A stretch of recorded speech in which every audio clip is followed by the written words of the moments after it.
One. Ashes, all fall down. Rosie, the ring around the Rosie doll, who really needs you. Say you need to remember something really important. Someone's birthday, an appointment, a deadline. You can dial 1-900-444-REMIND and record a reminder message. Don't forget Mom and Dad's anniversary coming up. Program the date, time, and phone number that you want to receive your message. So a few months later, you're lying around, you totally forgot. Hello? Don't forget Mom and Dad's anniversary coming up. If you're not home, they try again. If you have an answering machine, they leave the message on that. Remember your doctor's appointment tomorrow at 2. Or say you have a forgetful friend.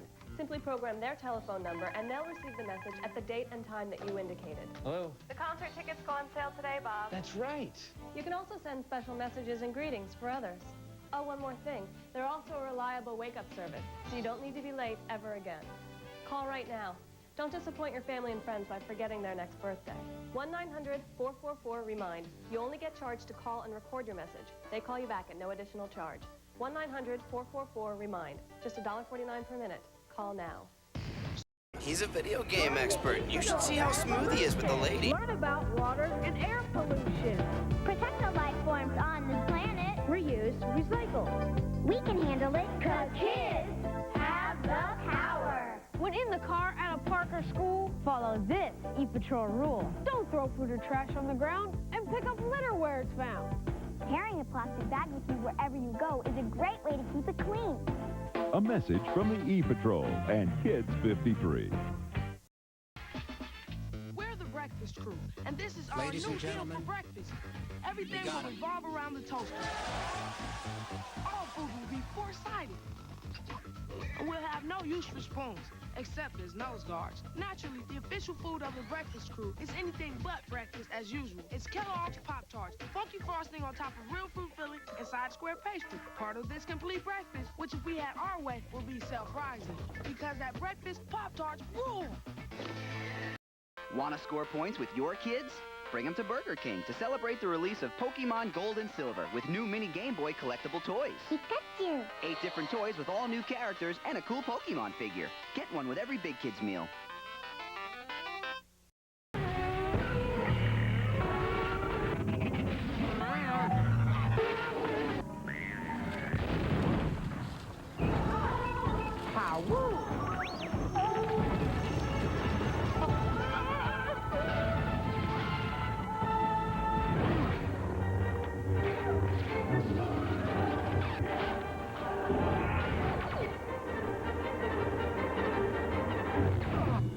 Rated PG. Happy holidays, Columbus. It's Crazy Larry in the Gifted Game Outlet. PlayStation, Nintendo 64, $79.95. The lowest price on PlayStation and Nintendo games. And look over here. We've got Beanie Buddies. We've got Beanie Babies. We have Billy Bob Teeth and the hottest new item of the Christmas season right here. Billy Bob pacifiers. That's right, folks. Take a look at them. It's a good price. Woo! It's the Gifted Game Outlet. 8 miles north of I-270, 3 miles south of Delaware on Route 23. I've been waiting here for an hour. Just chill out, Piccolo. Hang on, guys. It looks like it's about to open. Look out! Watch it, but hey! Look, there it is! Awesome! Look at all these beautiful cars. I've got 38 cards of my own. I'm gonna beat you at this too, Piccolo. Are you up to the challenge? You guys can fight. I'm gonna play. It's just as I predicted. Very cool.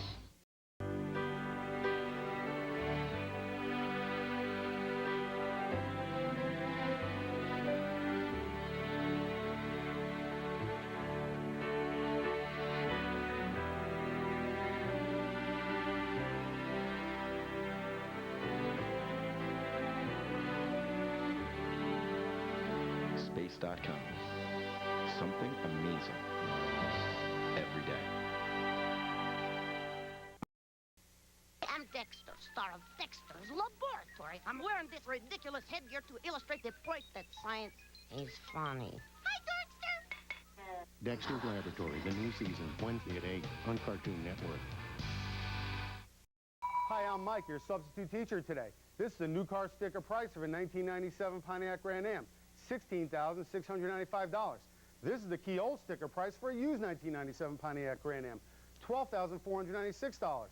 Both cars come well equipped. Both cars come under factory warranty. Can you tell the difference? About $4,200. Keols is knocking out new car prices.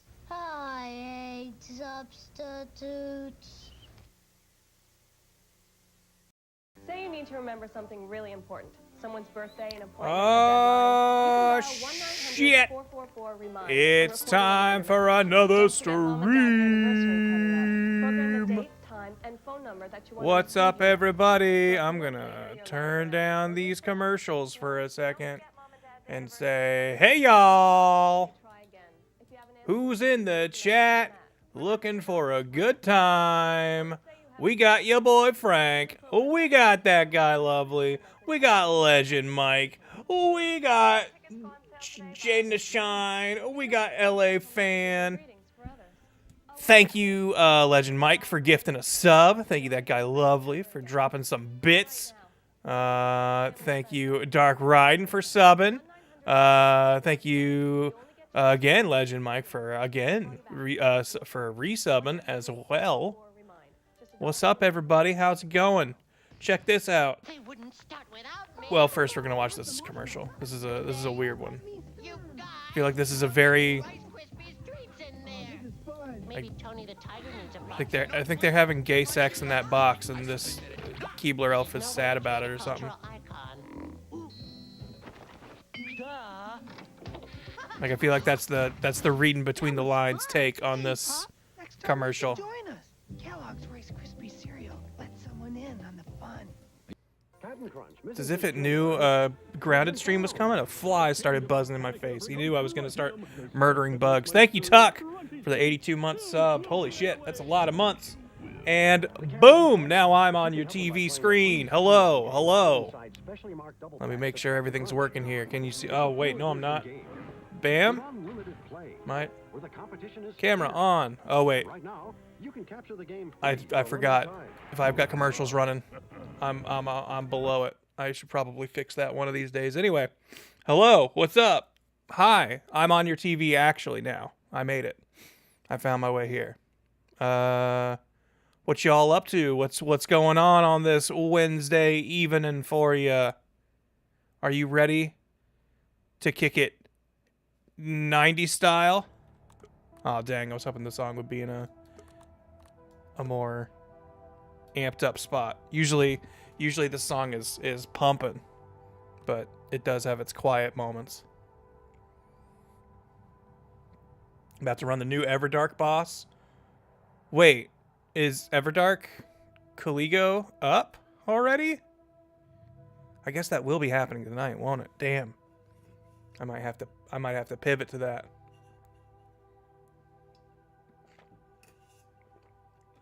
Hope you're feeling good. Thank you. I'm doing fine. Saw the new Naked Gun movie. It was pretty good. Nice. I feel like when I saw a trailer for it, I thought it seemed bad, but I feel like that movie just won't be a good... Won't show well in trailers. I think it will be a much more fun whole movie experience. I was just considering whether to start working on my new base. Yeah, I'm thinking I'm going to build a base today. I've played a lot since the last stream. Didn't mean to play as much as I have, if I'm being honest. But this has kind of become my zone out. Maybe imbibe in some substances and just zone out and play for a while before bed. And I've done quite a bit. What up, Schwanage? Thank you for the 22 months. Relaxing after a rough day at work. Saw you were live. Much love. Thank you. Sorry you had a rough day at work. Hope it gets better.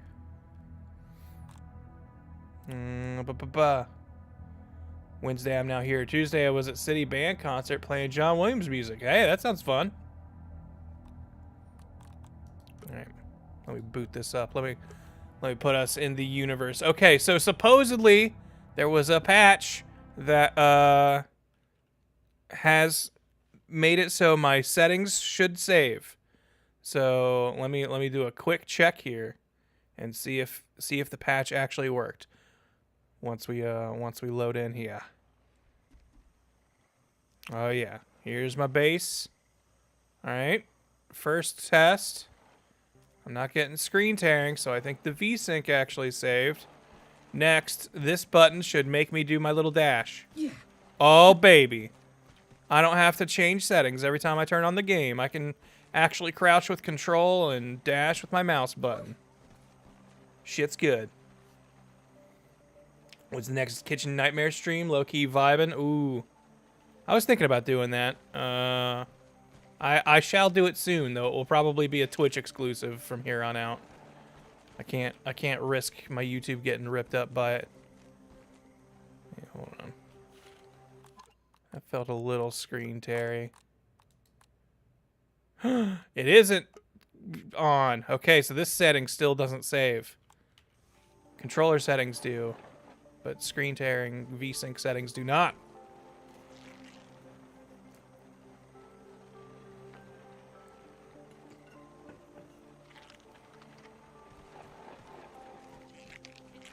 But anyways, okay, to try and catch everybody up on what I've been up to. So I'm wearing the Roach armor. I've kind of been heavy armor boy since I've been playing solo on this file. And I feel like if I'm gonna do that, I should probably make myself as survivable as possible. Yo, what up, Corey? Thank you for the sub. I'm doing all right. Thank you for asking. Let's see. I've explored a decent chunk of the map. I think these areas are all like kind of like the late game stuff, and I haven't really touched them yet. This looks like I've been through here, but I think I ran past here in a panic trying to escape a wolf spider. Those things are still very scary. But I would say just about everything else in this park that I have encountered so far, I think I can handle. Scorpions, no longer scary to me. There's a big scorpion that roams this area that I discovered after building this this base here. But I have learned that if you have trouble with scorpions, just build yourself the red ant warhammer or whatever it's called. This thing freaking knocks them on their ass. And scorpions are really not all that scary anymore. Can still like jump scare me just because they like to poke out and get you. Mantises are still scary, and wolf spiders are scary. I have killed both. I even wield a mantis sword now. But I would say I have only killed like 2 mantises, maybe 3. And it gets a little spooky sometimes. But anyway, I want it to be daytime. What time is it? 4 a.m. It'll be daytime soon enough. What up, Jonathan? Thank you. Thank you for the sub. Glad to be here. Welcome. Happy to have you. Game screen? Oh, shoot. Am I not on the game screen? I'm a dummy. My bad. Thank you, Schwanage. I would have completely forgotten to do that. Dang, so I was talking all about how I got this fort and everything. Okay, so I built this fort. I've seen a decent chunk of the map, as I was saying. But I really have not explored the frozen area yet. But I know there's some recipes in there that I can get, and I'm gonna want them. But I'm gonna want a base near-ish there if we're gonna explore. So I think we're going to probably head down this way and kind of check in and figure out a good spot to build a base. I was thinking there is this like blueberry patch here, and I was thinking this might be a good spot for a base. My friends and I have a shared file that we're playing multiplayer on, and I did build like a little outpost near this blueberry patch, and there is like a nice flat chunk of ground. The only problem is there's like a stink bug that lives back here that trots in from time to time, and that can be really scary. But honestly, it's still a little far from the frozen land. I kind of want to get something closer. I feel like this game has had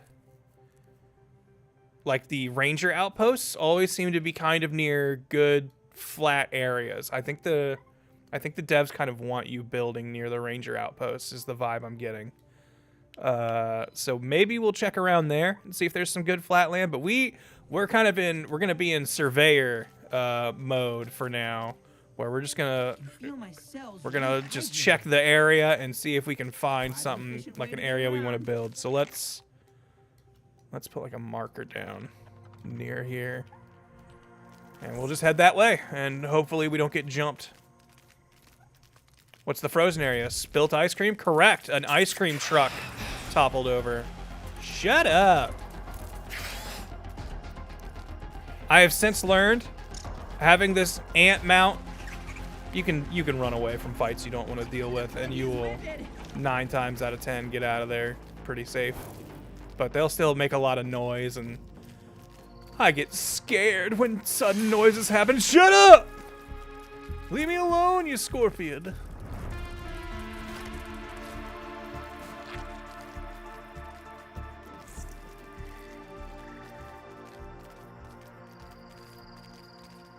Alright. This way. Maybe we'll do a little bit of story stuff. I've been trying to not do story stuff. I wanted to do that on stream.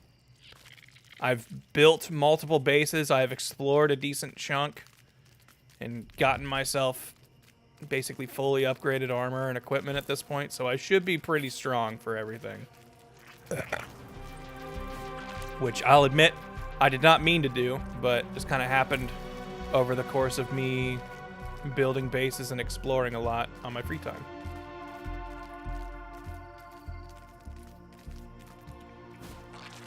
Let me out!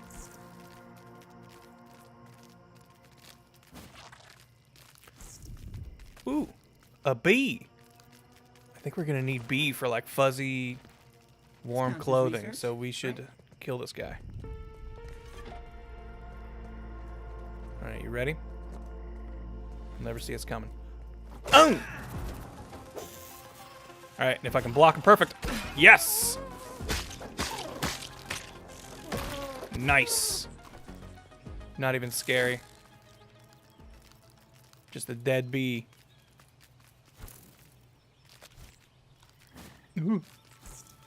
I've really come to like the combat in this game. I think they have done a very good job of making these fights feel like, yo, if you know how to perfect block, you're gonna feel like a god. And if you don't, these fights are gonna be scary. Like, knowing how to perfect parry things, and then also having... What is it? I've only got 2 of my things going. I didn't have this running. Or this running? Okay. Feel like these 2 are like universally good for everybody, because even if you're not using a shield, you can block with just about every weapon other than archery. So I guess if you're a committed archer, then you won't really ever need parry master. Ambush is just anytime you kill a creature or hit a creature when it's not like actively aggroed to you, you do bonus damage to it. And I think that's pretty cool. Or guaranteed crit, I think. And then I've mostly been using the hammer, so Smasher I've got leveled up all the way. I was messing with magic for a little bit, and I think magic is really fun, but I don't think it like works well with my build, because I've kind of got heavy armor and stuff, which just makes everything take more stamina. And like the good stuff about mage armor is it makes specifically magic spells cost way less stamina.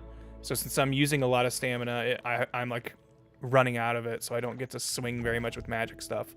So I will probably take this off and kind of give up working the spells unless I want to just fully commit to that. And maybe we'll do this, because this will help with chill reduction, since we're going to be looking at the Iceland soon. That's my thought anyway. Can you ride the bee? No. Right now, the only rideable bugs are ants and are soldier ants and orb weaver spiders. And I think orb weaver spiders you don't get until you like beat all the story stuff in this early access thing, so we won't have the spider for a little bit. But I think there have been a couple leaks. They have announced that there will definitely be a ladybug buggy to ride around, so we will eventually get rideable ladybugs. And I think, I can't remember if it was like a data mine or something, but people found a couple others, and I think one of them was a mosquito, and that's currently the only known flying mount that we're gonna get. But honestly, my guess is we will eventually be able to ride like every kind of bug. Maybe not every specific variant, but I think we will have a spider, we will have an ant, we will have a bee, we will have a butterfly. We will, like, I'm guessing that's the case. I might be wrong. And particularly, like, big things. I don't think we're going to be able to ride, like, a weevil or whatever. Does this game have dragonflies? Not yet. They will be adding more bugs, though. I think currently the only announced things... Whoa. Big spider. I think the only announced things so far are... Earwigs and crickets are definitely coming at some point. What are these things weak to again? Research, right? Spicy. Dang. We don't have spicy, but we do have slicing. And that sounds close enough. Hello, Mr. Butterfly. You're chill as long as we don't start shit. Where'd he go? He, like, disappeared. He wasn't this far ahead of me. Okay. Oh, he's got more. He's got friends. We can do the 2v2, right? Come here. Come here, Endemis. I did learn you can name your bugs. And I was like, this is an endemic species, so I will call him Endemis. Nice! One shot. Cool. Just thinking we were 2v2. Instead, it's 2v1, baby.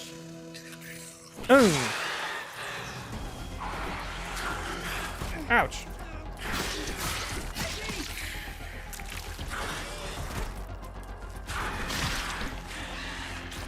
Ain't no thing. Do we explore this? What do you think? Yeah, this sword has crazy damage. Do I not have... Wait. Oh, they changed that. You used to be able to press V, and if you had a torch, it would automatically use it. This one's for you, Prometheus. Science! Gang, there's just raw science. Oh, okay, we got some mints that we can break open. But we don't have a ton of torch time left. And I'm not hurting for mints right now. Oh wait, is this all that's in here? No. Yes. This is the way in. Okay, so we will get the mints then if there's nothing else in here.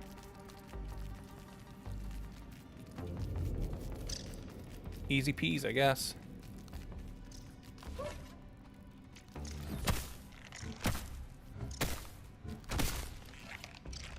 That did like nothing to you. Yeah, so I've got very powerful armor now. Like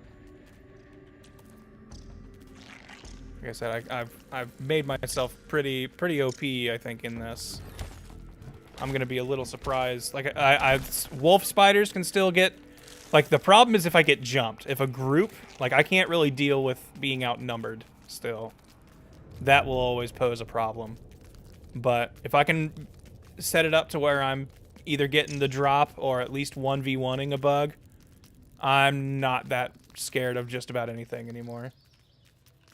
Wolf spiders and mantises are still kind of a question mark, but that's just because wolf spider, I don't know its moveset as well. Where is... It's about to die. I'll just let it run out. Or mantises, I don't know their moveset very well, and wolf spiders just hit like a damn truck. So if you make even like one mistake against them, it can be very deadly. Where is Iceland? Okay, ice. It's up here, this big frozen thing. Let's figure out a good base that'll be near the frozen spot so we can kind of be able to dip in, dip out without much trouble.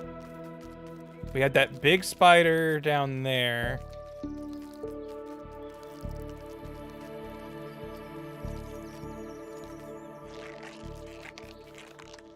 This looks alright.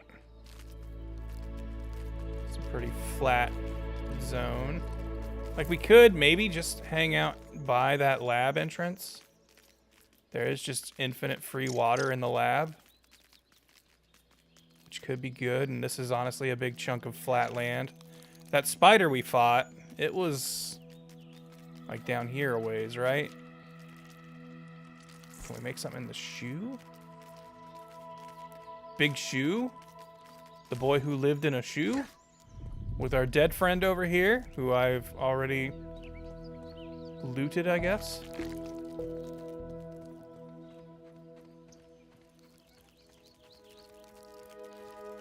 The problem is, like, I wish this game... I wouldn't want it to be able to tell you, like, right away. But I wish it, like, once you went into build mode, it would give you some kind of indicator, like, hey, man, just so you know, you're building, like, right on top of an enemy spawn spot. Because, like, we killed that spider, but I don't know if it, like, naturally spawns right here or something, and I'm going to have to deal with that. But I don't think it will. Okay, we got a larva running by over there.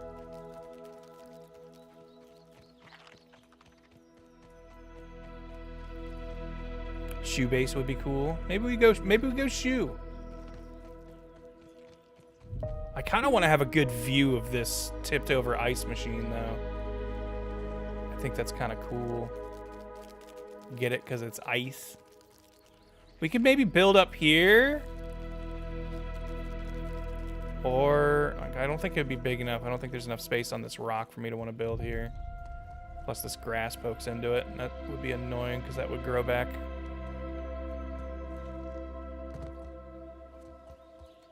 I do like the proximity to the lab, though. That and this thingy will always drop some water, I think.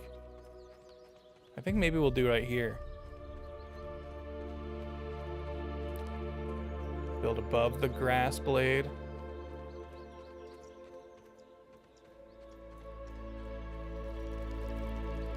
Alright.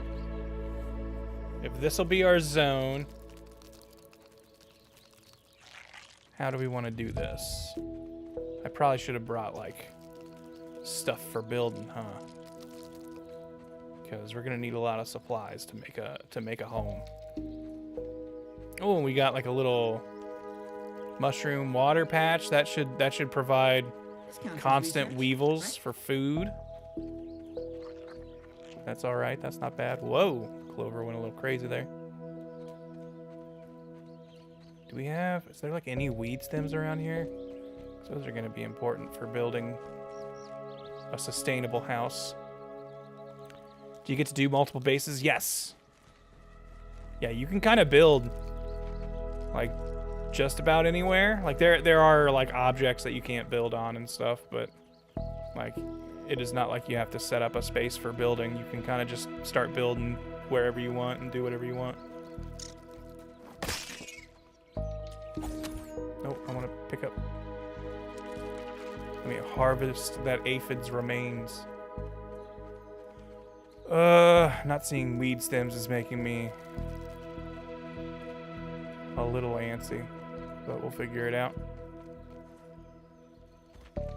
Here's one.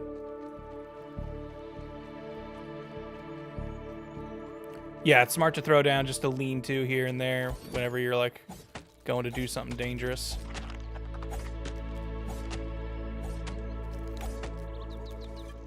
Nope. Part of the colony.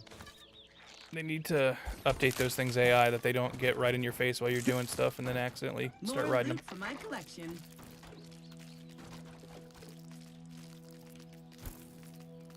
All right, let's figure this out. So I'll use the big spigot, I think they're called, as like my. Take a breather, little bug, as Allie would say. That'll be my North Star whenever I get away from here for a little bit. We probably don't have the means to build a pallet right away, but we can gather it. We need rope, pebblets, dry grass, and sprigs. We got sprigs right here. Easy peas. Already done.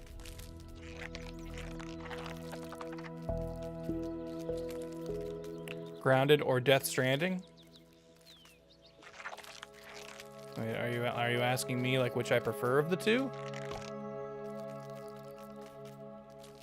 Or is like building a lean-to something you also do in Death Stranding? Excuse me. I had Chipotle right before starting the stream, so I will probably be very burpy this stream. But I will try to warn you and withstand it a little bit. There are way more weevils. The update they pushed today, I think, upped weevil numbers. I don't remember seeing them congregate like that. Asking if this is Death Stranding because you're holding all those things. Oh, well, my aunt is holding them technically. But he's kind of a tough guy. Alright, we don't have a rope spinner right here, so we'll just grab some of these. How many ropes do we need? How many ropes am I throwing? 4. 1, 2, 3, 4. Oh, we had the right amount. I didn't even math that out. Dry grass. Any dry grass around here? Dry grass havers? That's not dry grass.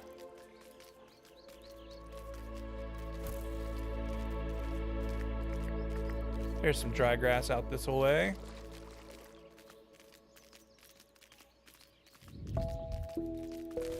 Trumpet toad. Hopefully they make bees land at some point. They're a pain in the ass to try and farm. Supposedly that was part of this update. So an update dropped this morning. And I think one of them was bees should properly go to sleep at night so you can find them on the ground.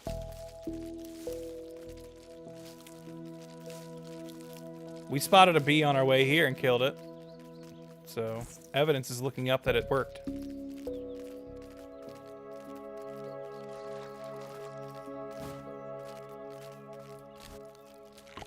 Feat of miniature engineering, that There was. we go.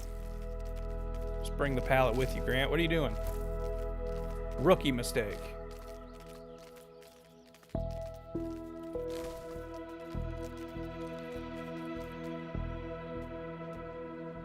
Come on, there's no way this is too steep.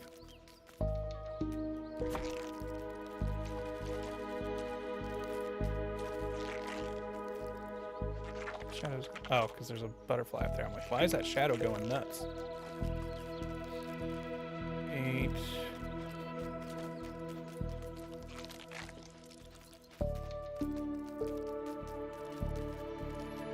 You read the patch notes? I think I listened to a video where a guy read them out.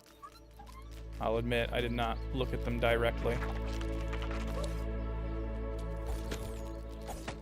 But the main things I remember is, hey man, can you back up, please? Look at this. Go over here, and you stay. You have to give young ones some independence.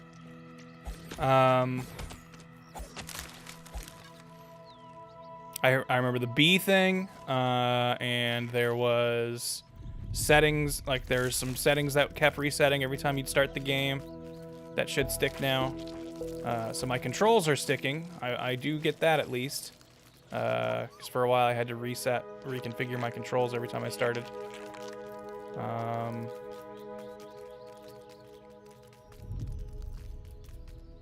So that's good. That's a plus. I'm happy they did that. There was some performance stuff, but they were very vague on it, which makes me think it's probably nothing much.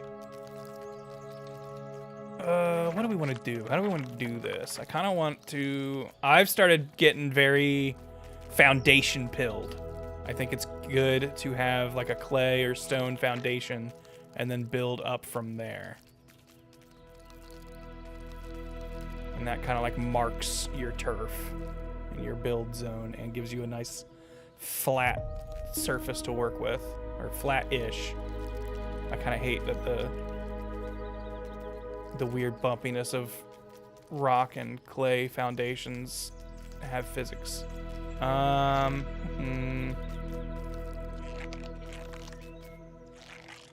guess just drop these here.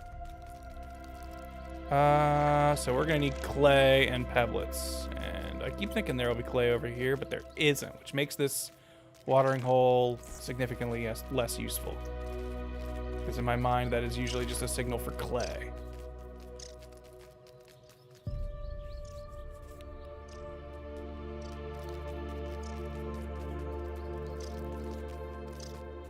Bothers me all the stuff stacks to one side. That would mess with the ants' balance. Yeah, my ant's gonna have like weirdly like longer legs on one side to compensate. I should probably build a trail marker so I don't have to keep looking for that spout. That's gonna require clover, which we saw by the water. Take a breather, little bug, as Allie would say.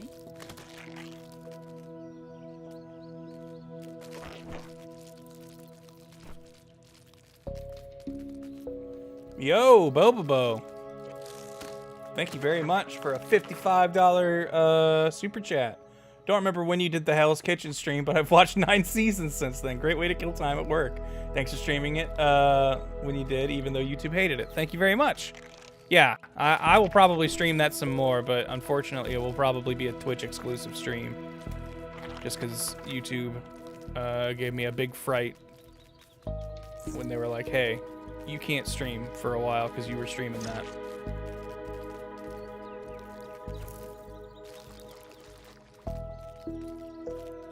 Twitch will tear down my archives of it and yell at me if I leave archives up, but while I'm streaming, they've never given me much guff. All right, what's a fun name for like an ice lookout? Ice chill, the chill fortress, chill base, cool zone, cool point. Frost Ice Cream Base, the Igloo, Cool Time Zone, Devereaux. At least I assume that's how you say your name. Devereaux85, thank you for that sub. Ice Station Zero, the Icebox. I feel like ice has some bad connotation right now. We maybe should steer clear of that one.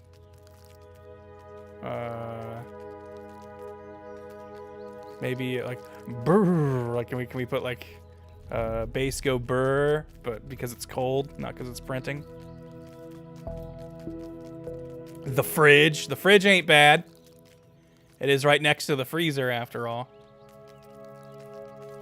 Brr base. I don't know. You guys keep brainstorming. I need to find clay so we can set out our perimeter. Frozone. The underutilized Incredibles character. I agree. Man, why'd they gotta put all these mushrooms in but no oven so we can't make no mushroom bricks? As of right now, these things are just wasting space and time and memory. Because I don't think we can do literally anything with them. We can chop them down and then just have unusable chunks. It's a bombardier beetle. Oh, I guess I was asking you guys for names because I wanted to name it on that that little marker, so it'd be easier to find. I'm gonna go just call it Untitled Ice Project for now. Santa's Workshop, Canadian Border.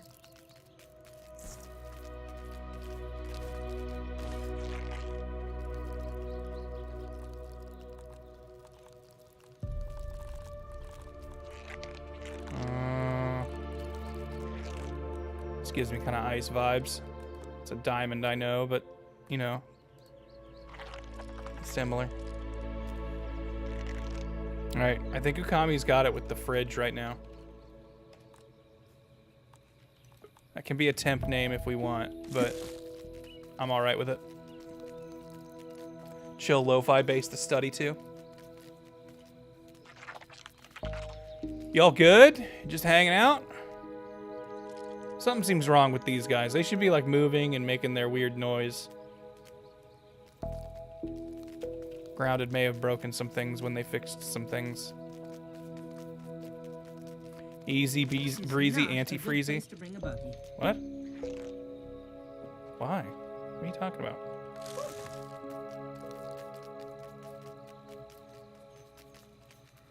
Clay. If I was Clay, where would I hang out? Oh. Do you see that? This counts as research. Do you see that in there? It's a Scorpo who thinks he's sneaky. Wake the fuck up! Yes! I love when I block and it just makes them go, ugh. They just give up. But yeah, Ant Hammer. If you're struggling in this game, build this thing. There are a handful of creatures that resist smashing, and even they take a decent chunk of damage from this thing. It is so strong. I know supposedly the wolf spider daggers are like broken, but you've got to kill wolf spiders to get those, and that's hard. Killing red ants, not that tough. And you get a very good weapon. Oh, I'm thirsty.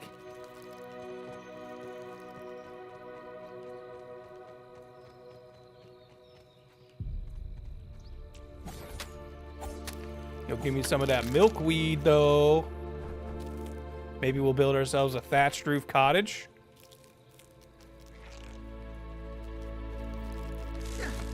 You use milkweed for thatch roofs.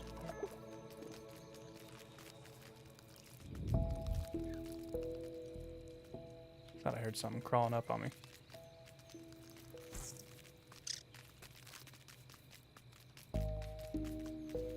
What up, Caterpie? Anyone see the new War of the Worlds movie with Ice Cube? Might rival The Room for best worst movie. It does seem awful. It's clean. I haven't watched it yet, but I will probably watch it actually tonight. It's a podcast I like, Jim and them. They do commentaries on terrible movies. And this month's movie is, in fact, War of the Worlds starring Ice Cube. So I will probably watch it with some dudes I think that are funny, yucking it up on top of it. Boy, the sun is going down and I have not discovered clay in this neighborhood.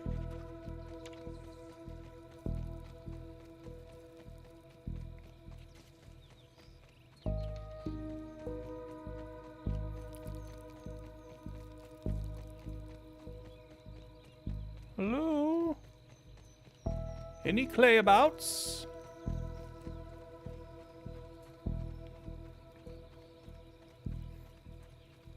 What's another good survival game? The other one that I put a lot of time into would be No Man's Sky.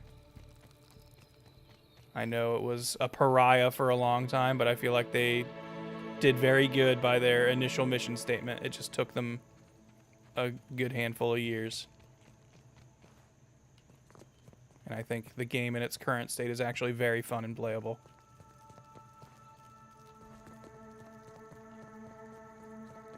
Yeah, something's definitely bugging out, pun intended, with at least Weevil AI. These guys are just standing here doing nothing.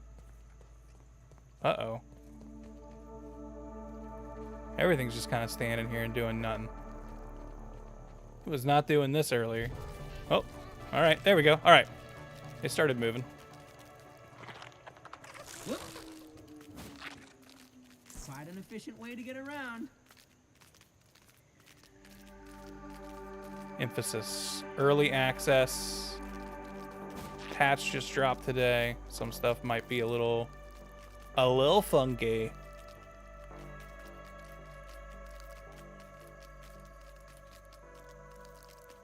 I was also thinking of building under this lamp because it's nice that it just brightens everything at night. Because things get spooky at night.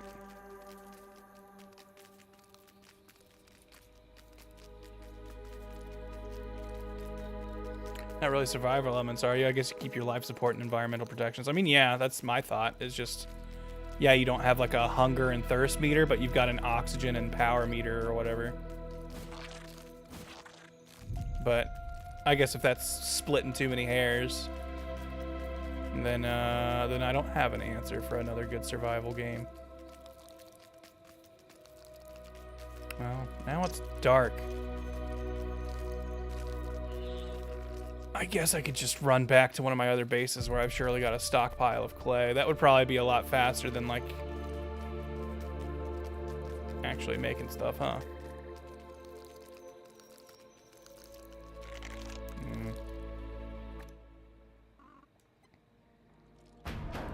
Oh. Ooh, Okay, so this was not a thing last time I streamed. But after a certain point in the story, a character starts harassing you and sending threats your way. And then that just now is my 24-hour warning. Tomorrow at 20 o'clock, a bug fight is going to happen wherever I am. So hopefully I will be at a fortified base. And I will show you the base I have built that I think I have made almost invasion-proof.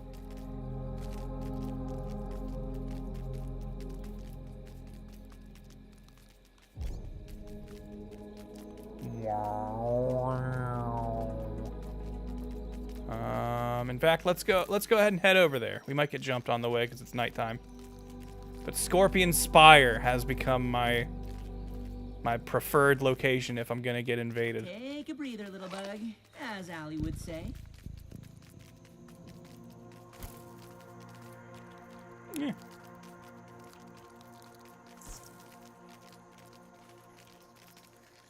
Stink bug. Hate those guys. Actually, yeah, you know what? Addendum to my previous statement of, like, other than being teamed up on and jumped, I'm not scared of most bugs. Still scared of stink bugs, just because if I am not wearing a gas mask, they will mess up my day.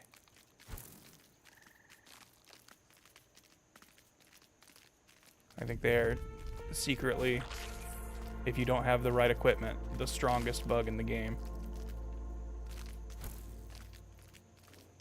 Is Grant the Scorpion King? You know, I've never seen me and the Scorpion King in the same room. It's food for thought. God, even though I'm not like, you know, like I feel like I am way stronger than them, I still get just majorly creeped out and scared every time I hear spiders, like little screeches.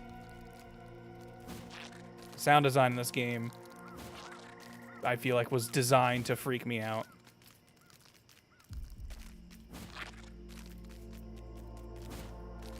Is the gas mask still a helmet, or is it changed to an accessory? Still a helmet. Kind of wish it wasn't.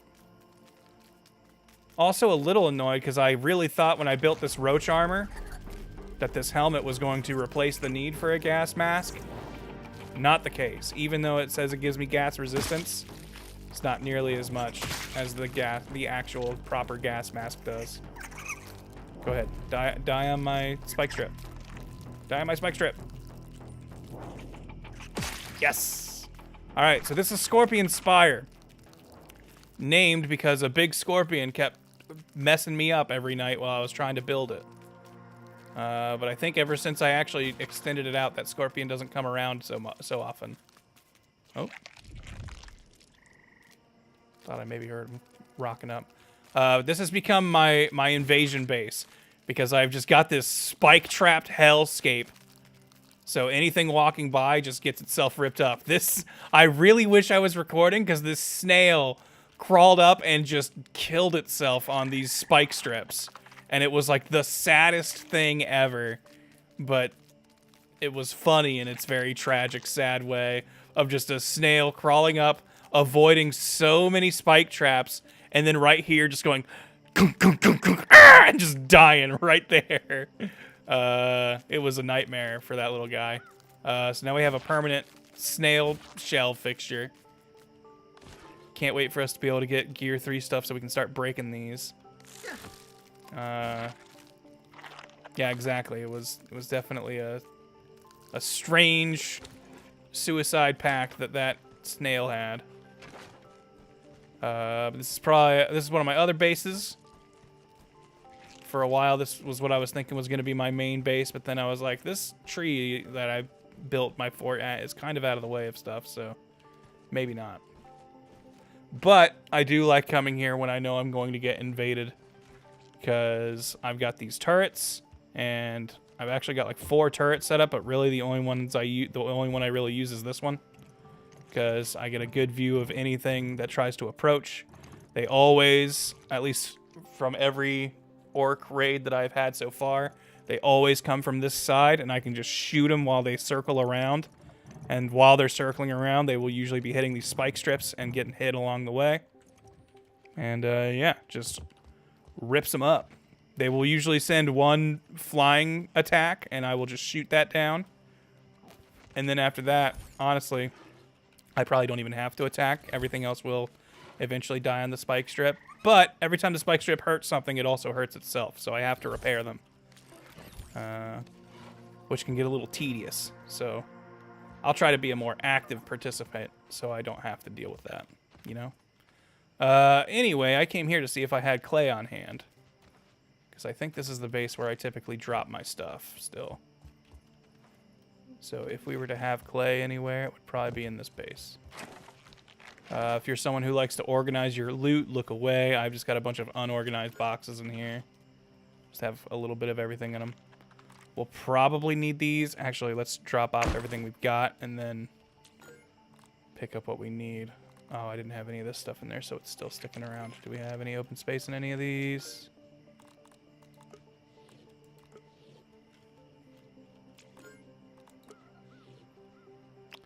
Okay.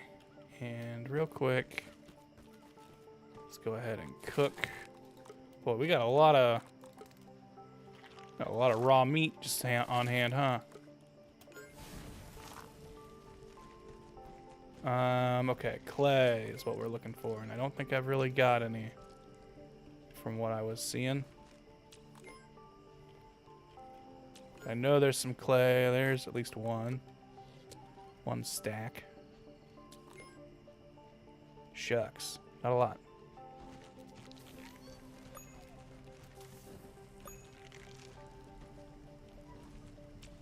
Entomophagy is better at this scale. Huh. It's weird. It's clean, but I worry about my mineral intake.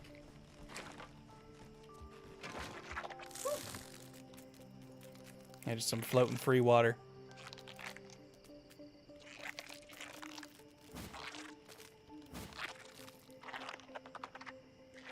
Yo, what's that butterfly doing? Okay, so more clay. I'm pretty sure there's a water hole like down this way. Probably have to deal with a mesquite. We're gonna want pebbles too. Might as well collect these also. How many hours do you have in this game? I'm not sure. I don't think my Xbox app like tracks it because it's early access. But probably a lot. This has been a game I think I have played every night since it's come out.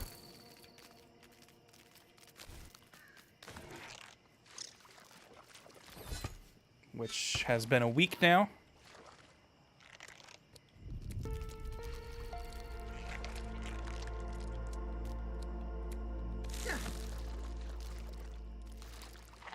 Must have missed some things with digging the base. Thank you. This is actually not even the base we're going to be building tonight. I've played this game a lot off stream. It's just kind of become my nightly ritual. So that's why we've got some built up places. We'll be building a base over here later. But right now I'm just running around collecting stuff that I know I'm going to need for it.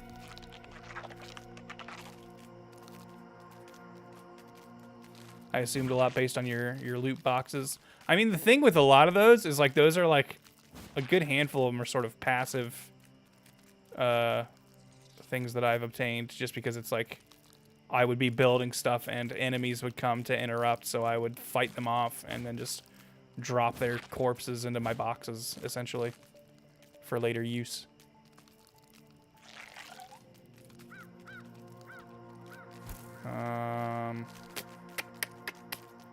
Trying to think. Did I did not grab the acorns from storage.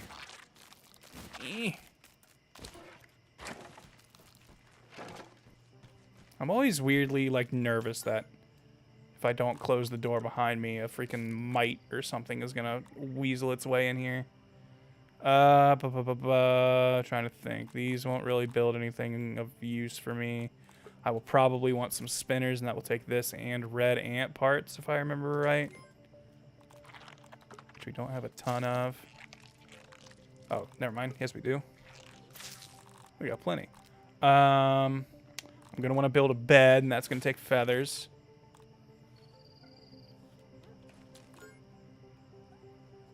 We're going to want to build the water thing, and that's going to take string. We are going to need grass rope, and that's going to take this. Just trying to make sure I've got everything I'm going to really need before heading out. Also, these things, I thought they were going to be a lot more rare, so I was holding on to them. But the candies respawn in this fairly frequently and quickly, so you can actually get them pretty fast. Not nearly the pain they were in the first game. We're probably going to need sap for stuff. Similarly, I feel like sap was like a universally useful thing in the first game, and in this one I think you actually kind of graduate from sap eventually and you don't really need it so bad.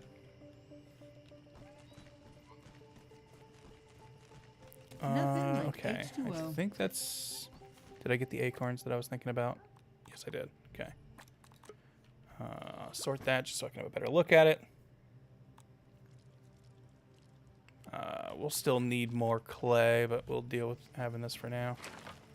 We're going to get repeated reminders that an invasion is coming. Just we'll head back here before the invasion comes because we will not be as fortified at our new base for sure.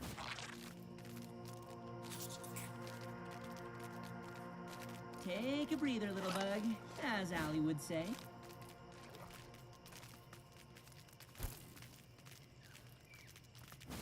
I just can't wait. I really wish... I understand, I think, why they didn't, but I really wish they put tier 3 stuff in this early access build. Like, I really want ovens, and I really want to be able to break, like, oh geez, that's a stink bug. That guy's gonna be annoying. Stink bugs are one of the most relentless pursuers, I feel. Okay, I think we're already out. But like there's so many tier 3 things that we can't mine and use yet. And I get the idea. Like I understand in concept as a theory, like the idea of like, no, this is to like, you know, titillate you for the future. Did not expect that big drop, my bad. Sorry, Endemis. You gonna be okay, buddy? You gonna be all right? I've also found I actually like playing this game in third person. I didn't think I would. But I messed with it for a little bit, and I was like, actually, it's easier to see what bugs are doing in a weird way. So it's easier to block them. Which I did not expect to like. What was I talking about? I feel like I was on something before I did that big fall. Ah! You know what? Fuck you. You get to die. You jump scared me. Come on.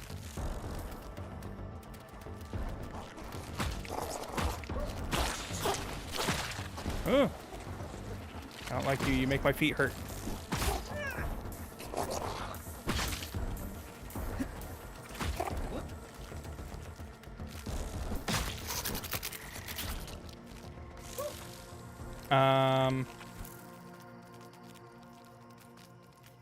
Oh, I want tier 3 stuff. That's right.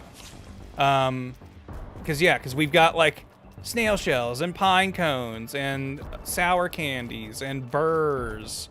Like, there's all this stuff that you need the tier 3 tools to mine, to break, to open.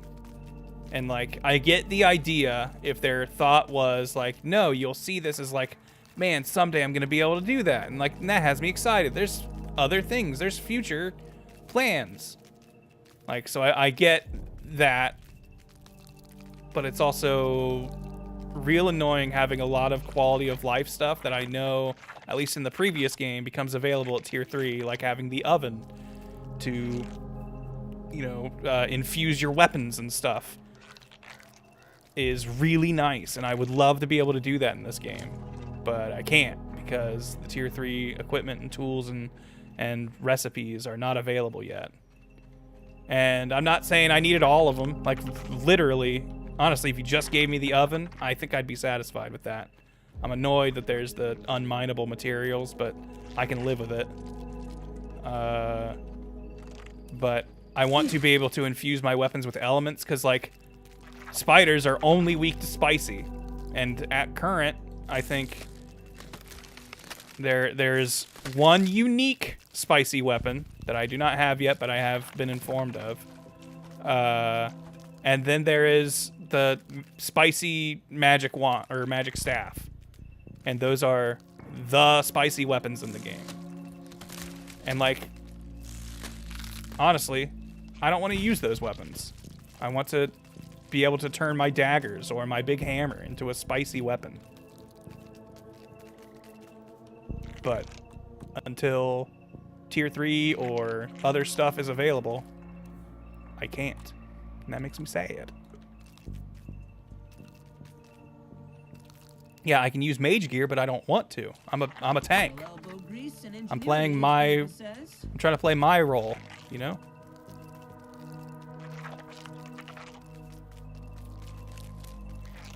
My favorite new mode of transportation. And, like, the wolf spider resists everything.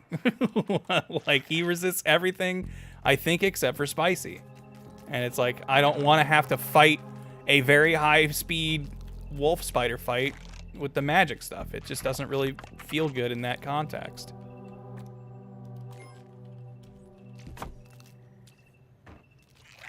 But, you know, I also know the game is early access. Eventually I'll be able to do the stuff I want to do. I just want to do it now. We're still going to need more clay, so I really feel like I can't get started. I don't want to hunt for clay while it's dark. I guess I could go to bed. Would you kindly pick these up? While I rummage in the dock for this.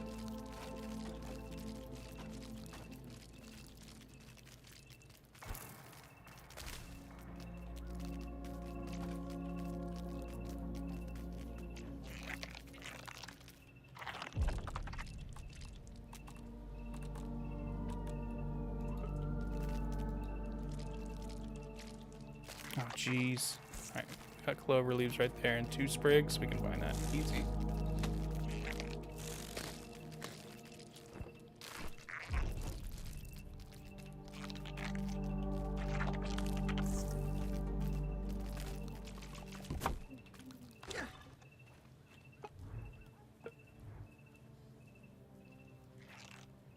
Don't worry, game. I know I'm not going to be invaded yet. She doesn't invade till 8 p.m.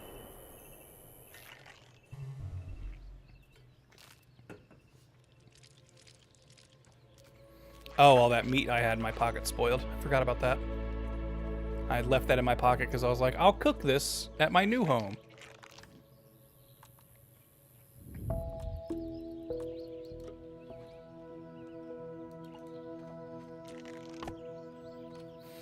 Sprigs again!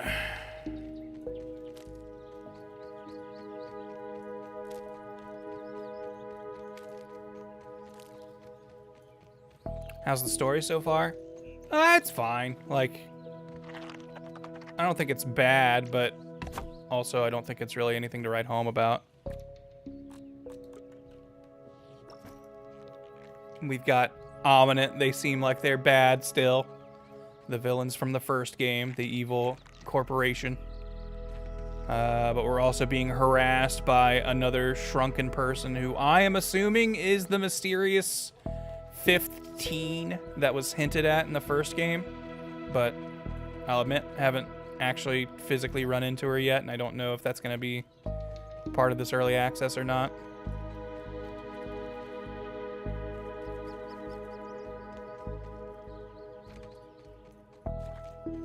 Does the story matter for this game? I mean, like, a little. Like, it's also very early, so, like, I think a lot of the presentational side of it isn't in yet. Because, like, the first game, you were, like, we definitely found audio logs early on, but I feel like there have not been any since, like, that first zone.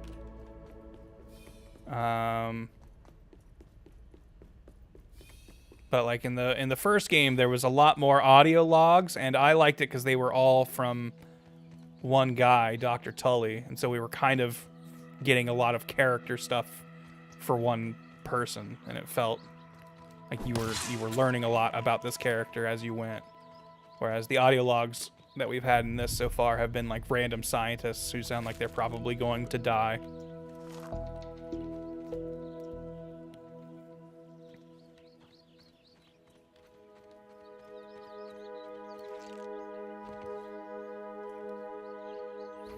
Okay. If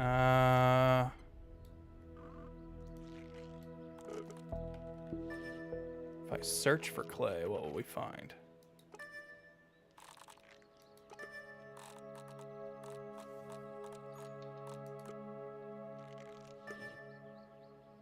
Oops.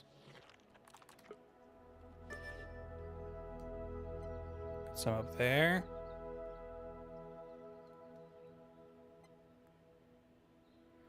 Off the grid, off the map. There's definitely more clay than this. Interesting. So is this only shows so many, I'm guessing. Right, well, that looks like a decent amount there. Did Pal World ever add any story? I have not looked at Pal World in quite a while, to be honest with you. I feel like my time with that game, like, not that it was bad, which I guess that counts as a survival game, and I would say that's one of the better ones in my experience. Easy does it. But I kind of feel like I kept seeing just things that I considered cut corners, and it was making me have less fun with the game than I wanted. It's been a little bit, so I don't have like the specifics in my mind right now. Oh boy. Alright, hold on. Hold on. Alright, where are you? There you are. Come at me. Hit me. Damn it.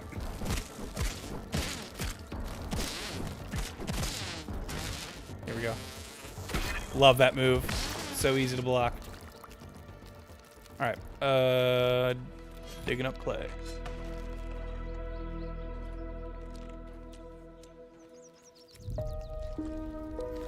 And that, like, this being the other big survival game I've played, I found building stuff and building bases in this to be so much more satisfying and fun than I did in Pal World. And then I just kind of found the Pal combat to be more frustrating than fun. I like a lot of the ideas Pal World has, but a lot of its execution I did not find super engaging or like I wanted to interact with it a lot more, so I kind of fell off of it. That and like maybe I'm just overly Pokemon pilled, but like I found all of the pals very forgettable. Like there weren't any pals that I was like, man, this is my favorite pal, I love this dude. I'll build a whole personality around how much I think this pal is cool. Meanwhile, Pokemon, the second I saw Charmander, I was like, this is my favorite thing. This is my favorite thing I've ever seen in my life.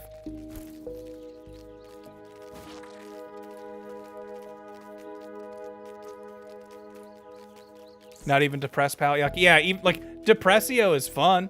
I guess it's a credit to him. I remember his name. But it's more like it's fun and like, you know, a meme is fun, where it's like, well, all right, now I've seen the bit. Depressio didn't evolve, or Pal evolve. I don't remember if they had a specific word. It was like, after I was like, haha, it's a sad Pokemon. It was like, the end.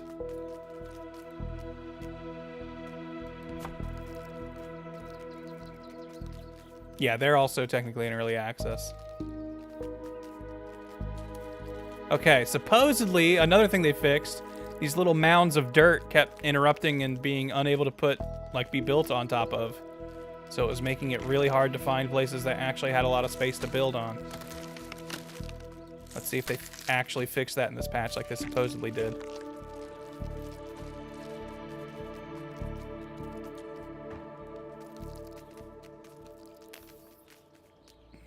Okay.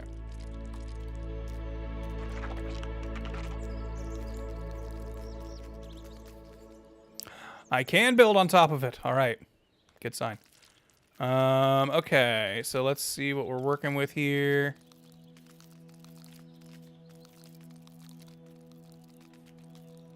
I think we will stay right under this little thing here. And we'll just make a big rectangle, because I am not original. Oh.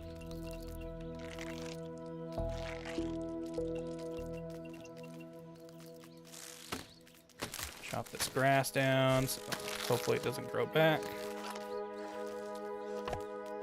No, I didn't want to actually start building. I want to More loot for my collection. grab all this before, clear it out of the way. No way will we have the clay to build all of this.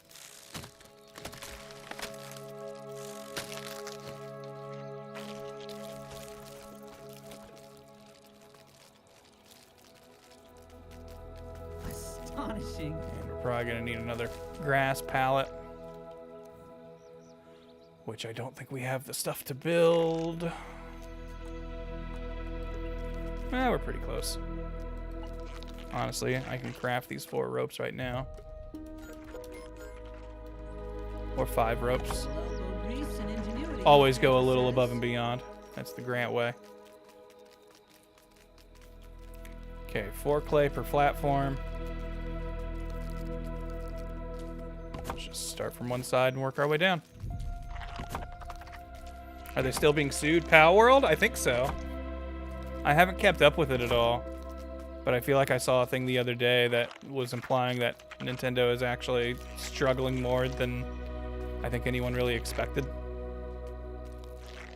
in the lawsuit.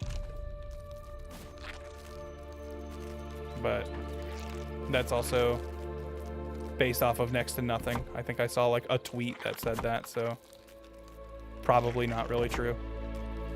Well, there we go. That's all the clay we had. And honestly, that's not even very much space yet. We're gonna need way more. Take a breather. Okay, I recognize this area because this is the blueberry base zone. And I remember not having very much clay over in that area either, so... Or wait, no, there was actually decent clay. Really hope you're preparing for my test. It'd be so boring if you died That's right right, I'm gonna have to fight her in 2 in-game hours, which I think is roughly like 4 minutes. So let's check for this clay over here. Probably fight a bee.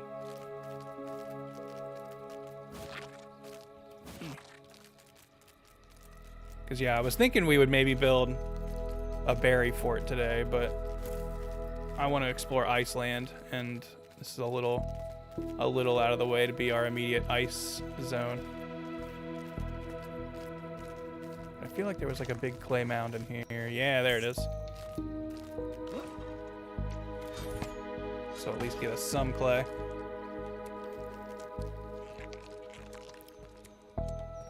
I'll be real. There's a lot of changes I would make in this game, but they would be strictly probably like more lazy than fun. But I kind of wish when I busted open a resource thing like that, just give it to me. Don't make me pick it up. Like... I don't know. Maybe I'm going too far in a level of autopilot and not having to engage and actually play the game. But the stuff explodes and the physics makes it go everywhere. And it's like, yo, it would probably be easier for you guys and for me if you just put it in my pocket when I busted it. And if my pockets were full, then it could fling everywhere and do whatever. Let's just head for Scorpion Spire, since we're going to have to deal with this fight in a little bit.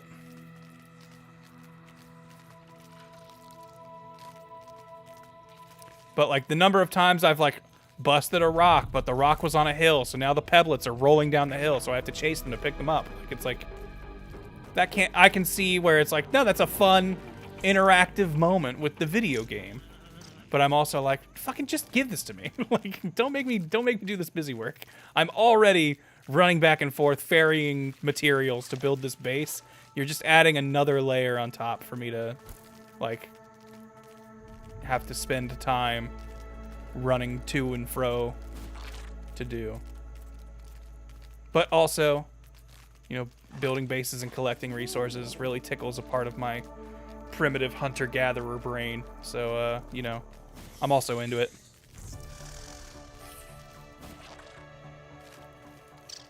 The ant has a gather mode, but, like, you have to mouse over the thing you are gathering. It can't just be, like, grab everything in the vicinity. And also, I can't dig up clay from the back of my ant.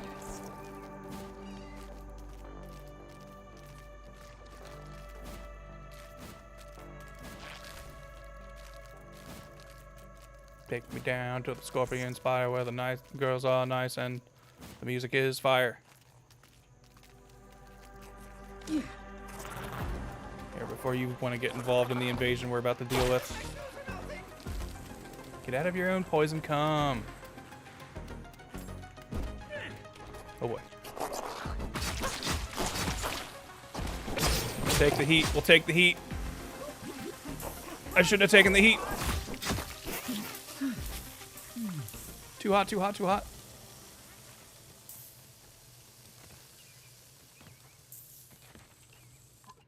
Oh yeah. Doing fine. Alright, you guys ready for the most one-sided war of all time?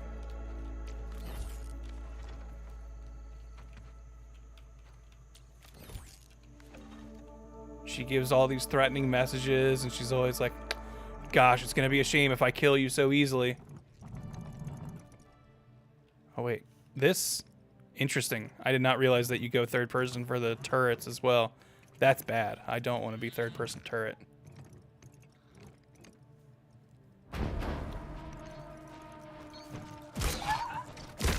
There we go. Flying threat dealt with.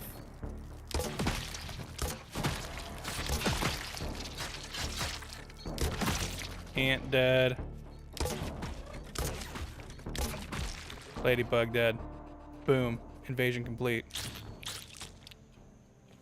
I thought she would get progressively harder invasions, but this has literally been all she has sent the last, like, 5 times she's invaded me.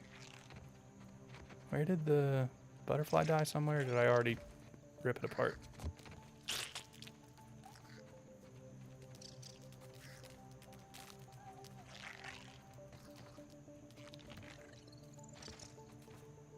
Anyway, simple as that.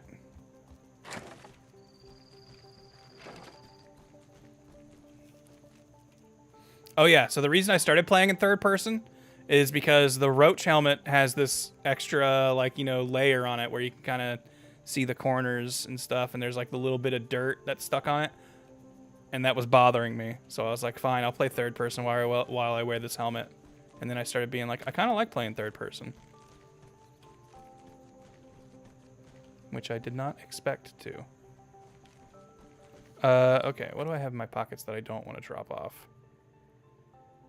Kind of a lot of stuff. So I think we're just going to take all of this over there. You can drop off at least. We won't be building anything. I don't think that's going to use this. Won't be using these.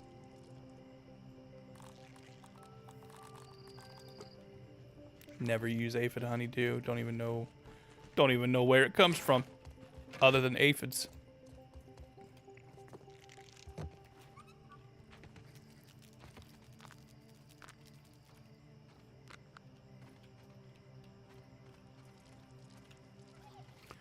Probably get harder after early release based on what you have unlocked. Yeah, I would assume. I would guess that it's gonna get tougher because I think she started with easier things, and then they kind of ramped up a little bit into this. I am kind of mad though, because I've heard, so early on when she starts invading you, one of the first things she'll fight you with is she will send in weevils that blow themselves up, and she doesn't send those to me anymore.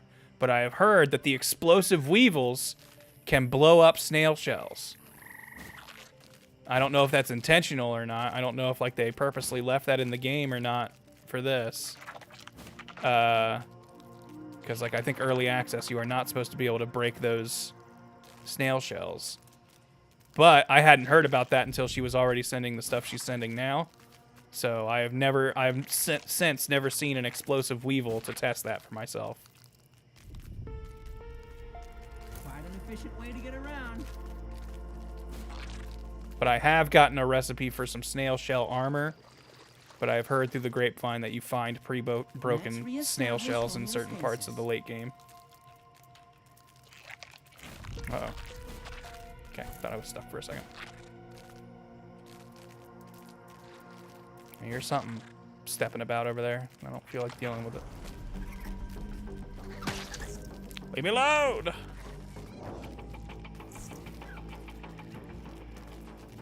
you get materials or does it just delete it? I'm pretty sure you get the materials. When the snail shell explodes. My understanding is that you do get the broken piece of snail shell. What the hell? Oh. I've fought the mantis so little. It sounds... I'm not used to them. Okay, so that... Jeez, what the hell? Who was that? Oh, scorpions, huh? Scorpos? You leave me alone!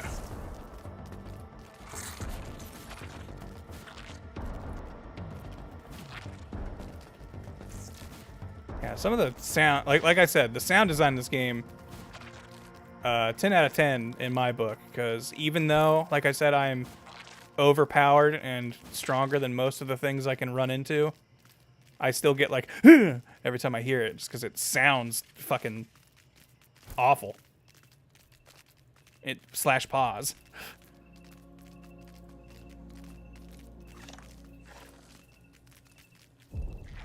Big Spider is back. Okay, what's his actual patrol? Just so I can kind of see it and know if Fridge is in a bad spot and we'll need to reconsider where we're building. If I hang out here, will that spider come knocking?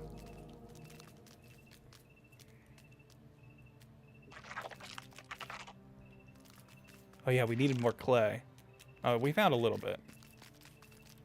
Enough to maybe... Elbow grease and ingenuity, as Grandpa says. I hadn't heard that line from Pete before today, so I think that was part of the patch, weirdly enough.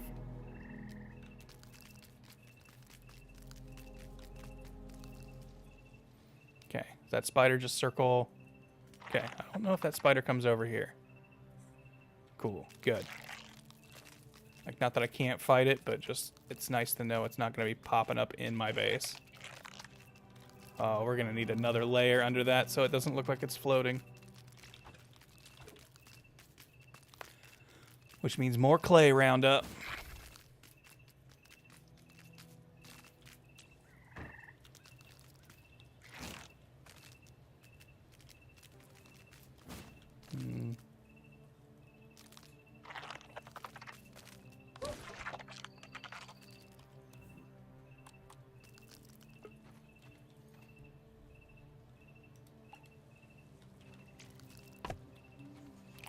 We're gonna have to probably deal with him.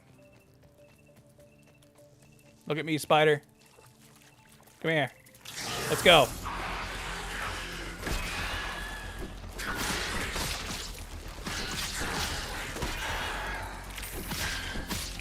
Can't block me from back here. Dumbass. Oh. His fangs, I've had to leave them on the floor because I need clover. Which means I'm going to have to drop something else for that.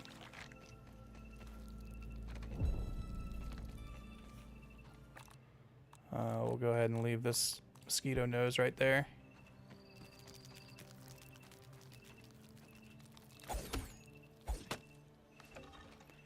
Hate when I find spiders in the fridge. That does sound pretty awful.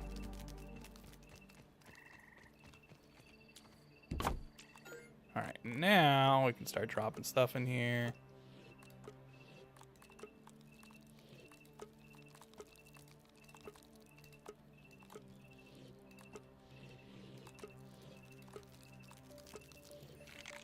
Have any of you guys been playing? Do you have like spots that you're like, this is the place to build a base? Have you got stuff you swear by? Got the DL on like, this is where you go to get clay? 'Cause that's what I'm gonna need. Like, I know I can typically find clay near like water sources. That's kind of my go-to. But if you're like, nah, man, this is the clay zone, hook a brother up.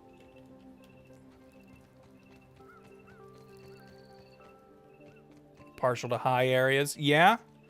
That was originally my plan with old Stumpy over here. The base that I started the stream in. Because I was originally just going to have a small thing and then use that to build a staircase up to the top of like a stump. But building up that stump was taking a lot longer than I expected, so I ended up just expanding the ground level base, and now the stump staircase is kind of just like a fun side project next to the fort itself. Right. On the clump, on the clump for clay.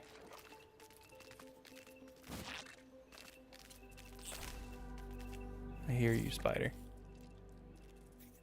I feel like I remember there being some clay stuff near the starting area.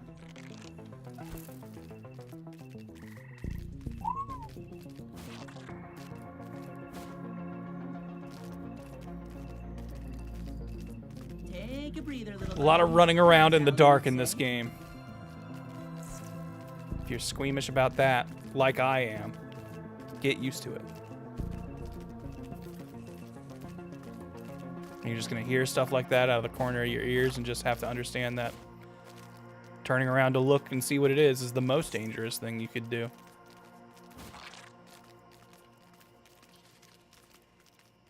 Can't you sleep through the night? I mean, you can.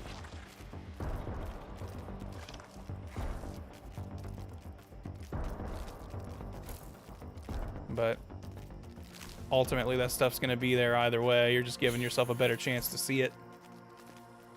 And that's not nearly as scary as the things that go bump in the night, you know? Because I'm pretty sure, like, there isn't any sort of, like, these things only appear at night in this game. There might be some creatures that are more active at night, but they are still there, even during the day.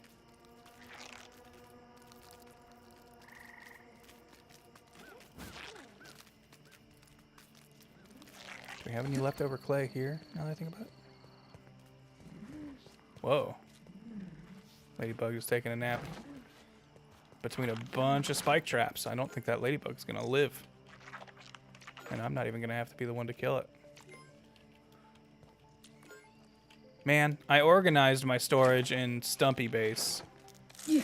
And it's real nice having that. I should do that more often. Entomophagy is better at this scale. Yeah, I think the wolf spiders are more active at night. But like I said, they'll still be there during the day. It's just they'll be more locked to one place. What up, short story?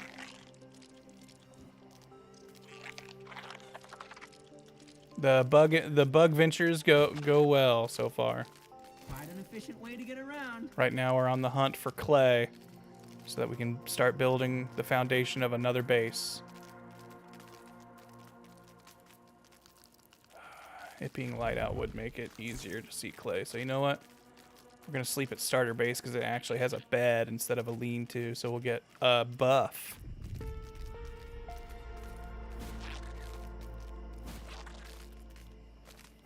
Let me out!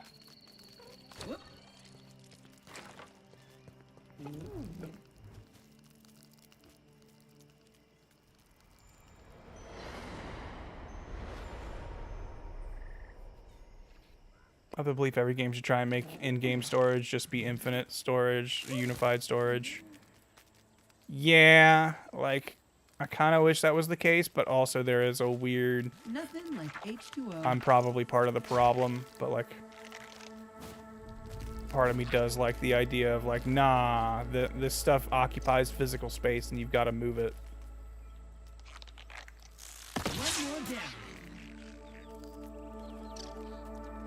Pick them up.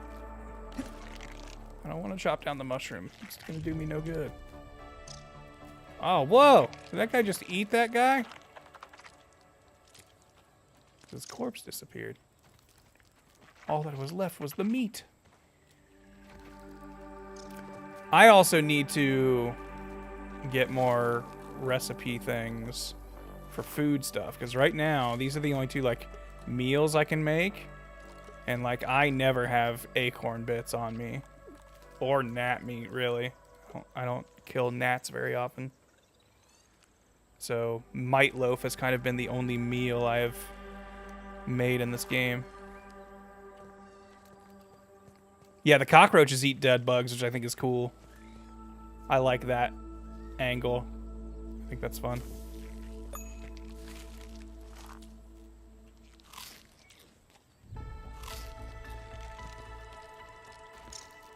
Alright.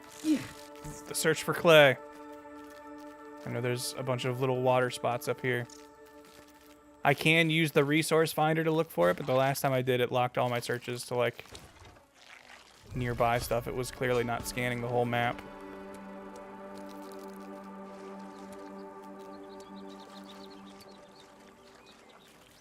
So I'm just gonna go off of places I remember it having it, and we'll deal with it.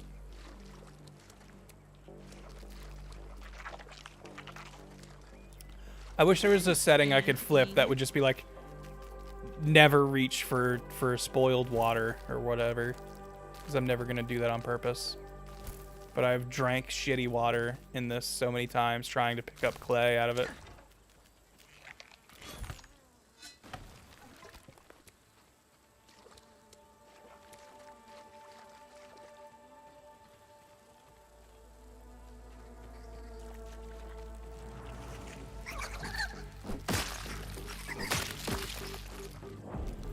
Leave me alone, you damn mites. I guess I'll use your mite fuzz later for mite loaf. Yeah, if it's brown, leave it on the ground setting. Whoop. There.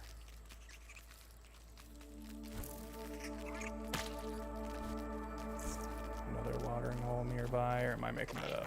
I think I am.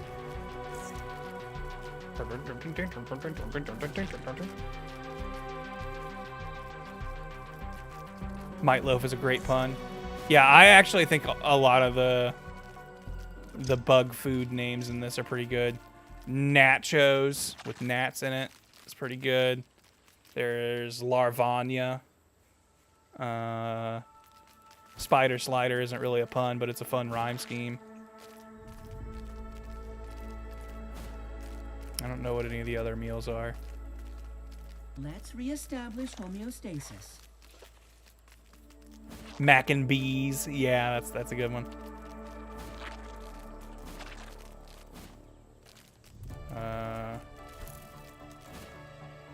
Wasperole, I think, was in the first game. Like a wasp casserole.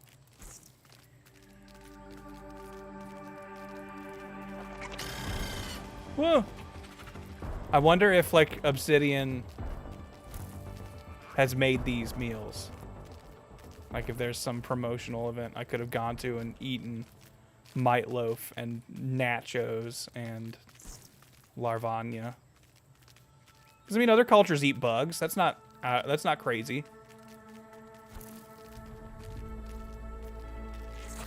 Ah, I don't want to deal with you. Oh shit, I'm at the edge of the map.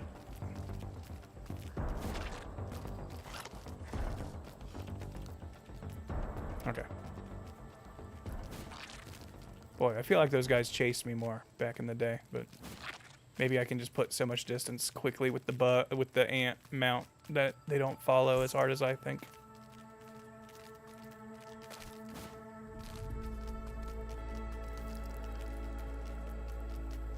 Promotional grounded cookbook. I could see that, and like just like they list the bug amounts that you would need and then go, you can substitute with, you know, pulled pork. And that's like what the actual recipe is.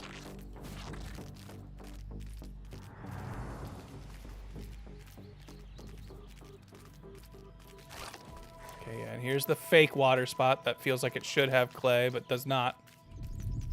And is unfortunately the spot near our building location.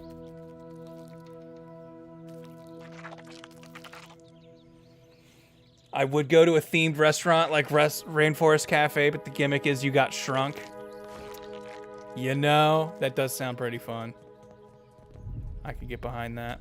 A little elbow grease and ingenuity, as Grandpa says. This is gonna take forever with the rate we're finding this clay.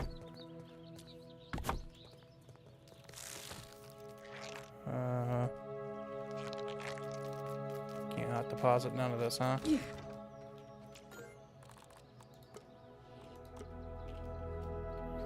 Gonna hold on to that one clay.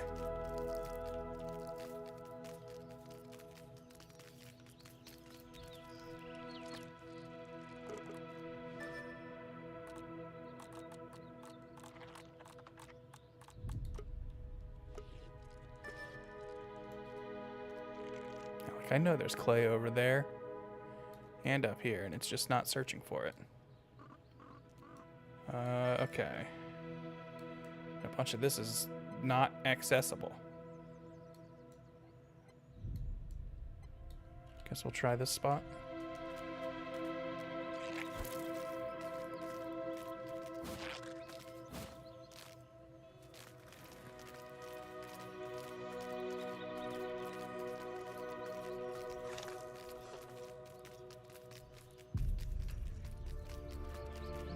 I have a D&D cookbook, and they do that a bit of that, talking about what fictional ingredients are. That's, yeah, that makes sense. Be like, this is you know, ogre pie. Substitute ogre for beef, if necessary. Oh, we found it. The clay piece it scanned.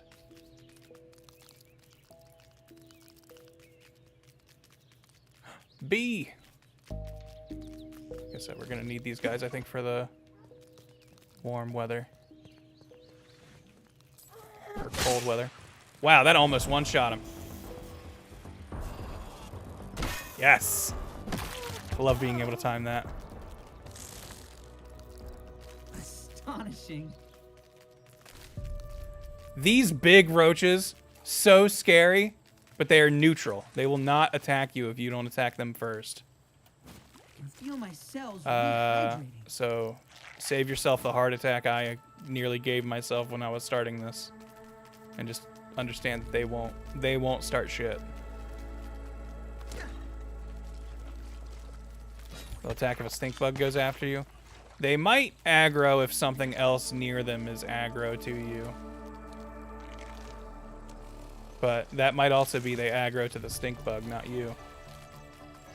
If they got hit with its like stink blast. Though it might just like become aggressive if it's been aggroed by like anything, and therefore, you know, if the stink bug started it, you're gonna have to finish it. Take a breather, little bug, as Allie would say.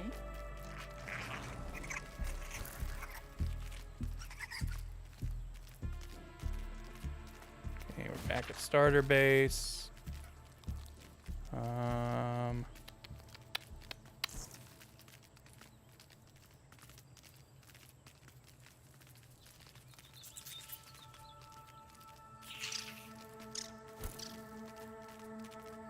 I definitely feel like they've altered the AI of prey bugs, because the aphids and weevils seem like they're just like sitting still until you get real close now.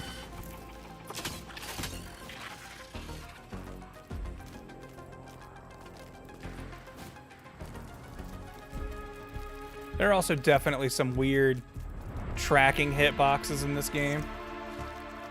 Like, I've definitely had larvae that I've bolted past and feel like I am a million miles away from, still hitting me, like when they are swinging.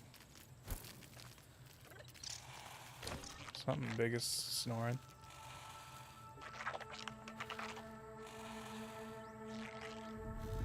Who's making that noise?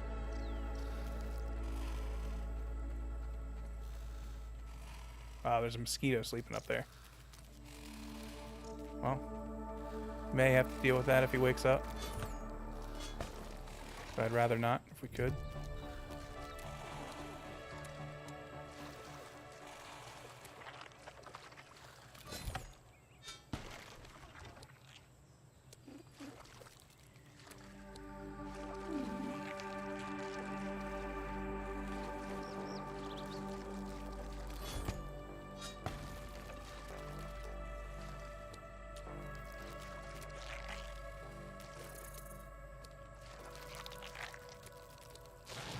Yep. I was gonna say, it sounds like he woke up, which means I'm probably gonna have to fight him.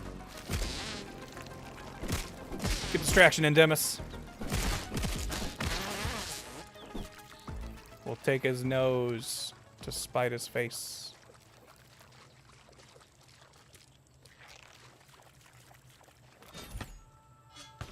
I like the music in this game, but I feel like it's a bit too calm all the time. I mean, as soon as something aggroes to you, it gets spooky. And then I feel like at nighttime, it is exclusively scary. Unless you are in your base. If you're near structures, it becomes a calm nighttime song. I could have sworn there was like one more node that I saw when he attacked, but maybe I'm making that up.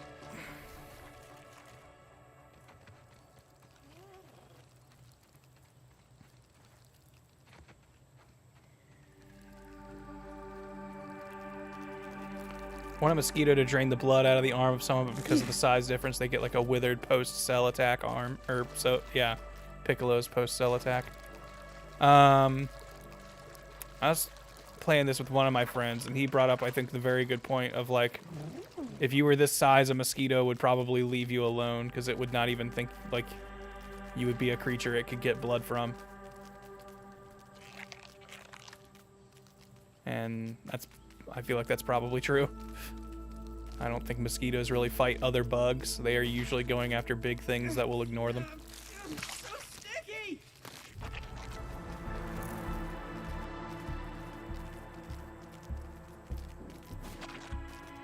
Could be fighting for territory, true. But I feel like if I'm not horning in on its territory, it wouldn't. But then again, I've never been shrunken. I don't know how bugs would react with a shrunken human. That, and I don't think the science behind shrunken humans could really exist, because I think if our lungs were shrunken to a significant amount, they would no longer be able to absorb oxygen, because just the literal oxygen atoms would be too big.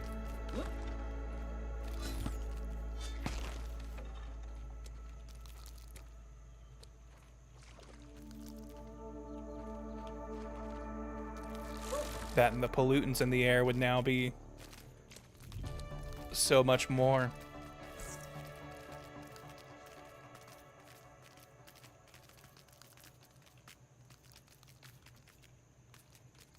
Yeah, you'll still need the same amount of oxygen and water, but your ability to intake has been vastly reduced. Yeah, like, I feel like the more I hear about actual people who know some scientific stuff talk about the problems of shrinking science, Clean, but I realize that my dream of living out Honey, I Shrunk the Kids probably never gonna happen.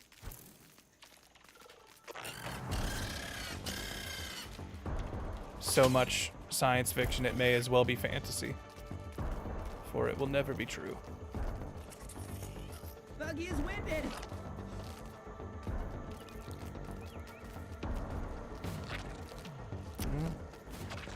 I was thinking I'd find another big chunk of clay, but starting to think I won't. Leave me alone! I already like have so many, I feel like, treasure chest, storage chest things filled with larva parts that I'm never gonna use. So I don't want to fight you.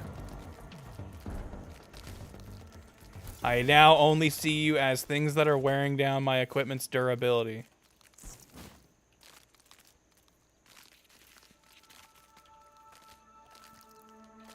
And since this game doesn't have repair glue yet, I have to find actual individual parts to fix things. And ain't nobody got time for that.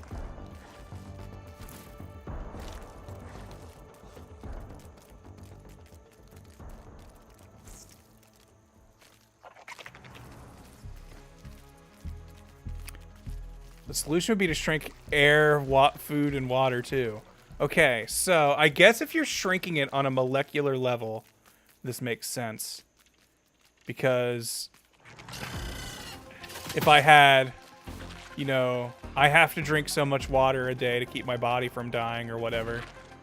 But now that I've shrunk, I still need to drink that same amount of water. But if I try to drink that amount of water, it won't work because it is molecularly too big. However, if I shrink water with me, that water I could survive on. Right? Like, is that what we're saying?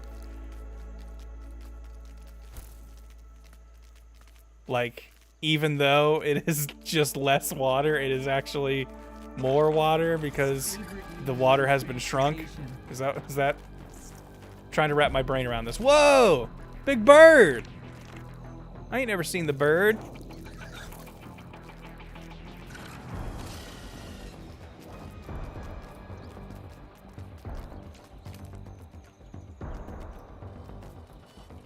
Alright, you want this shit?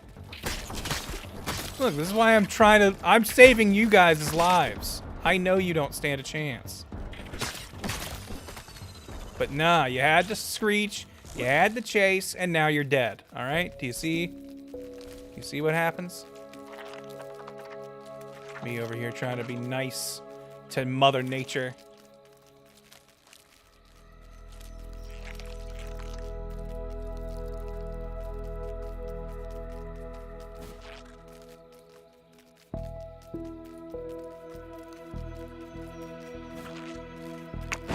One button quick deposit is the best. Every survival game should have that from now on. BT dubs.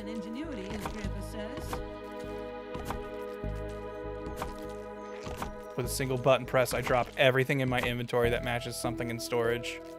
Awesome. Lazy guy like me, that is a world-changing change. Alright,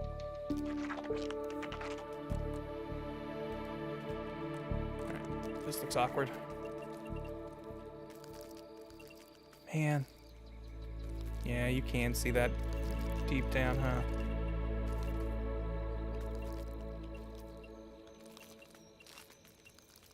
I think I got this on a wrong spot. Okay.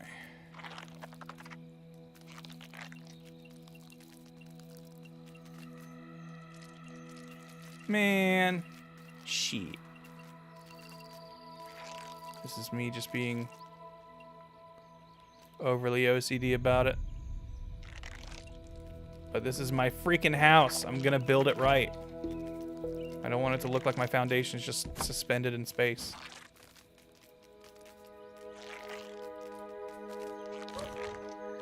Okay. We do have this part here now built, at least. Had to deposit those bricks. Can we? Am I? Shall we? Oh, we need clay for it! Damn it! Alright, I'll sleep in the lean-to then.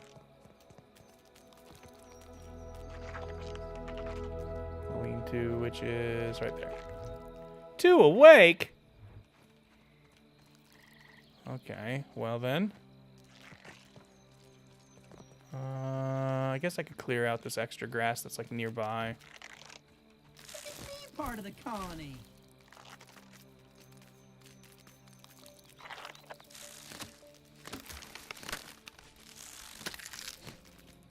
Vacuum away.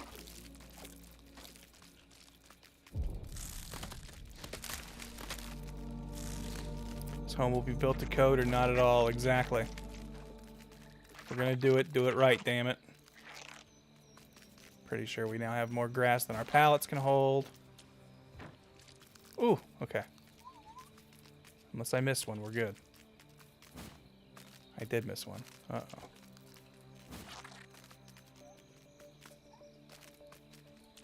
Ooh, okay, it's still got a little bit of room left.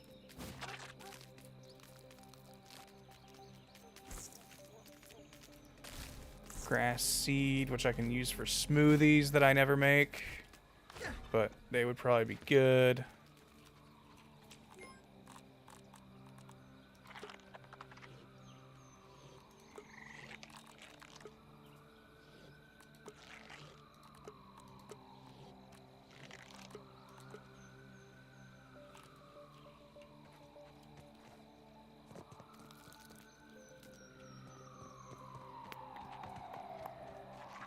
I don't know how much more clover we're gonna need. I'm not gonna really worry about collecting that right now. Anti-hot and cold smoothies are pretty good for their areas. Yeah, we'll probably need to make the anti-cold smoothie since I'm wanting to do Icetown once this fort's finished. Which, what do I need? Okay, so I should also be thinking about the warm armor, the fuzzy stuff. What are we gonna need for that? Bee fuzz, gnat fuzz, lingonberry leather, and rope. I think I've got a decent amount of lingonberry leather because Stumpy is right by the lingonberry patch, and I'm pretty sure I was making a bunch of lingonberry leather with that. Bee fuzz we're definitely going to have to collect more of. I've only got like the little bit I think you've seen me get today. Bug rubber we can make pretty easy. Okay. So it's going to be hunting bees more than anything. Which, I think there's a bee usually. Use a bee at the blueberry patch. Is that a scorpion? Yeah. Alright. Fuck you, Mr. Scorpion. Today you die.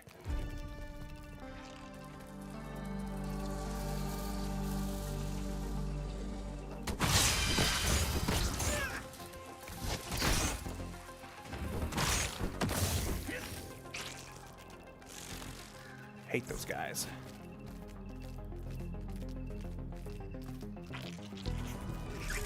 I like this nighttime theme. It's getting interrupted by the night battle theme.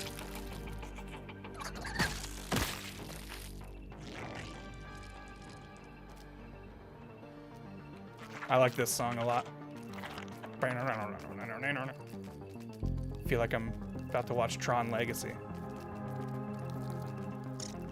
I thought a bee spawned right here. Apparently not. Well, shucks.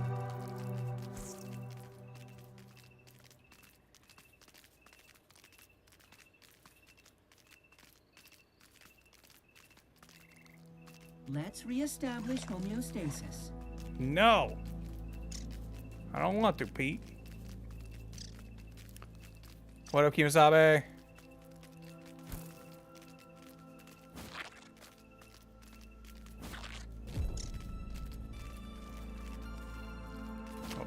The map.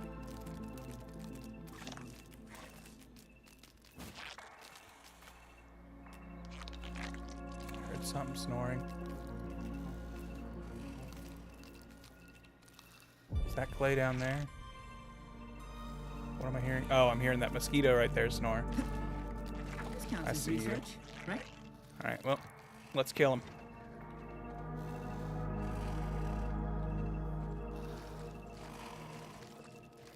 Will we one-shot? Oh, fuck you! Oh, and he interrupted my charge.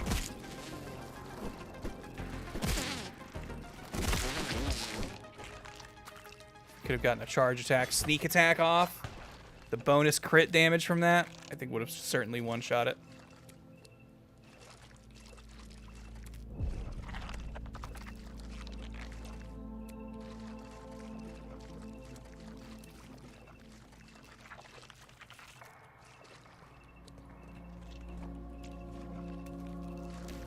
Do not drink the dirty water.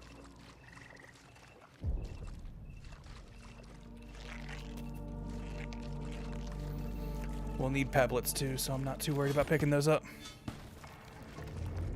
Is his name Anthony? No, this is Endemis. Anthony is actually what I called the ant in my multiplayer game with my friends, but then my other friend also called his ant Anthony, and I realized neither of us were original.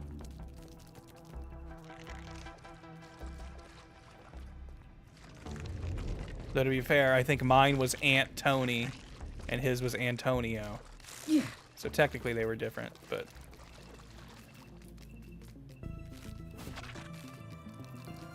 too adjacent.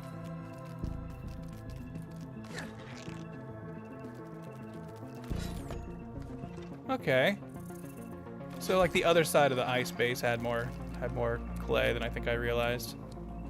Maybe we should have built over here.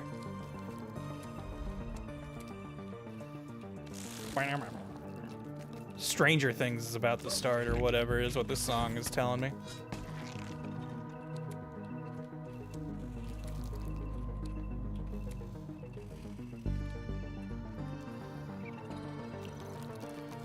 Could have used Aunt May. All right.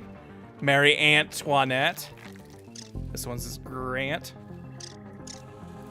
See, Kieran used to call me Gerbug, and I feel like that's what this game has turned me into. I've at least at last reached Gerbug status. Whoa! Hold the phone. Is this a base zone that we should do? That looks sick. I love that curly Q route. This is not very far from the ice zone, is it? It's not bad. We're right there. Right on the edge of the map. Definitely won't be getting any sort of attacks from this side. Yeah, it's a Nightmare Before Christmas route. Do we upend our plans for the fridge and move it here?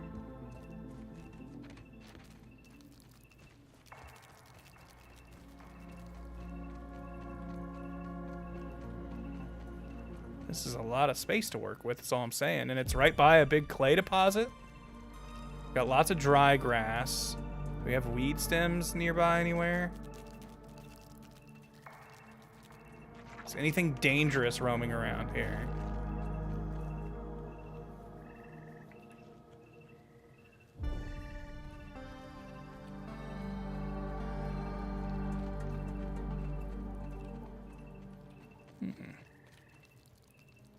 Where are we compared to the fridge? Nah, I do still kind of like this being a little bit more centralized, though. It's pretty close to that spooky empty terrarium I found the other day. I'm pretty sure this is to imply the soon-to-becoming tarantula boss. Because it's a big terrarium that's been dropped and cracked open. And there's just a bunch of warning labels on the side that just say, "I bite, do not touch, do not handle." Yeah, this is some suspiciously nice real estate. This feels like bespoke. This is like one of those spots that they're like, we'll put this here and this will be a great base location. And that kind of makes me want to use it. I really like this Nightmare Before Christmas route. I'm a big fan of that.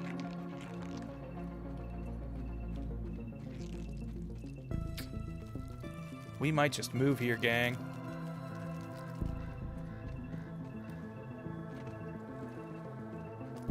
Because then, when eventually the rest of the game is made and we fill out this map, this will be a pretty central location. Like it's on the fringe right here with our current map, but if we're to believe this outer rectangle is going to be the rest of the game, this puts us like basically smack dab in the middle of the map.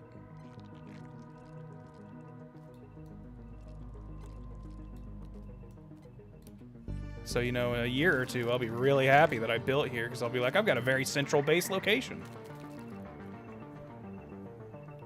Nightmare Before Christmas. Okay. You have a spider mount as well, or are those still locked too? I think the spider mount you get basically after beating the early access period, and I have not done all the story stuff yet, so I don't have it. But it is definitely currently in. Unless it deletes everything. I mean, it could, potentially.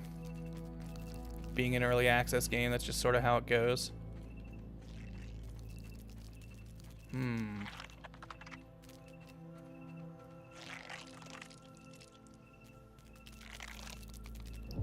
have to train the mounts or anything, or are you given like a mount summoning item? You build a hatchery, and then you will hatch one, and it's immediately loyal to you. They do, in their public roadmap, have listed buggy progression, though. And so no one really knows what that means yet. But that could mean something where it's like you might have to like actually tame them or get them to grow to a state to where they're rideable.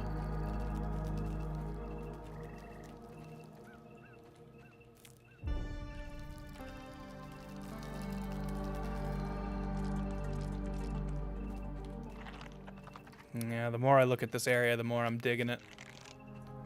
I think we're gonna start moving stuff over here. Quite an efficient way to get around. Do I have... Got sprigs, but I'm gonna need clover, I think, to make a mark. Hey, right there. Perfect.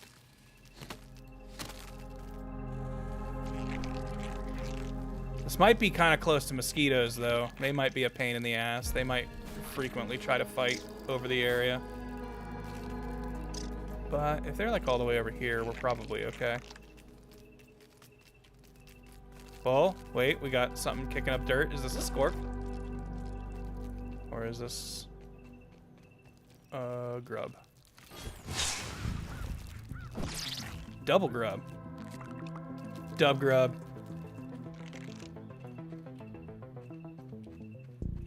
Alright.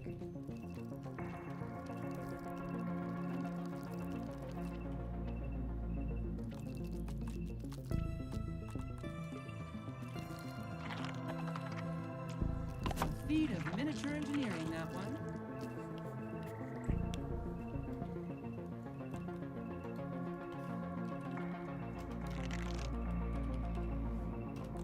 Alright, Fort Dub Grub.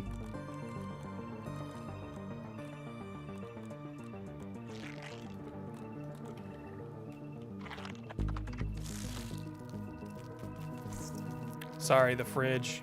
I think you've been replaced.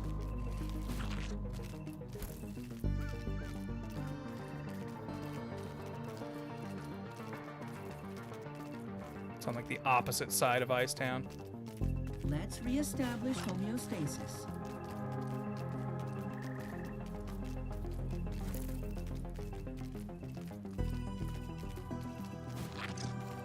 My AC just kicked on, so running by that ice zone, I suddenly started feeling cold, and it was a weird 4D experience I was not ready for.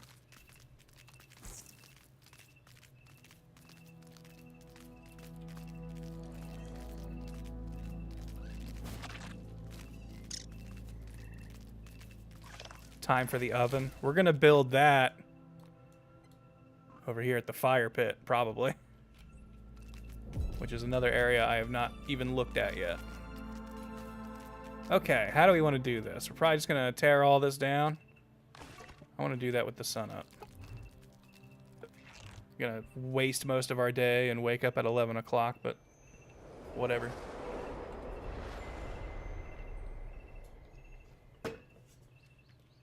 Huh.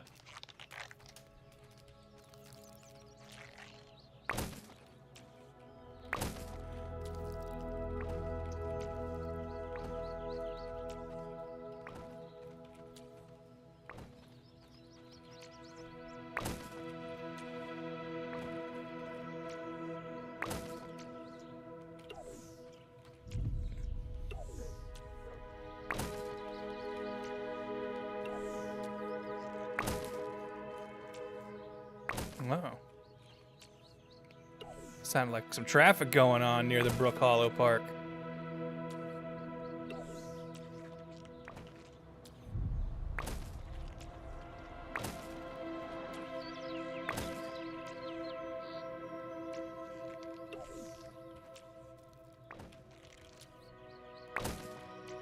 Faster way to do this would have been nice.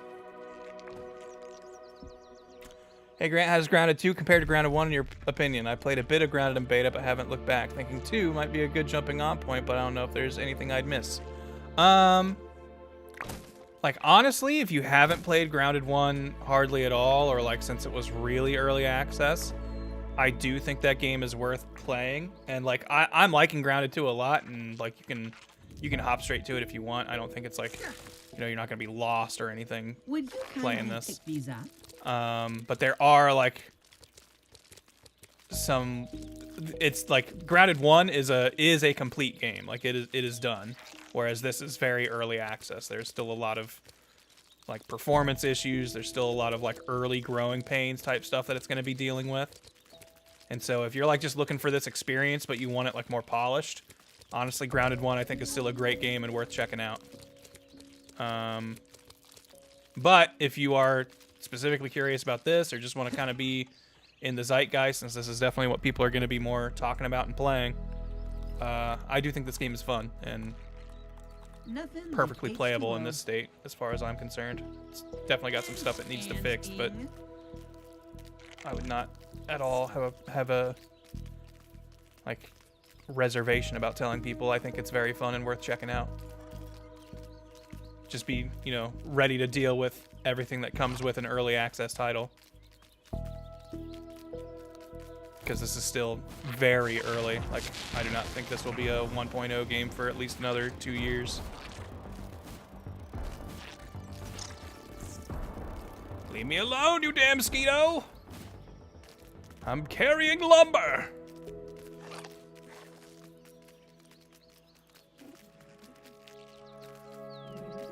Will there ever be a random event where a full-size person just walks through? So on the roadmap, they have a thing listed, an upcoming feature listed that's just called Colossi, and no one's quite sure what they mean by that. I'm kind of assuming it'll be like the first game. There was a koi fish and a bird that you could like kind of interact with, but ultimately it wasn't like an encounter or a fight because there was just nothing you could really do to them. Keep getting sidetracked, but this rock is also not the worst place to maybe build something like a fun lookout tower. But I am wondering if that's what they mean by colossi, like creatures that are just huge and like so big that they have no need to feel the like desire to interact with you.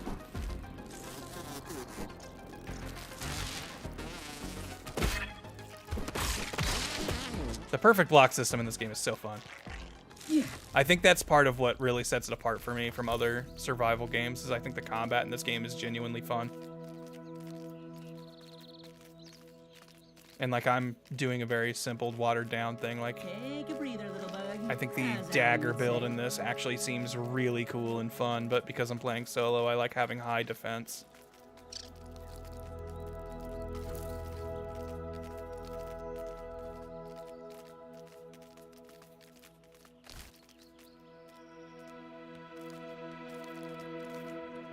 Just one thing at a time. Schlep it over.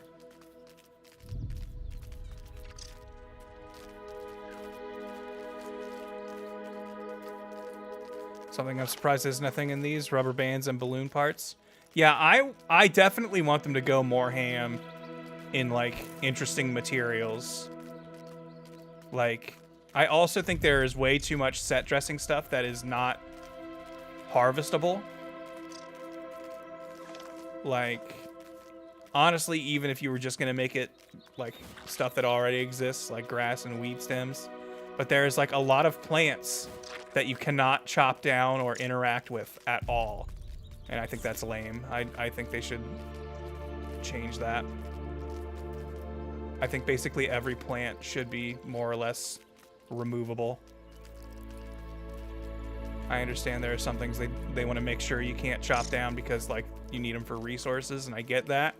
But I also kind of think you can treat your players with big boy gloves and say, hey, if you chop this down, that just means it's gone and you don't have it anymore. Deal with it. Don't be stupid. Astonishing. But like, I would love to be able to like break plastic pieces off of this calculator and use that for something. Or like rip into the rubber of these tires. Like, maybe not each and everything, but I feel like there should be significantly more than not things that I can break and use. Especially if they're going to be adding, like the first game only had tiers 1 through 3 for equipment. And this game I think is adding 4 and 5, maybe 6. I don't remember if that's true. But it's adding higher tier, like, harvesting tools.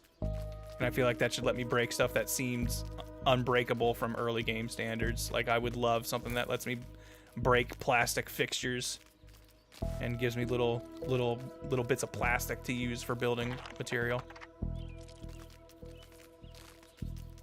Any plans for more Civ streams? Yeah, like I would like to stream more Civ, but I feel like Civ 7, I'm kind of still kind of cool on it and just trying to let it kind of figure out what it wants to be first. Because I feel like a lot of the like core mechanics have been sort of shifting around with some of the updates, and it's made me feel weird about playing it just because everything I feel like I'm learning how to play is going to be changed. So I'm going to kind of let that settle a little bit before I really dive back into it, I think. Me and Tyler were talking about maybe doing some streams together of playing Civ 6 with some of my goofy mods, because he didn't know the extent that I had. Like, he didn't realize that I basically have enough Naruto mods that I can make a whole map where it's just all the different Kage. But I can also have, like, Bowser and the Mushroom Kingdom and a bunch of other, like, Fantasy Kingdom things. Play Grounded in Civ 6 with bug civilizations. I mean, yeah, I did do that one. I think I streamed that on YouTube, or have posted it on YouTube, but I did do that whole run as an ant colony civilization and did world domination with ants. So yes, I essentially have done that. Whoa, lots of clay over here. Oh yeah, I'm feeling better and better about this move. It's annoying. This part of it's annoying, but I think it'll be worth it. What up, Raiders? We're playing Grounded 2. It's in early access now. If you've got Xbox Game Pass, you can play it right away. My favorite survival game got a sequel. Welcome to the chat. Make yourself at home. We're going to be building a base before exploring this tipped-over ice cream truck. But first, I've got to move things from where I thought we were building the base to the much better building location I found while exploring and looking for materials to build my first base. Homeostasis.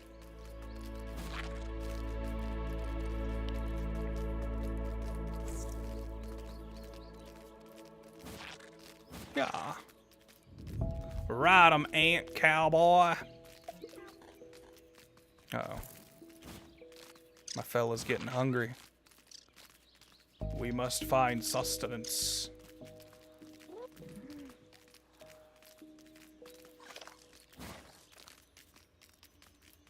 What up, Nick? This game is fun. I like it. I'm pro this game. But I also really liked the first one, so I might be a little biased. What's our food sitch looking like? We do have a thing we could roast, but I think my cook and spit is at our old location.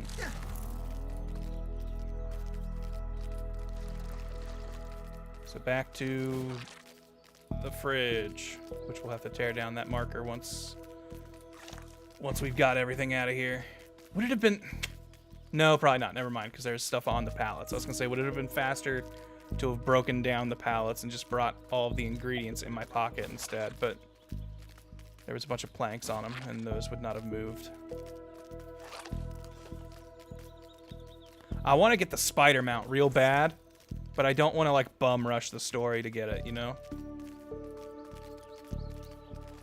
But I am very curious how different the spider mount will feel, because I have been loving the ant mount a lot. Like, and I know this is more its purpose than the spider mount, but it has made building bases feel so much better, in my opinion.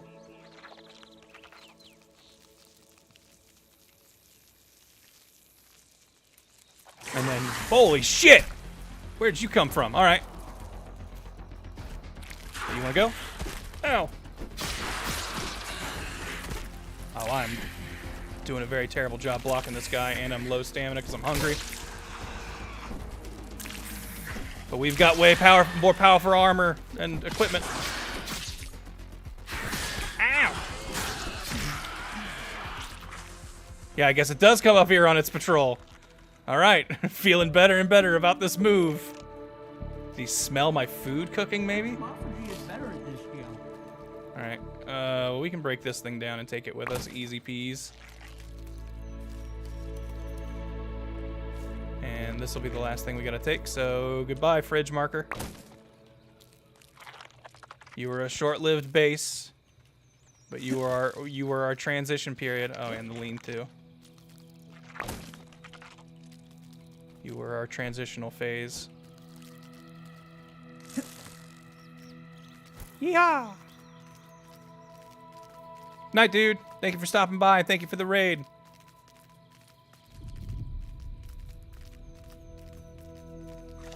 All right. So we now know that spider had that spot within its range and could have given us some rude awakenings at a fully furnished base at some point.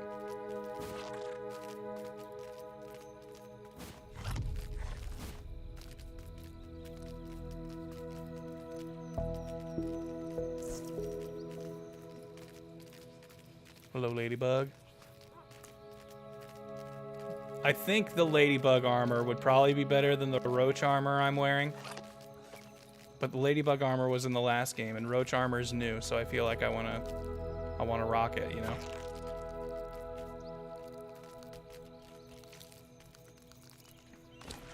That definitely makes traversal very quick. What was the fastest way to get around the first game? I feel like I remember zip lines existing. Yes, so zip lines are in the first game, and they will be coming to this game, but they specified they wanted people to kind of like brute force test both the map and getting around with the buggies in particular. So they're holding off putting zip lines in this game for the first year, it looks like. Which is a little heartbreaking. I was hoping they would come sooner than that, but at the same time, I do like roaming around on my buggy, so I'm not that beat up about it.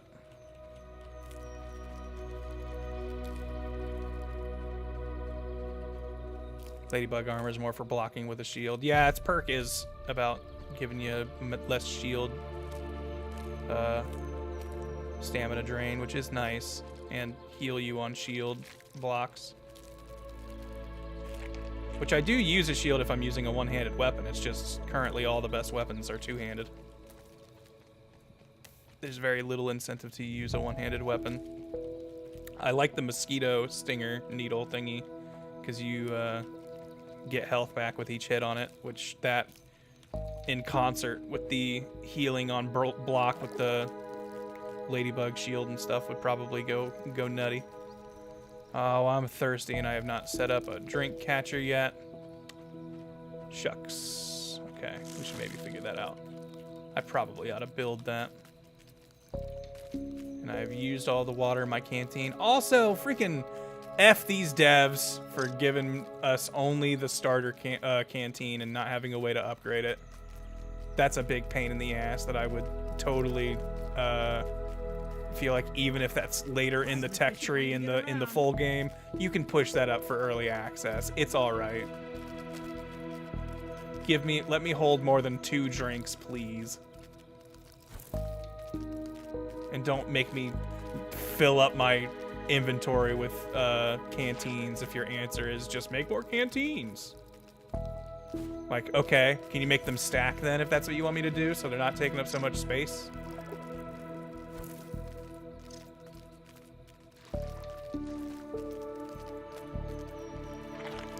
There's no water up here? Fine, we'll run back to the...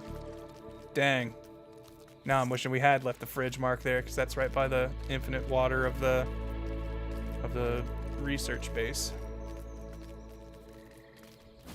Let's reestablish homeostasis. The heck is that ice cream made of? Yeah, it is funny to me that, like, I think in this file currently, my guy has already been shrunk for like 40 days. And this ice cream has been laid out in the summer sun and is still frozen.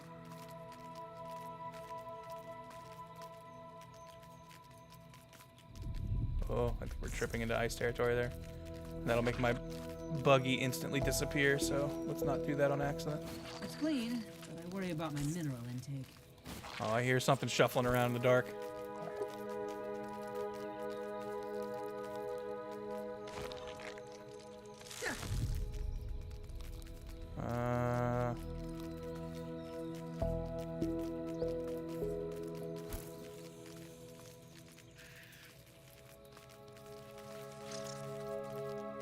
that sound. There it is.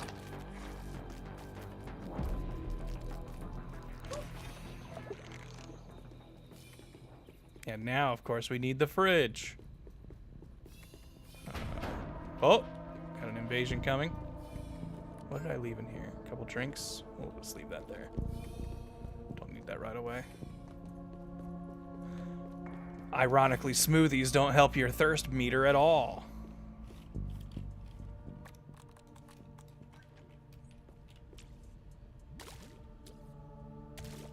That's how that works. You just slap a water cooler with your water bottle and it fills it.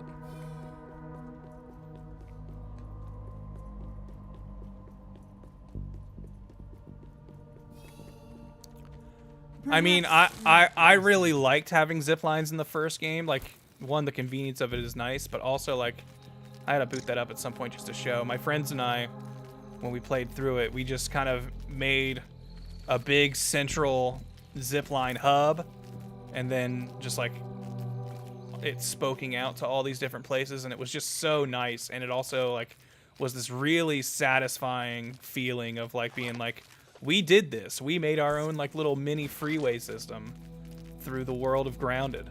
And, like, when this game dropped, me and my friends were, like, real excited because we were like, we're going to get that feeling again. We're going to set up our zip line, you know, freeway system, basically. And our nice, condensed, convenient supply line with it. But that don't exist in this game. Yet. Alright, how do we want to have this set up? Now we start playing Imagineer and look at this land we've got and start doing like Walt Disney and imagining the possibilities.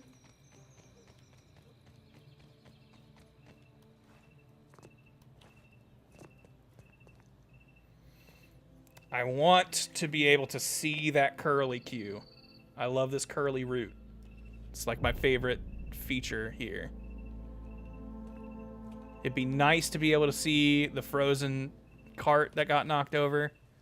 But since we're going to be down on like this kind of ground level building, it'll probably just have to peek out from behind that hill, which is okay.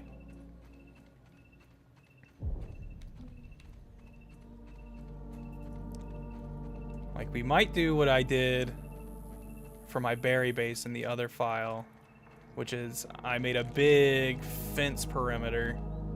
And kind of like the actual building itself wasn't that big.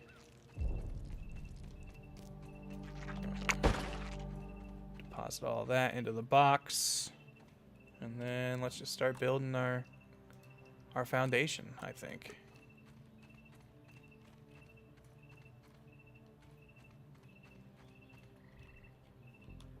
We're gonna have these like weird fake thistle things that can't be touched and can't be harvested in any way as far as I can tell. I don't think I want us to be right up against this rock.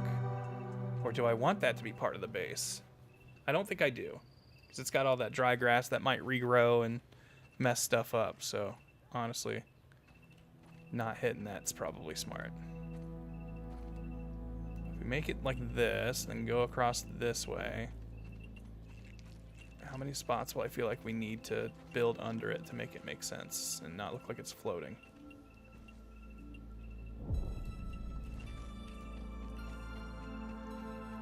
How did you not build there? Obstructed by what? Okay. So what if we get rid of this layer? Oh, I wish I could delete these with a single button press instead of a hold. It makes it feel like it takes so much longer.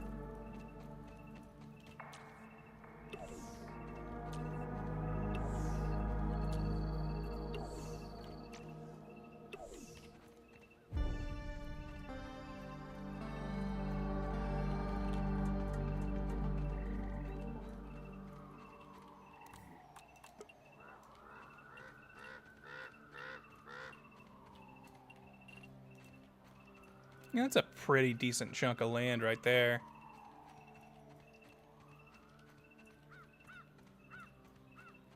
Satisfactory had the right idea where they give an item to permanently remove regrowable foliage.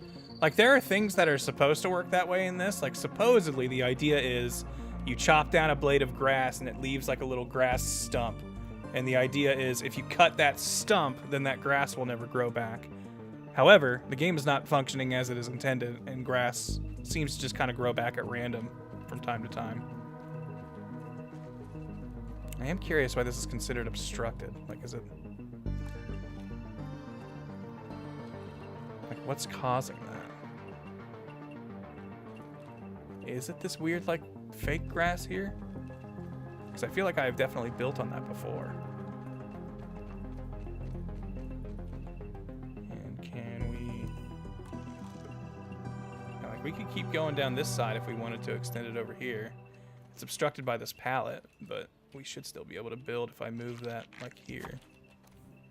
Right?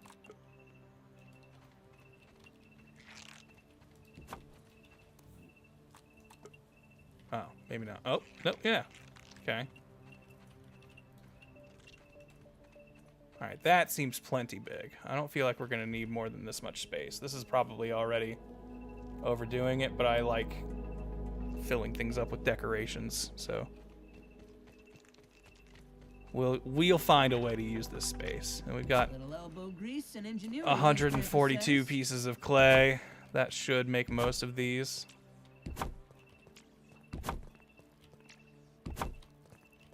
Is there a cave or something that goes under that? Maybe. Maybe that's what I'm not realizing, is there might be like an underground structure that I'm just not seeing.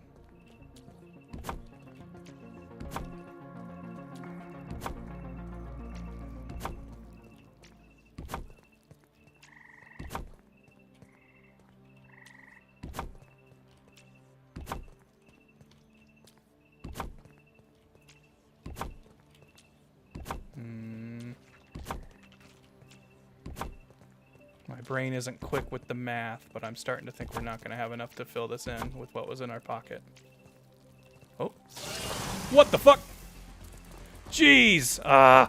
Alright, okay. So, this is in the path of some annoying, patrols. Which means we're going to do what I was thinking, which is building a big fence. Look at me, dummy. I don't want you accidentally busting up my shit. No, you're damaging my foundations!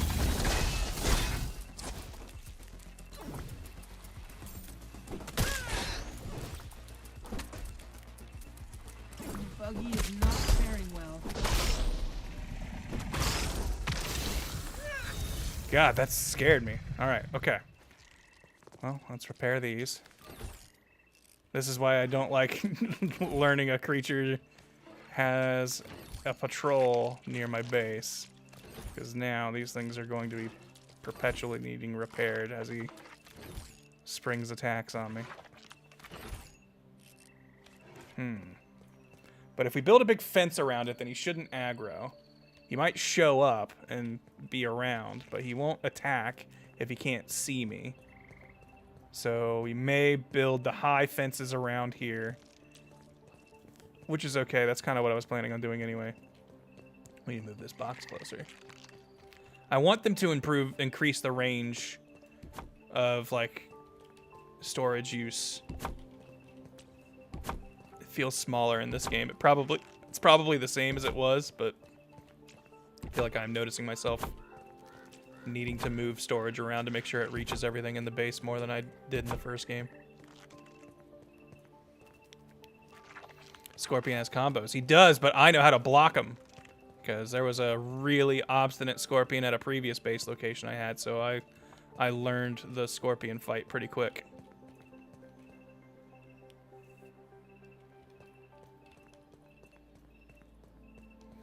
Scorpion hits Ant Pet. No, my foundations. Look, I know how tough Endemis is. He wasn't going down to a northern Scorpion. The amount of those things he and I have killed together.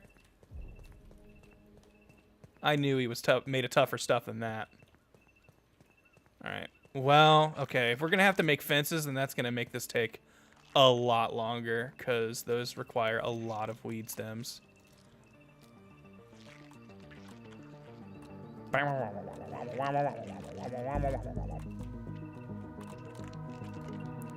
First we'll make our gates. So I probably should have seen and done the math here. How many spaces are we? So it's hard to do this in the dark. But I don't feel like sleeping to solve that. 1, 2, 3, 4, 5 by 1, 2, 3, 4, 5, 6, 7. So 5 by 7. So if I wanted to make a double doors that's centered, I don't know if I can because there's not enough spots.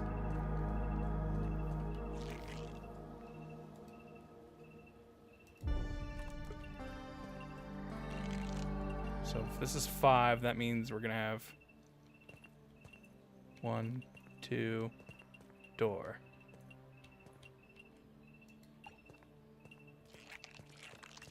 Could do a door wall door thing. Okay, maybe I'll do that.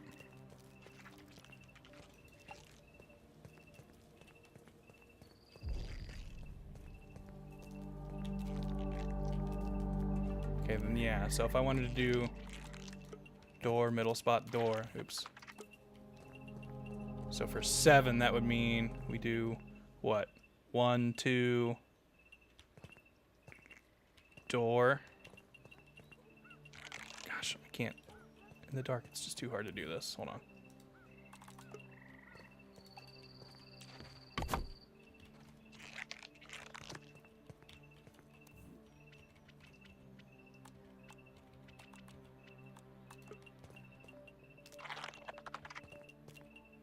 It also keeps snapping. Okay. 1, 2. So would I have the door, then a space, then door?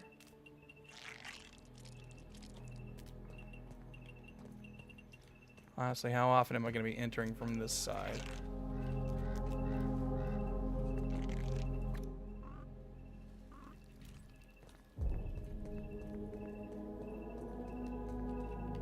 We can't make it one longer because for some reason we can't build right there. We can maybe make it one more here. And then kind of be up against this wall.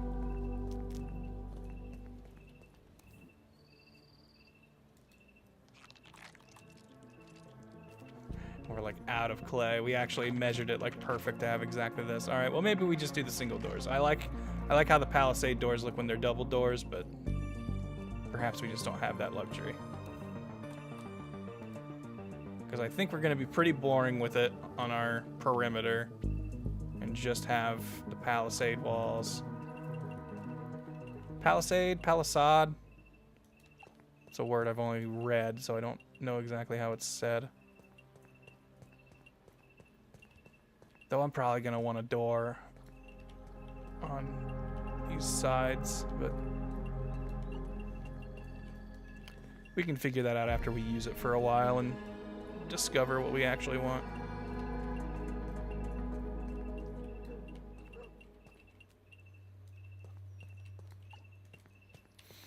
But these things will take a while to make. But we're going to do this, I think, like I built another one of my bases, which is like this is our ground. We will actually build a building inside of this for things that make sense to keep indoors, and then like we'll have a lot of crafting stations outside. But we're gonna need a lot of crude rope, and that's gonna take a lot of grass and a lot of spinning wheels. Can I build those yet?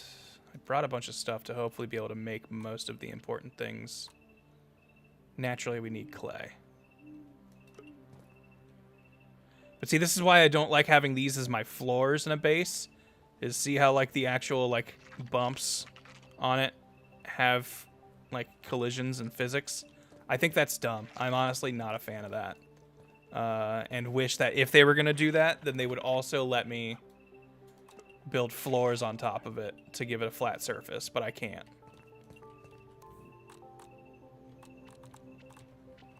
So for that reason, I'm not a huge fan of having these as my floor, because then Just makes having stuff be level and look right to my eyes nearly impossible.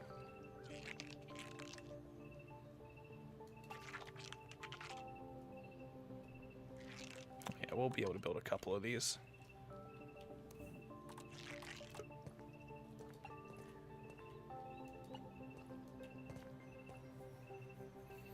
Does snap to grid change that? Maybe. The grid is not in this game yet.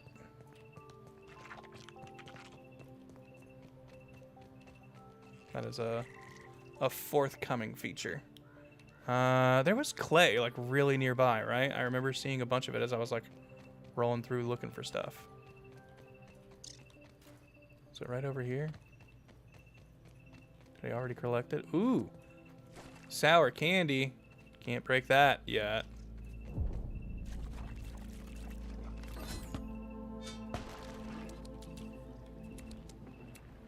Don't drink the dirty water. Be careful.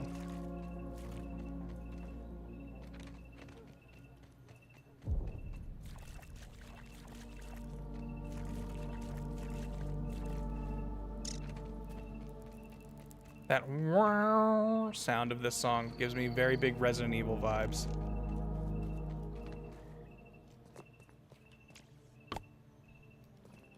Okay.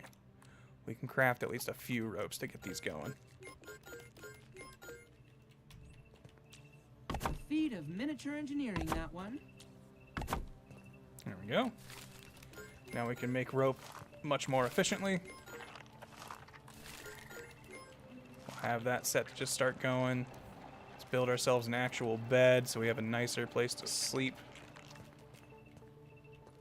All of this stuff will eventually be moved once we figure out how we want this place laid out, but just kind of set it up for now. We will want our cooking spot. Don't have everything for the cookery yet, but we can still get basic roasting pit. I'm going to want a water catcher. We're going to need more ropes for that as well.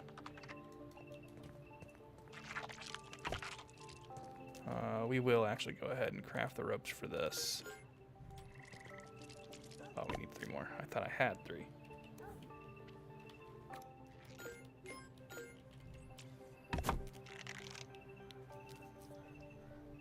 Can silk rope be used in place of crude rope for recipes, or is the crafting very exact? The crafting is very exact. You will need specifically the crude rope if it asks for crude ropes. But we're going to need a lot of ropes because all of these are each going to take 2 ropes. They're also each going to take 8 freaking stems, which is so much. But they provide the best protection, so it'll take a long time. We will probably be building this over the course of a few days. And by a few days, I mean like real world probably, not in world. Because this will just be supplies that are just going to take a while to get. And I'm going to want to explore that ice place before it's done. But it will eventually be a big help against the scorpions who are going to keep interrupting us probably every night. Honestly, there's an argument to be made for me to, instead of building these around here, building them out here instead and creating a bigger perimeter, which maybe I'll eventually do.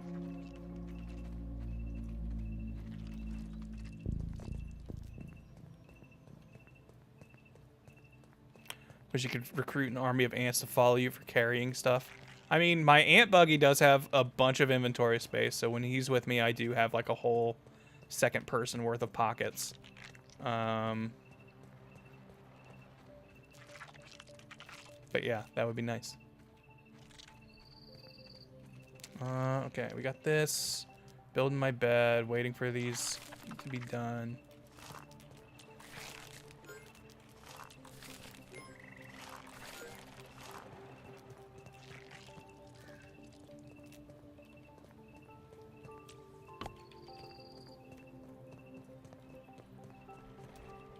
I have enough for a leather spinner. I might as well make one. Oh, I don't.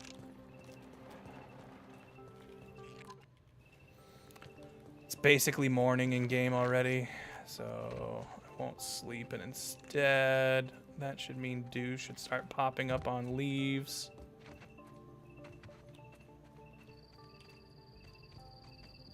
But okay, we know scorpions are nearby. We've got... Oh. Character's getting hungry. Scorpions are nearby. I'm pretty sure scorpions also frequent the frozen zone. So there'll probably be a bunch of scorpions there too. So we're gonna want to build like a stuffed scorpion so we're getting maximum loot from Scorpos. From them Scorpons.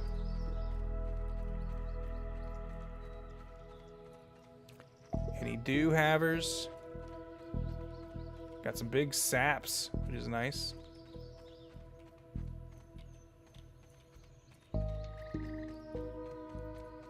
Man, that dang scorpion roaming around, now that I think about it, it's going to be annoying. Because I was hoping to keep things mostly open so I could get a good look at that curlicue. Does it go up high enough that it'll still be over the fence once the fence is up? Okay, yeah, we can still see it. It can still be kind of the centerpiece of the base, which is what I was hoping for. I wanted it to be something you really looked at. I will probably build like an elevated housing for me here with a big window that looks at that because I think that's just so cool looking. Oh my god, I know you're dying. Relax, bro. It'll be fine. We've got water in our pockets if we really need. Come back! No! Why am I not sprinting?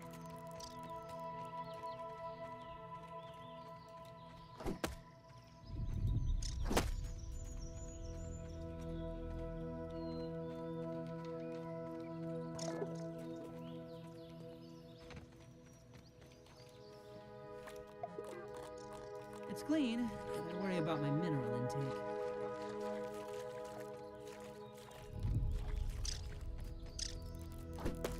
Man, this thing swings so slow. Not a good hunting weapon.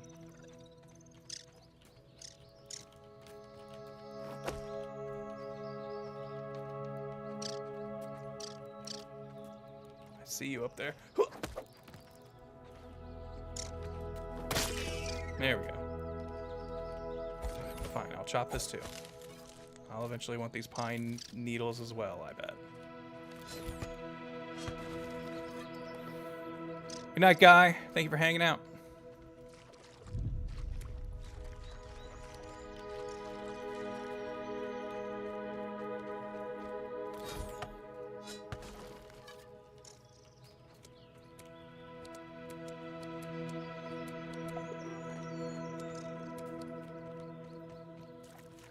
I don't remember what drinking dirty water did in the first game, so this might be the same.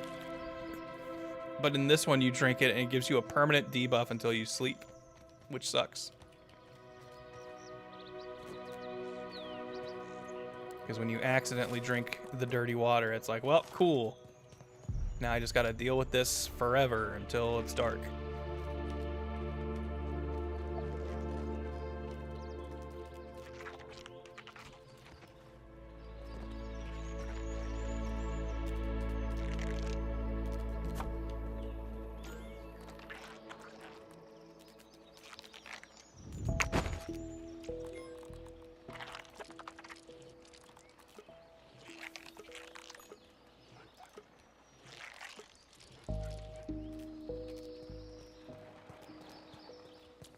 Entomophagy is better at this scale. Entomophagy. Gone soft these last 2 years. Prove me wrong. That's right, I forgot you were setting up to fight me again. That's okay, we'll just head back to Scorpion Spire when we need to. She should warn me again one more time, and that will be my chance to run for that. Alright, bed built. Probably gonna want more storage. Just have this ready to go. We'll organize it later. We're gonna want to put these in there, put you in there, you in there. This will be stuff that's actually going to be useful for our base.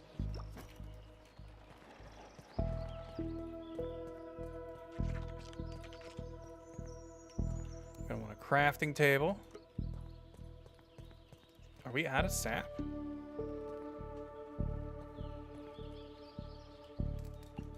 Right now I'm kind of just throwing things down wherever I feel like it. We'll actually get this place looking nicer. Now see, I don't like that this happens. Why are you growing through my clay? I feel like there should be a way to make it go, something is on top of this. This object would collide with this thing. Don't spawn that object. You know? It just feels like that would be a simple solution. But I guess I don't know. I don't know how hard it is to make that kind of stuff. Sap. We needed sap. That's what it was. Yo, do we get the sap off the tip of the curl?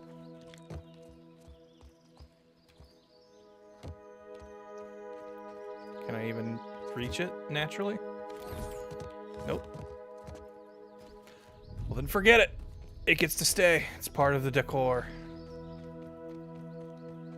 I know there are ways I could get it down for sure, but I kind of like it being there, so that gives me enough of an excuse to just leave it.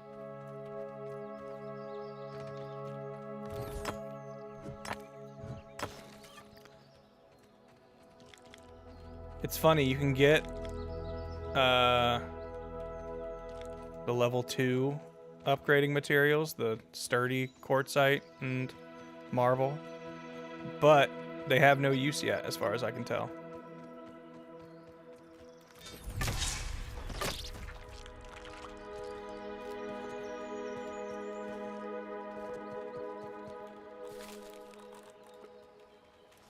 Because to level things up in this, you only get them up to level 3, and that's all done with the level 1 stuff. And then after that, you can't upgrade it anymore. Yeah, it's something you can stockpile for future updates for sure, but it's just funny to me that they put it there in the first place. Do we have any dry grass? Yes, we do, but not very much. We can always get more.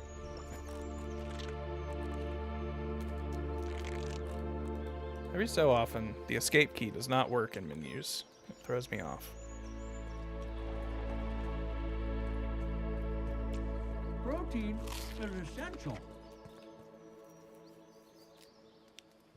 Yeah, snail shells, which are in usable recipes, are not harvestable.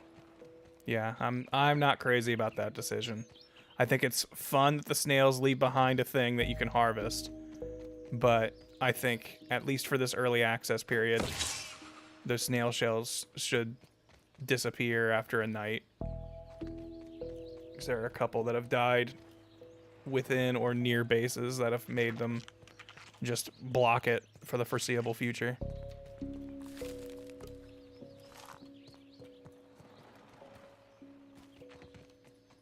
And I feel like I've definitely seen footage of people with pine cone roofs in Grounded 2. So I'm curious if there's like broken pine cones that you'll find later.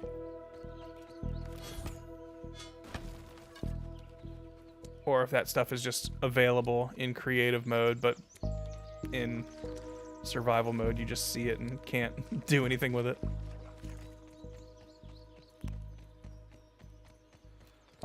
Okay, so we also were wanting to make the fuzzy stuff, which was going to require bee fuzz, gnat fuzz, lingonberry leather.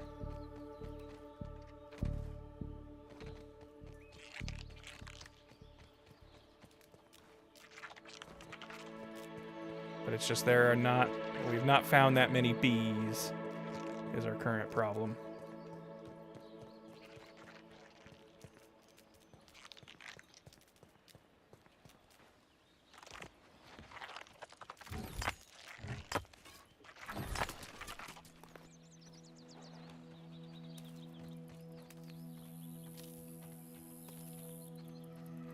I'm curious if and when that scorpion's gonna show back up.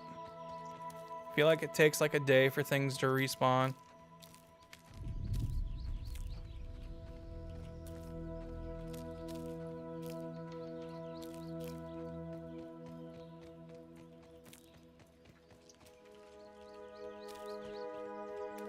I am gonna have to run back to fight that girl.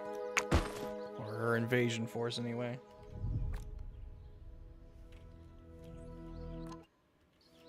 It's only 11 in the morning. I've still got a good 8 in-game hours.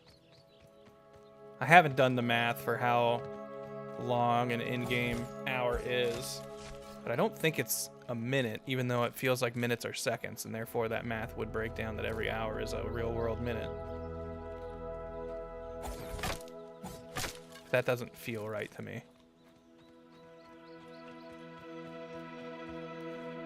Because it definitely stays dark for more than like 8 minutes once it gets dark.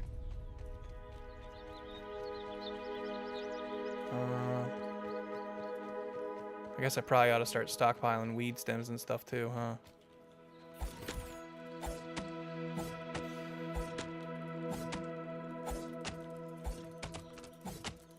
Buggy can't reach me here. Is it too cold? Oh no, what the hell? Didn't mean to do that.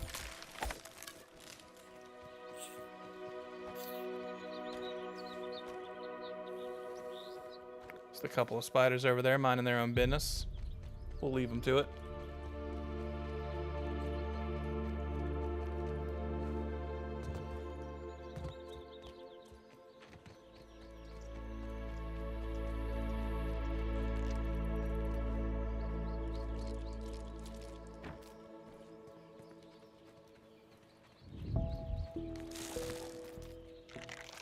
Quite an efficient way to get around. I'm still used to hearing the soldier ant sound and thinking that means I need to get ready for a fight. Let's reestablish I'm honestly a little dreading getting the spider mount because it's going to be making so many noises that I've conditioned myself to be like, uh-oh, spider, get ready.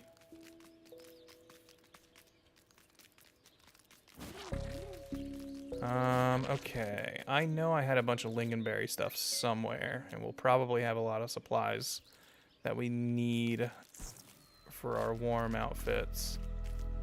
At Old Stumpy, I think? So let's try to head there.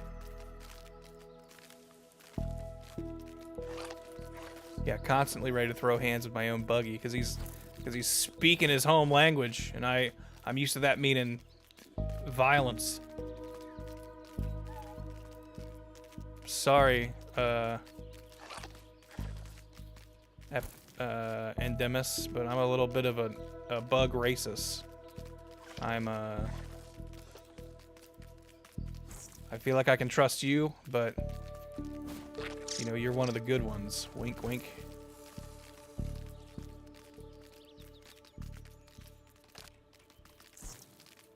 And I don't know if I'm gonna be capable of feeling that way about a damn spider.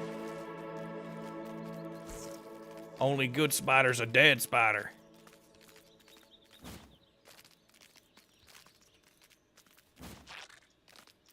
Boy, old Stumpy is like the opposite side of the map. So if you're wondering how big this game's map is, I mean, at least the early access map, this will be roughly what it's like to traverse it. Which, like, on the back of the buggy is really not that terrible. What about Charlotte? Dude, I don't know. You think you can trust Charlotte after she wrote Some Pig? She didn't write, Please Don't Kill My Friend Wilbur. What if they saw Some Pig and went, Some Pig? He probably makes some bacon. Signed his death warrant then and there in her own web.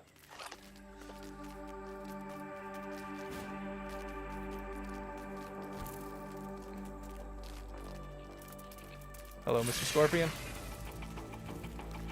You're a little babby scorpion. I ain't scared of you. But I know you got a big uncle who hangs out in these parts.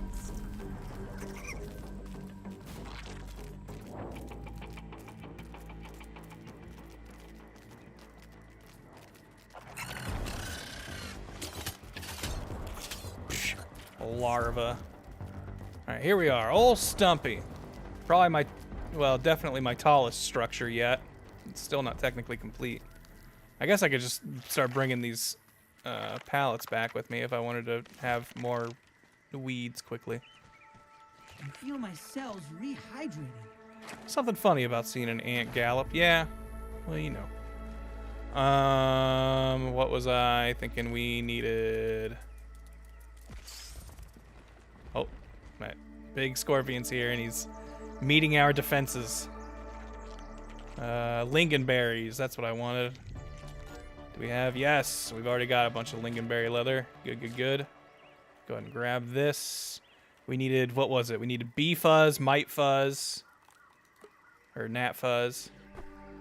Got that. We needed rubber. Had I made any of that? No, but we should be able to make that here.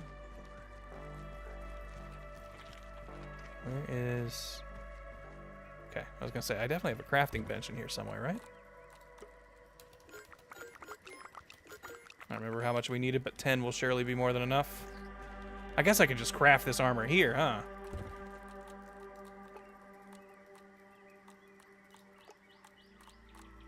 Assuming I have the parts for it. Okay. So we need 3 bee fuzz. I think we need bee fuzz for all of them. 7 bee fuzz. 10 bee fuzz altogether. Is he gonna hit? Is he gonna hit the spikes? I can hear him. Yep. Then he runs away after he hits the spikes, and then comes back a couple seconds later. Let's just see if we can see him doing that from the ceiling. Yep, he's underground, moving all the plants around. Then he'll eventually pop back up. There he is. And then, because of his patrol, he should eventually circle back around here. This counts as research, right? Maybe not. Maybe he learned his lesson. Are these, yeah, these are damaged because he's hit them. But yeah, I think spike strips in this game are actually useful. In Grounded 1, I felt like they really served no purpose. In this one, I feel like they do deflect invaders and like hit stuff way more often, and they don't instantly break like I feel like they did in the first game. I think this ant probably gonna die. Oh, nope, never mind. He's too smart. Here he comes. I wanna watch this from the upstairs. Please don't do it too early. No, this stupid leaf! Let me through.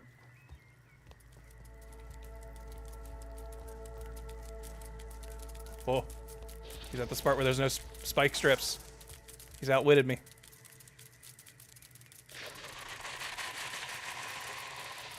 He knows there's something here, but he just can't figure it out.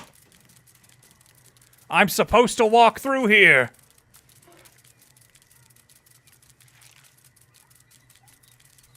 This is part of my pathing. I just walk straight through. But something's amiss. Something strange is happening. Alright, so that tells me I need to put more spike strips on that side. Alright, let's deal with this problem. Come on, baby. Get away from my house. Oh, I'm messing up blocking that combo. Get out of here.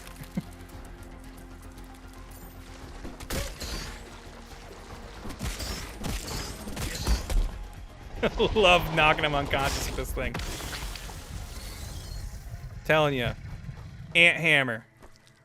Busted.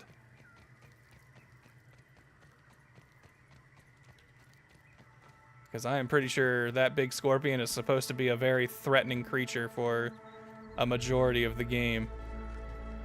And, I am not very scared of him anymore. Okay. So... got lingonberry leather. I got... how much gnat fuzz did we need? Are we gonna need more? What all used it? Was it just the chest part? Oh, not even the chest part. Was it just the hat part? It is, and it only takes 2. Alright. So we need 10 bee fuzz altogether, and I think we've actually got everything else we need here. What's that?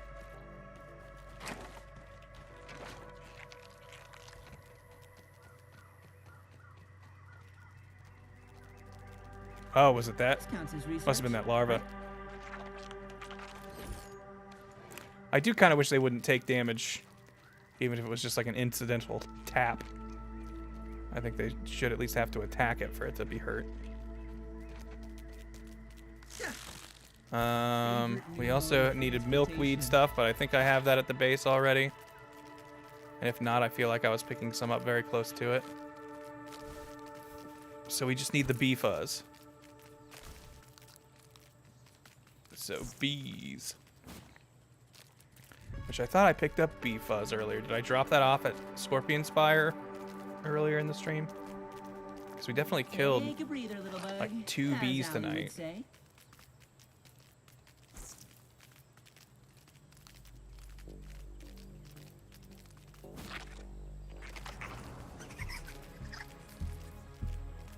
I think bees are sometimes up on this thingy.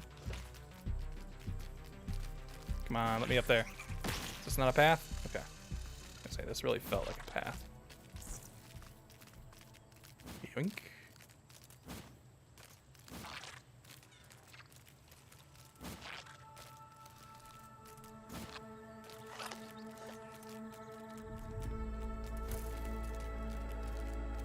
Maybe could jump that gap, but you know. Oh, I feel like I almost always see a bee sleeping here. Guess not. Alright, let's head to Scorpion Spire. We're gonna have to deal with an invasion tonight, and I don't want to deal with that at our new base, where I don't have any defenses set up. I honestly probably could just go toe-to-toe with the invasion force she sends, but I don't want to. So we need to go to Scorpion Spire, not Fort Grubdub.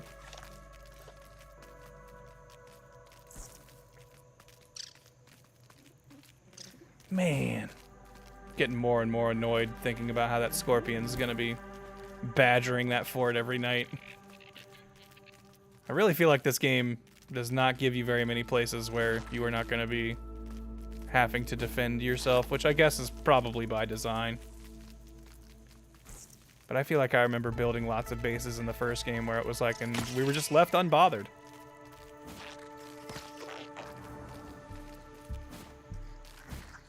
But maybe I'm remembering with rose-tinted glasses and it was not the case, because I do also remember getting invaded a lot for encroaching on other bugs' territory.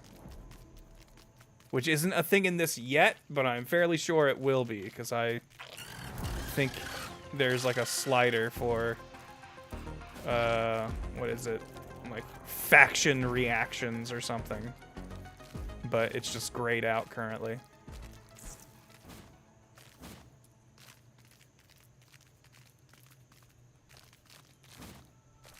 I love when this happens. This counts as research, right? And the butterfly, there we go. Like it doesn't quite load in yet. So you see it essentially flying, but in what I'm guessing is the closest a bug does to T-pose.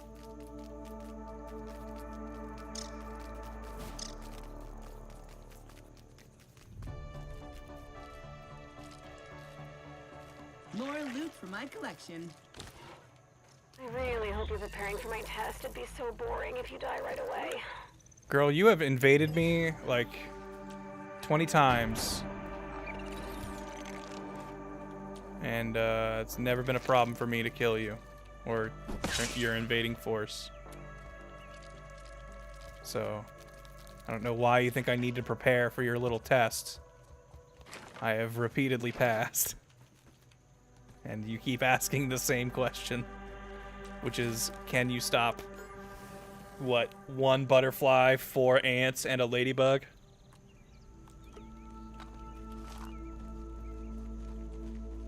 Hey, this was not happening before the update. I guess there was a blade of grass here that I cut down that is actually not growing back, but the game still thinks of it as a place for dew to be able to grow.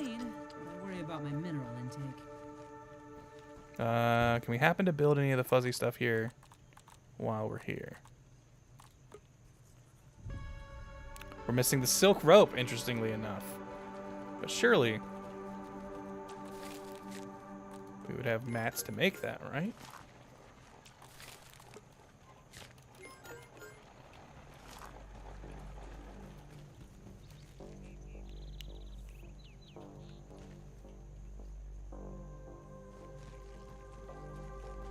I don't know why I put this here.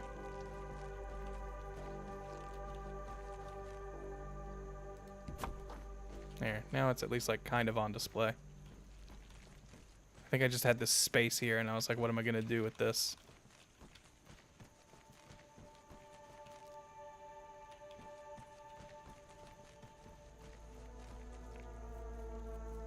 Wonder if it'd be possible to straight up sleep through the entire invasion.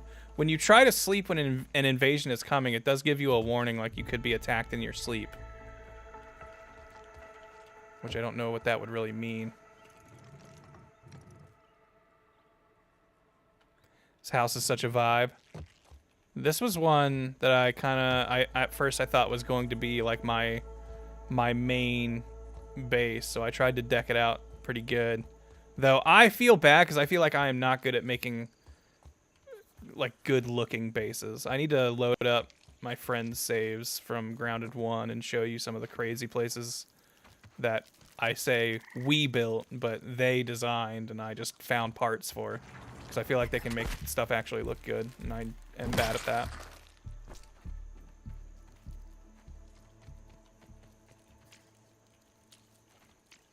The repair tool is finicky. You like have to hit it from a certain angle and it can't have other stuff around it. Alright, we got like 30 seconds-ish. We should get attacked. Yeah, I need like good architects to give me designs, and then I will just be the guy who hunts down the pieces, because I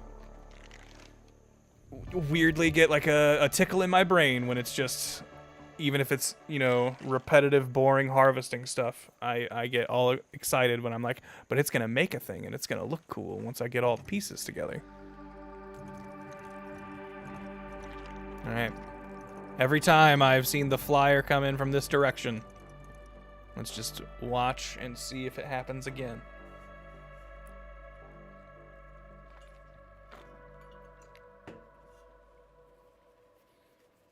Then remind me, after this invasion, I need to refill my water.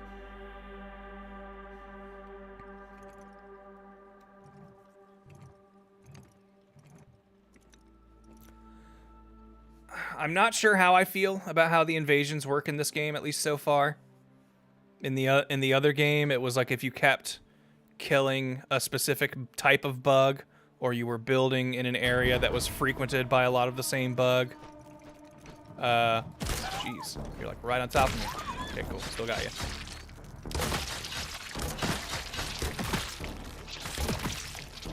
They would respond and attack you. In this one, it's all framed around being this one character who is sending her like soldiers out to you. But what I appreciate about this versus how the invasions worked in the other game, that's what I wanted, is the reacting bugs would attack whatever base you had built nearby. They would specifically go after your base. Whereas these ones all seem to be focused on where you are. They will hunt you down. And I kind of like that, because that means there's never going to be a situation where like, oh no, my base is being attacked and I can't do anything about it. Why is it not letting me equip this? I want to hold it so I can refill it. Is it because I've got that? I can't figure that out. Whatever.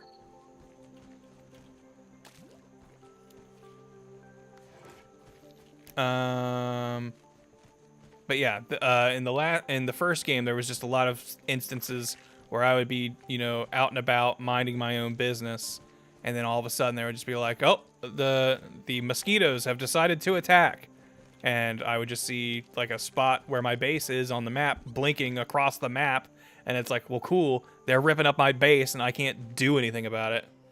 Like I can try to get there as quick as I can, but by the time I get there, who knows what they've already done. And this game also gives you like ample warning. Like you have like a whole day cycle before you will be attacked that you know that it's coming, which I appreciate. I like at least being aware that it's on the way. But thematically, I do not like it nearly as much. I don't like...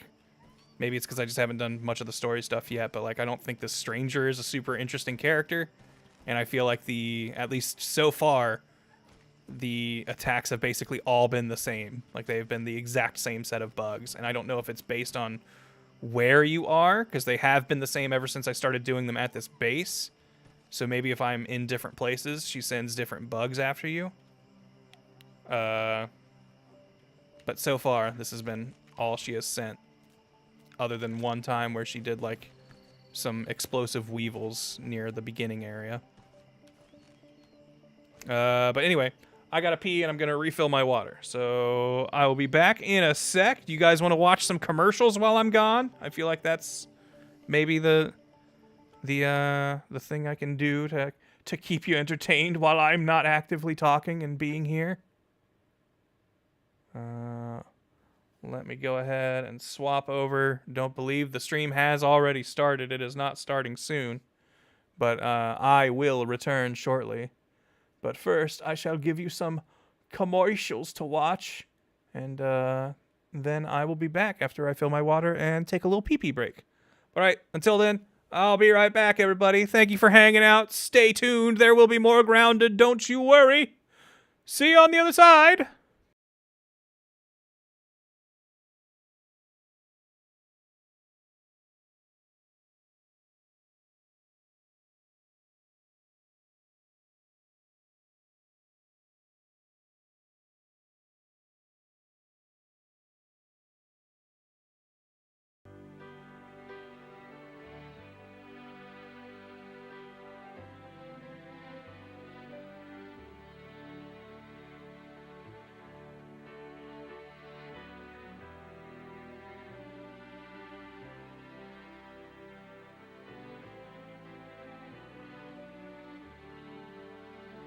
Space.com. Something amazing every day. They wouldn't start without me. That's the marshmallow. Would they? Oh, let me stir. You guys, you're making Rice Krispies treats in there. This is fun. Maybe Tony the Tiger needs a partner. This is no way to treat a cultural icon. Ooh. Duh. That was fun. Hey, Pop. Next time you should join us. Kellogg's Rice Krispies cereal. Let someone in on the fun. Calling all Pokemon trainers. Are you ready for Poké-ROM? Educational mini CD-ROMs for your computer. Challenge your friends and free your Pokemon by solving puzzles. I know this one. Your Pokemon will live in your very own personalized sanctuary. I got Lugia. You can master the facts. The more you collect, the more you learn. You can learn them all. Poké-ROM CD-ROMs work with most Macintosh computers and Windows 95 and up, each sold separately. Kids, come meet your new sitter. Looks like a good time to check out Burger King. Yeah! Yeah, that sounds great. What are you watching? Superman fighting Brainiac? Did you turn it down? Cool new Superman toys are now at Burger King. You can get one with every Kids Club meal. Well, what have we here? Whoa. Burger King Kids Club.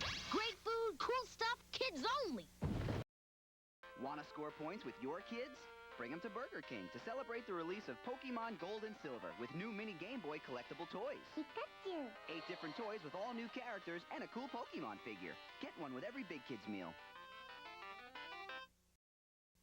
We interrupt with this too much bull advisory. Car buyers all over Columbus are reportedly tired of the same old song and dance. Where's the price? All vehicles at MyCarco are clearly marked with the option and the price. Where's the warranty? At MyCarco, each vehicle comes with a security blanket, which includes a 6-month or 7,500-mile extended warranty. Where's the deal? The best car deals have been found at MyCarco. Always fair prices, extended warranties, and easy financing at MyCarco, where we work for you. Rosie has a song to sing and you can sing together. Just take one hand and take the other. Around a rosy, pocket full of posy, ashes. Rosie needs you to hold both of her hands so she can sing. Or you can join hands in a circle and she'll sing for everyone. Ashes, ashes, all fall down. Rosie, the ring around the Rosie doll who really needs you. Happy holidays, Columbus. It's Crazy Larry in the gifted game outlet. PlayStation, Nintendo 64, $79.95. The lowest price on PlayStation and Nintendo games. And look over here, we've got Beanie Buddies. We've got Beanie Babies. We have Billy Bob teeth and the hottest new item of the Christmas season right here. Billy Bob pacifiers. That's right, folks. Take a look at them. It's a good price. Woo! It's a gifted game outlet. 8 miles north of I-270, 3 miles south of Delaware on Route 23.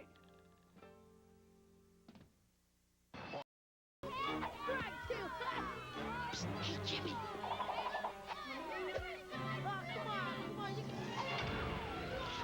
No, it's Mr. Bruder's house, not the wind. You hit it, you get it. You boys back again? That's the 3rd time this week. My husband had a mean curve.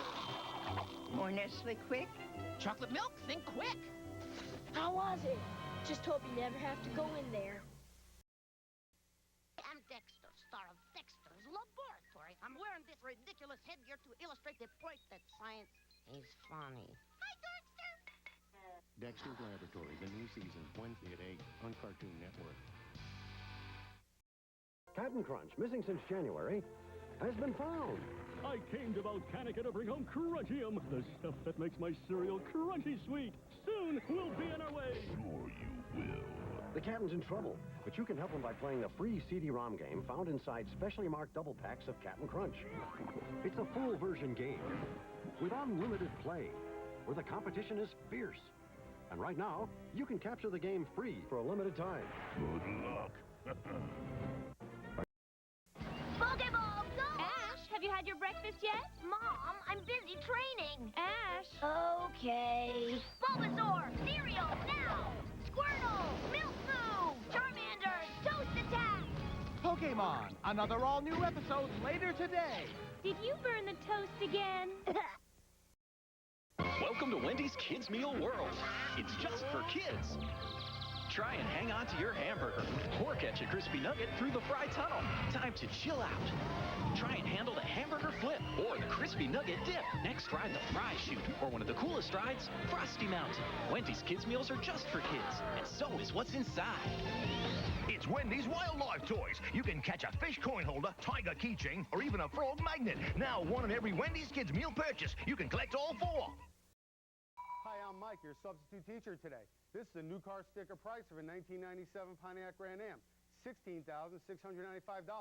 This is the key old sticker price for a used 1997 Pontiac Grand Am, $12,496. Both cars come well equipped. Both cars come under factory warranty. Can you tell the difference? About $4,200. Key old is knocking out new car prices. I hate substitutes. We're the Breakfast Crew, and this is our new deal for breakfast. Everything will revolve around the toaster. All foods will be four-sided. And we'll have no use for spoons, except as nose guards. Naturally, the official food of the Breakfast Crew is anything but breakfast as usual. It's Kellogg's Pop-Tarts, funky frosting on top of real fruit filling inside square pastry. Part of this complete breakfast, which if we had our way, would be self-rising. Because at breakfast, Pop-Tarts rule. There is no better time than right now to head to Budget Car Sales. And there's no better deal anywhere than what you'll find when you get there. Budget's incredible. $99 down and $99 a month until $19.99. You heard right. 97 Pontiac Grand Ams, 96 Nissan Altimas, 96 Mercury Sable. You choose the car and it's only Budget's incredible. $99 down and $99 a month until $19.99. Call 1-888-68-BUDGET or check our Suzuki. 3 locations in the Columbus area. Join the E-Patrol revolution. Learn about water and air pollution. Protect the life forms on this planet. Reuse, recycle.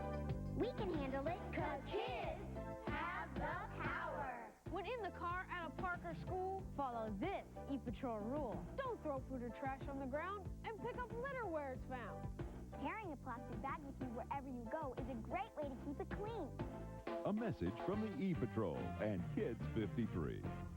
There were definitely more ads with the E-Patrol that I remember growing up, but that's unfortunately the only one I can find on my tapes. So if other people are aware of other E-Patrol recordings, let me know, because I, as a kid, remember really liking them. What's up? I'm back, everybody. We got more Grounded to play. Commercials are such a vibe. Yeah, I'm a fan of them. I wanna add to my collection, but I've run through, I think, all the tapes I'm ever gonna be able to access from my old life. All right. I think it's time we head back and continue base building. Or maybe I just make the what cold armor I can, and we just deal with it and see how we can do with what we've got.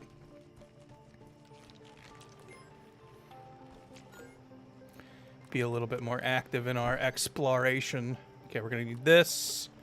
We're gonna need some of these. We've got the lingonberry stuff. We've got the gnat fuzz.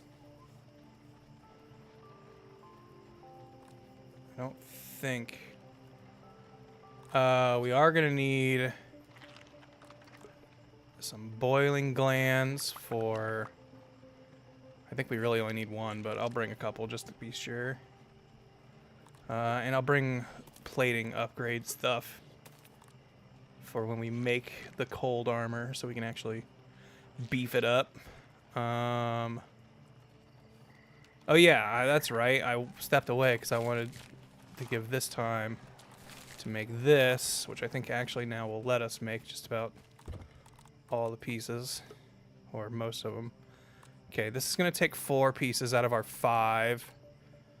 This will take 3 out of our 5. Unless this takes 2, we will go ahead and make the chest.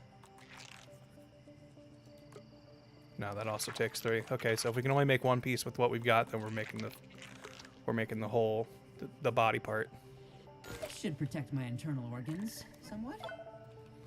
All right, we'll just hold on to that for now. Put it together when we've got the set. And for now, head back to Fort Dubgrub. My favorite new mode of transportation.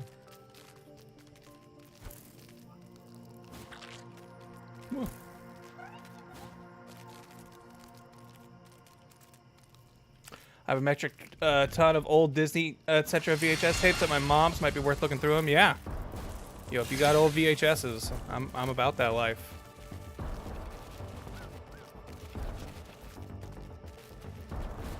Buggy is winded. I'm not sure what was screaming at me back there, but it was stressing me out. That's definitely a larva. I know that one's cry, and that's a big spider. Let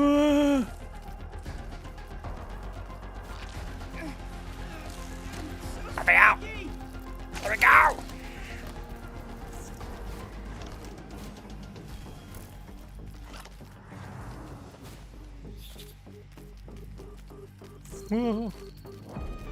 Ball. I've been watching that new King of the Hill. I'm liking it quite a bit.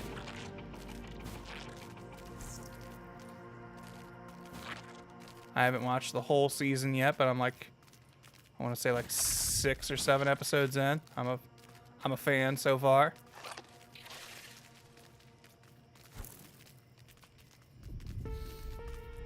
A little bummed that it seems like Luann isn't in it at all. I understand that, obviously, rest in peace, Brittany Murphy, but she was still a fun character that I would have liked to have seen return. I think if we get too close to that ice, my ant's gonna disappear. That's gonna make getting back to the base suck. So we're gonna take the long way around. It's my fave episode so far. Ooh. It's a tough one. I kind of binged them all in a sitting, so separating which episode was which is a little tough. I did really like... I think it was a combination of... I think the A plot with Hank was him, Peggy, Dale, and... oh, geez, what's her name? Freaking Dale's wife. They all went to a museum together. And then the B plot was, I think, Bobby looking specifically for the charcoal for his restaurant. But I feel like that had a lot of good jokes in it. Nancy, that's it. I kept wanting to call her Nikki. I knew that was wrong. Ooh. You're too close to home. I gotta kill you. And you resist my dang thing. Oh, but it still knocks you unconscious. So, okay, so... Real quick, what things do I have? We may end up needing this. Really, I can probably take this off for now and have this on. Because I feel like these are the two weapons I'm switching between a lot. My big sword and my big hammer.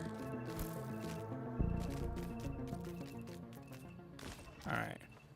Now, will that mother effer of a scorpion come back?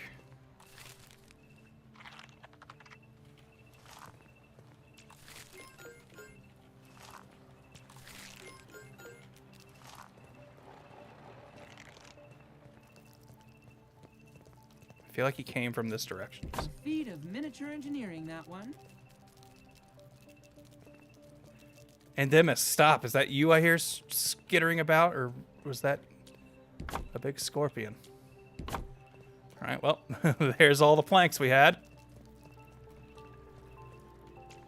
Protein is essential. The stuff I got, we should be able to make the cookery, I think. Ah, we need weed stems. We need 9 of them for this? I didn't realize it took so many weed stems. Honestly, didn't know it took any.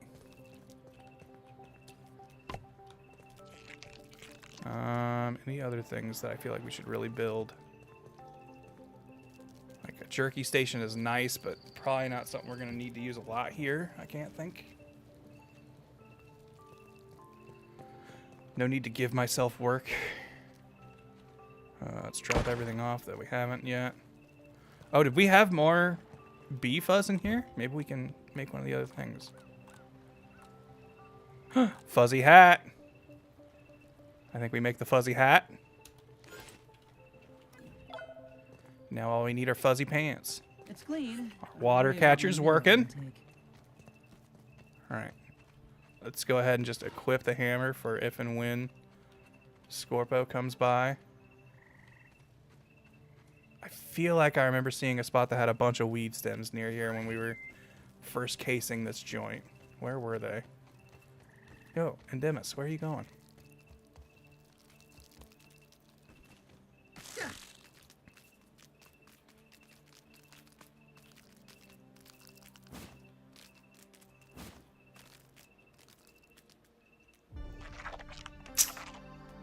Do we sleep and wait for the sun? I think we do.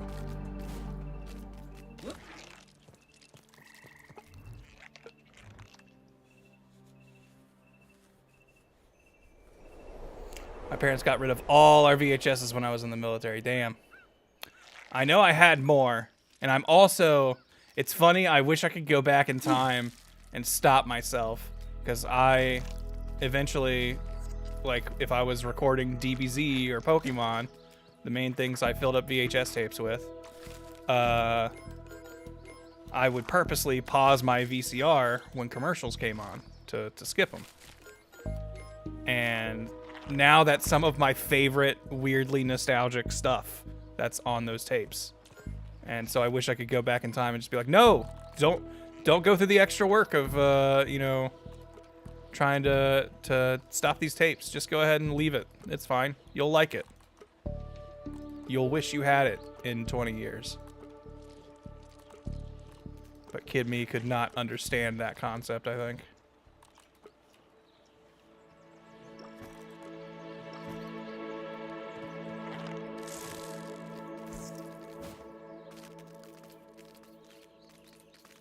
But I know there's a couple tapes that I either taped over with other stuff or flat out got rid of, and now that I have a VCR and a means to capture them to keep that footage cleaner and easier to transfer, I wish I had that stuff on hand still. Like, I know, and the one that maybe kills me the most is I think I had the entire original TV run of the live-action Animorphs show. More loot for my collection. And like had a lot of like the Nickelodeon interstitials for it and everything. But then they started releasing those episodes like professionally on tape or whatever. And so when I bought the first set of tapes, I was like, I guess I don't need this tape of it recorded anymore. I'm gonna have them in higher quality and nicer as I buy them as it comes out, so I can just throw this tape away, or, you know, tape over it, or whatever I did to it. And now I'm like, man, I wish I still had that tape.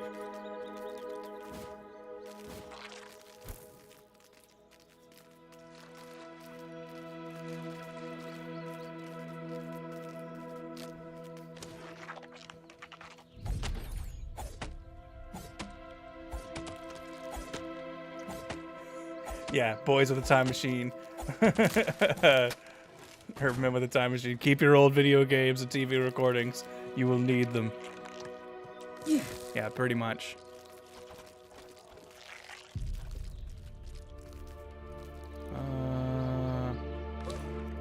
I can carry the rest of these. We're still pretty close to the base, so he should follow me over there. Also, this is cool. This little ice cream cone here, I didn't even notice this. I'm pretty sure it hurts me to walk on it, but it's a funny little thing in the backyard of our base. Definitely gonna want to build more pallets, I think. Which also I should have just brought a pallet with me now that I think about it. That's the faster way to do this.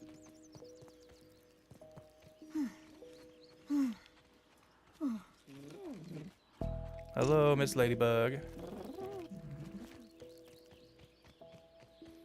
What? You think because I'm a ladybug I gotta be a girl? Or whatever he says in Toy Story, in A Bug's Life.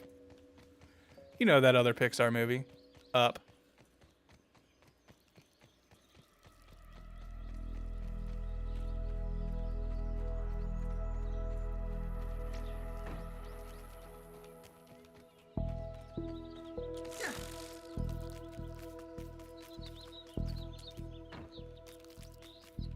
Quite an efficient way to get around.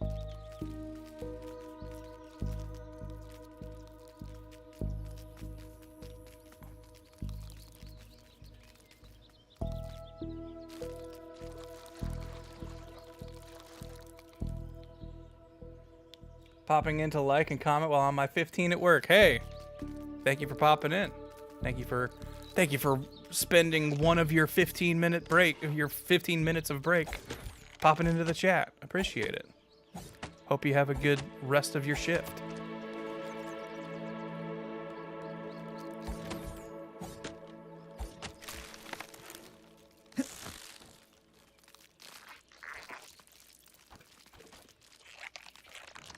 I feel like I should have gotten way more than like 4 planks out of that big weed stem, but okay.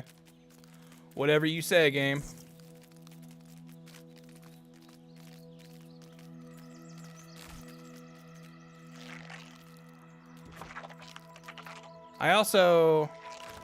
I think I know why they don't, because I am betting in the full game you will eventually get other higher tier ant mounts that can chop the thicker things. But I really think now that I've gotten this axe upgrade, my ant should also be able to chop these down, because he can chop down grass way faster than me.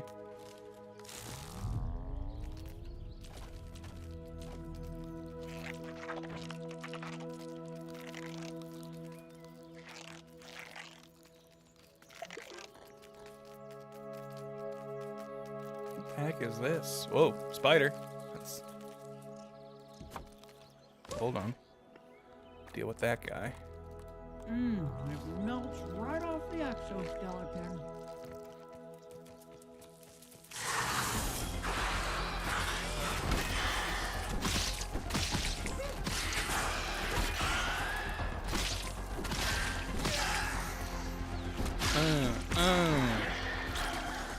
What is this? This is like a little bug Stonehenge? What does this mean? Are these bugs intelligent?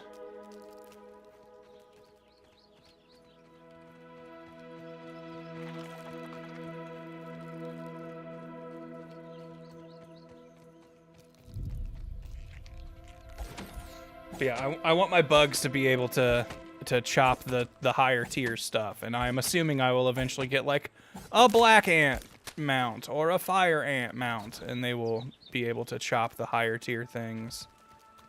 Or maybe there will be like upgrades that I can get for my ant to get it like tougher mandibles that just aren't in yet. But it just feels like a weird thing where he has the way more efficient chopping animation, but we've got to use my axe because it's the only thing tough enough to cut these weeds, even though he can cut through root systems that my axe can't cut through. Like, it just feels like a weird half step. Take a breather, little bug. Oh, I was not expecting that fall.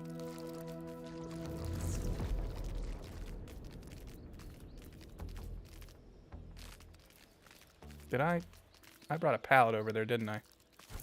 Oops. Anyone remember where that Stonehenge was?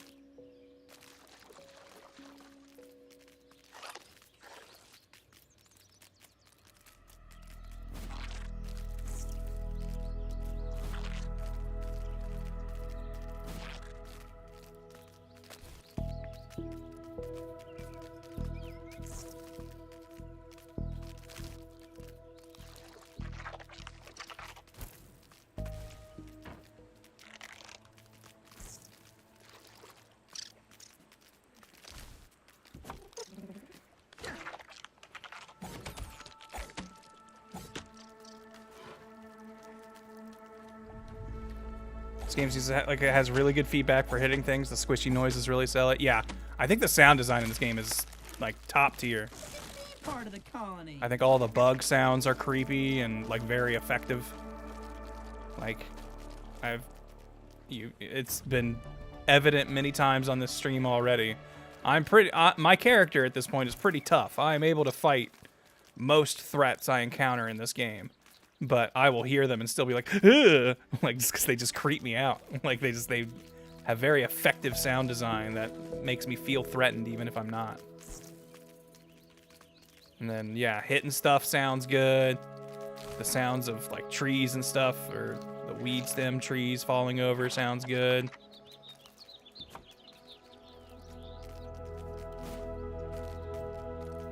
Very big agree. A little elbow grease and ingenuity, as Grandpa says.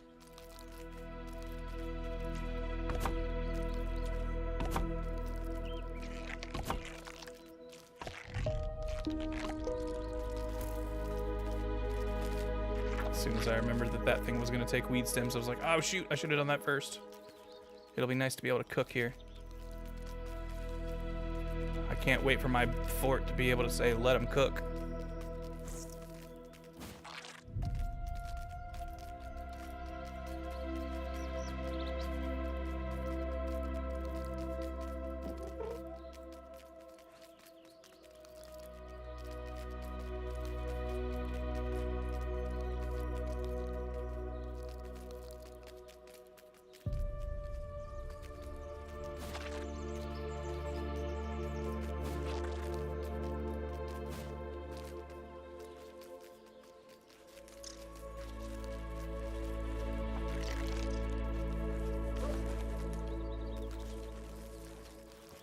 I am dreading when, what were they called? The ladybird bugs or something?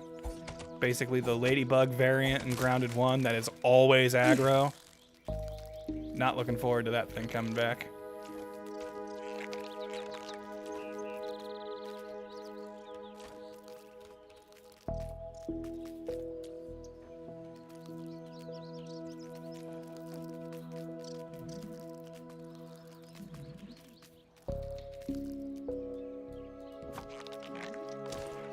Wait, actually, these ones I think my bug can chop down because they're dandelions.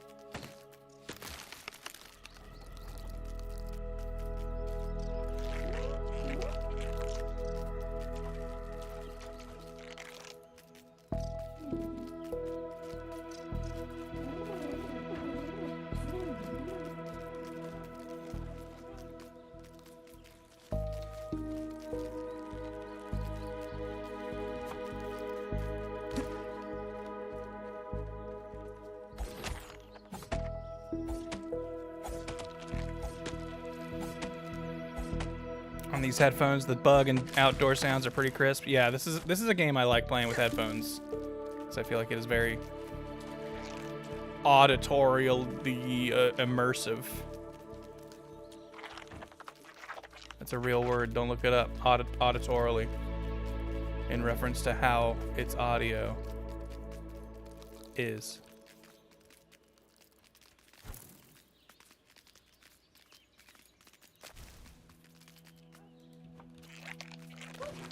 I am very good at the English language. Do not question me.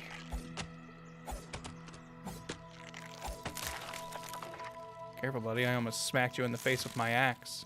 Would you kindly pick these up?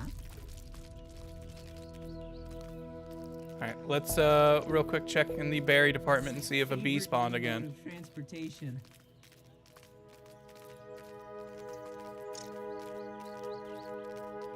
This place also is a very good source for spicy candy. Bumblebee. Yo, does he not spawn anymore?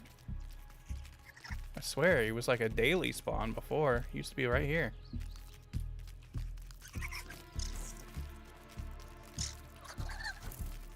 Alright, alright. I hear you, you little mite. You want to fight? Nope. Okay, good. I didn't feel like fighting you either.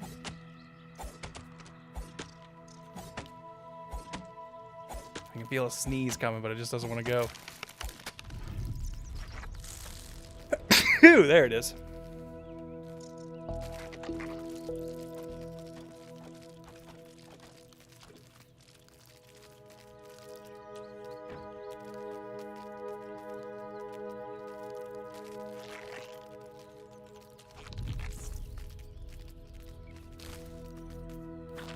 Back to base.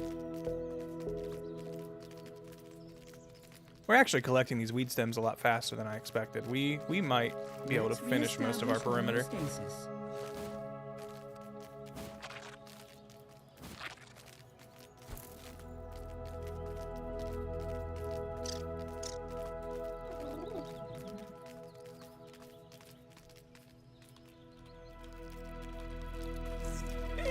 Let me in. See, like these kinds of plants. This is something I can't harvest. I can't get anything from this. Not saying there shouldn't be like set dressing and stuff that's just for decoration, but like that feels like something that like you can fudge it and just say I get like clover out of that or something, just so I can clear it out of the way.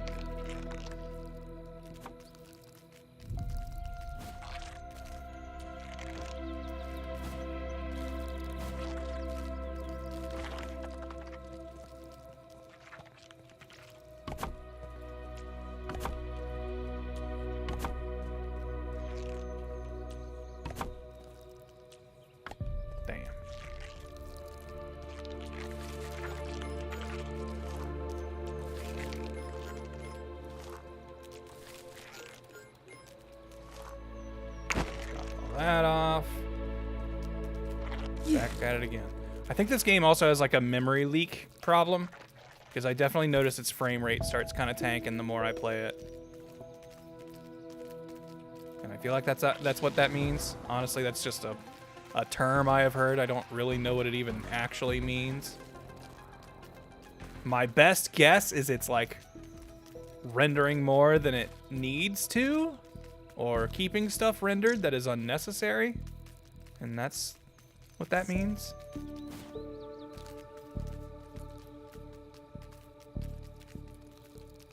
But either way, I feel like that's like an indicator of that.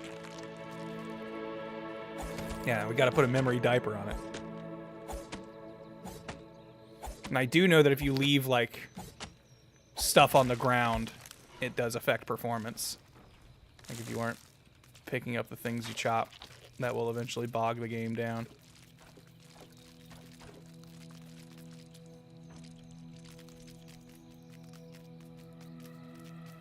Which makes sense. It has to keep rendering all these little individual pieces and tracking where they are with physics and stuff.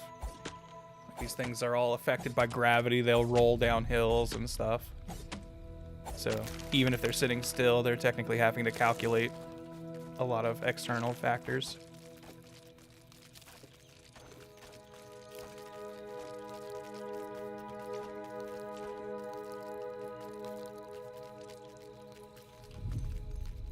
I suppose you can't carry me and everything else.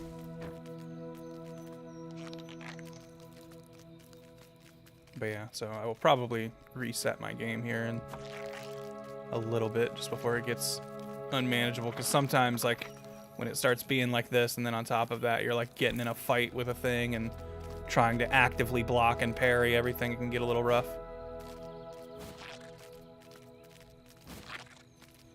Because I like being an active parrier in this game. I like the combat in that I can kind of play it like Sekiro and try to build up my what you call it, like stun meter via parries. I think that's really cool. More games should do that.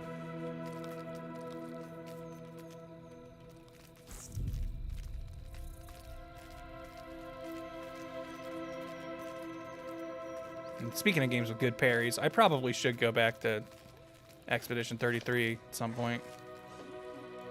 I was liking that game, I just kind of fell off of it.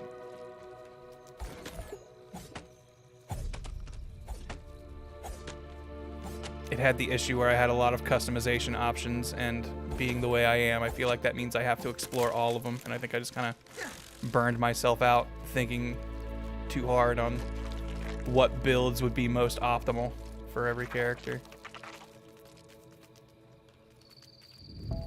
I done did it to myself. These ones always feel like they should give me way more stems than they do.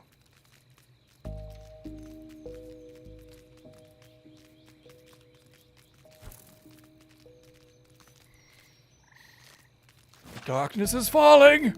Get home! We don't know if we're already being ransacked by a Scorpo.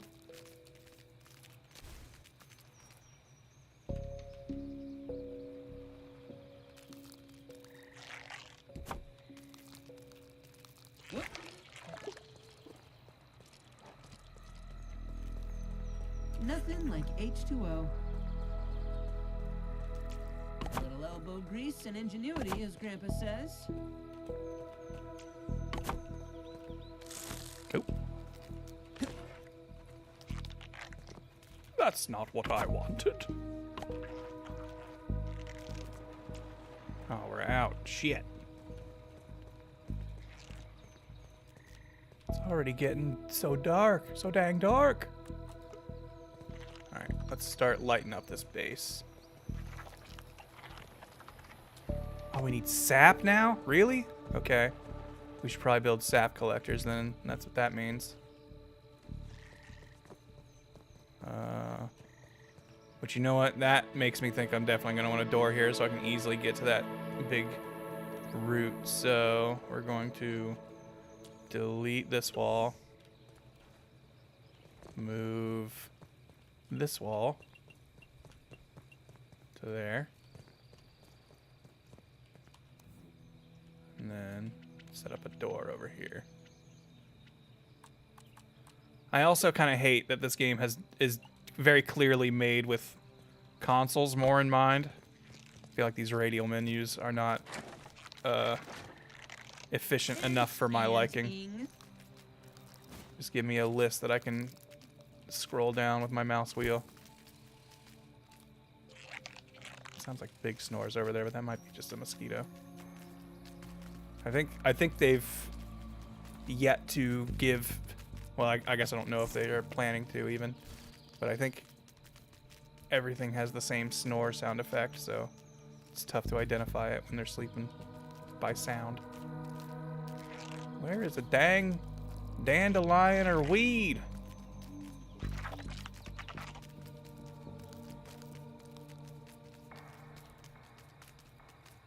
Favorite new mode of transportation.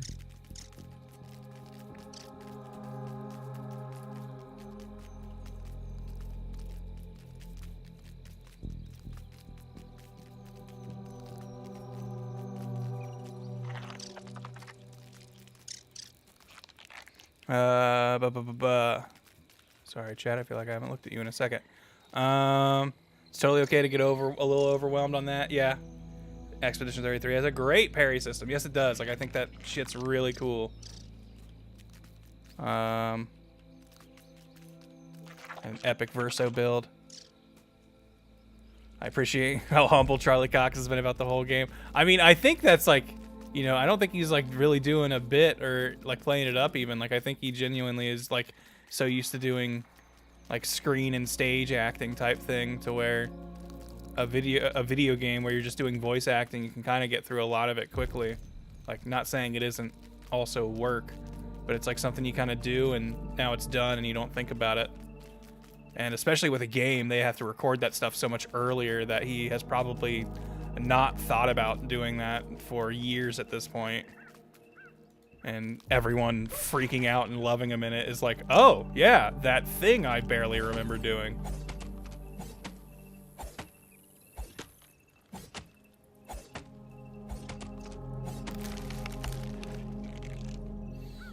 When he said nothing like H2O made me realize I'm extremely thirsty. Yep. Would you kindly pick these up? Water'll do you good.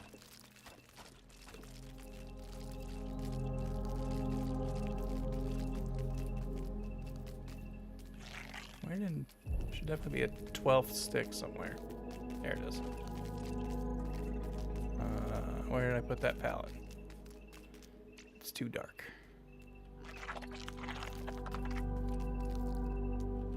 Yeah.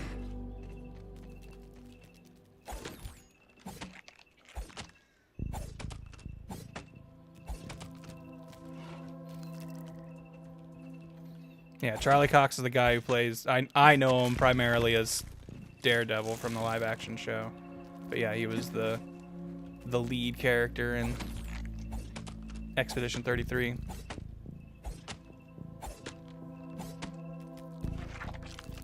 Which, did he do like any like mocap for that? Because I feel like the character's face looks a lot like him too. So I totally believe if that was like all his performance. But they can also just make characters freaking look like actors these days, so I never know anymore. He mocapped? Okay.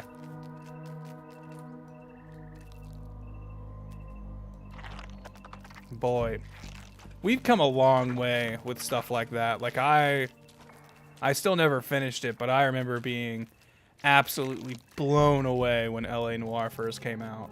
And I was just like, this just looks like people. We just got people in our games now. And I'm sure if I looked back on that now, I'd be like, whoa, we were still figuring that out, huh? As Ali would say.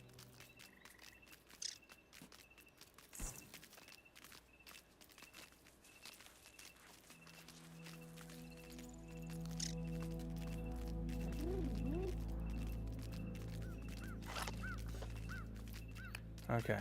Please don't have me get jumped by a scorpion over here. It's always my fear when I start coming back to the space now at night, which is just gonna have to be something I think about. Oh. I think I accidentally put myself in. There we go.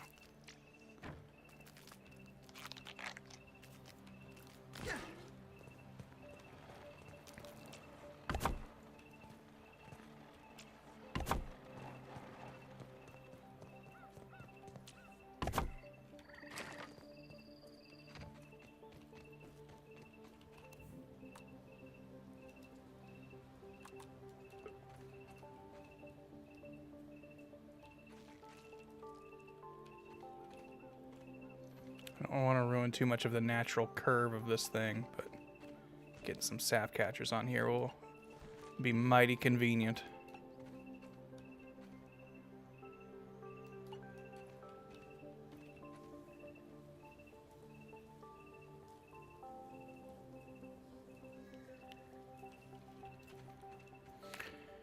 If I remember correctly, the mocap in Clair Obscura was outsourced, but there is some performance capture by the actors at some specific points. Got it. Do I not have more acorn tops? I could have sworn I brought a bunch.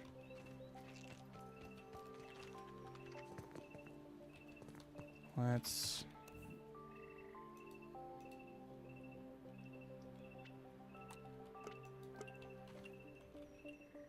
some stairs here. Nice. And then also some light so it is more immediately apparent it's there. This is why we needed sap, now I remember. Okay, these are all done.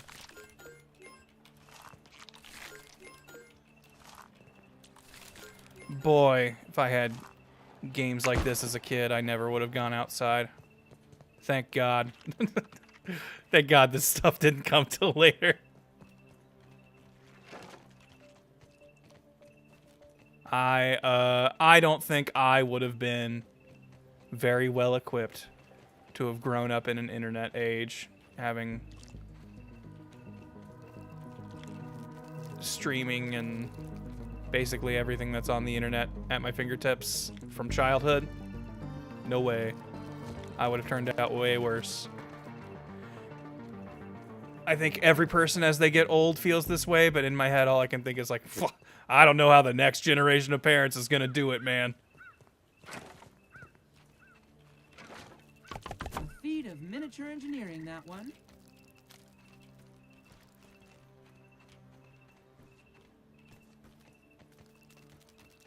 I could have sworn I had acorn tops in one of these, right? Yeah, okay, so we just need to move this more over here so I can hit it from this side. Do I have sap for you? I want sap for you.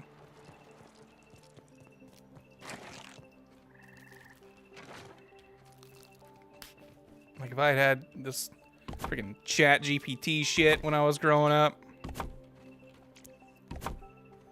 Like I'm seeing all kinds of things about how it's, you know, I don't know how true any of these studies are. Again, I am not a I'm not an expert in like just about anything. Never take my word for truth or as fact. It's my little disclaimer here for everything I say on stream. But I see stuff where it's just like, yeah, like already just after having this as an available tool for like, you know, the short time we've had it, critical thinking and stuff, all this is like down the tank.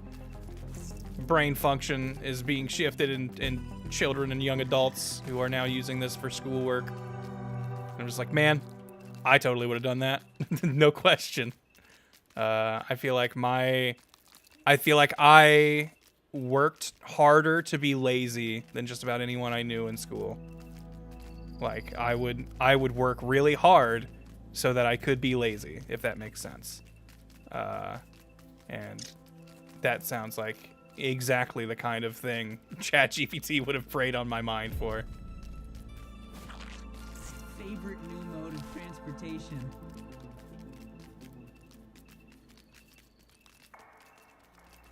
And that's why now, as an adult, I feel like I just kind of resist the temptation altogether and just don't really ever use it. Like, I don't even really feel like I've got like a big moral stance on it. More as just like, I know the kind of person I am, and I will abuse being able to be lazy with stuff like this. It's clean, but I worry about my mineral intake.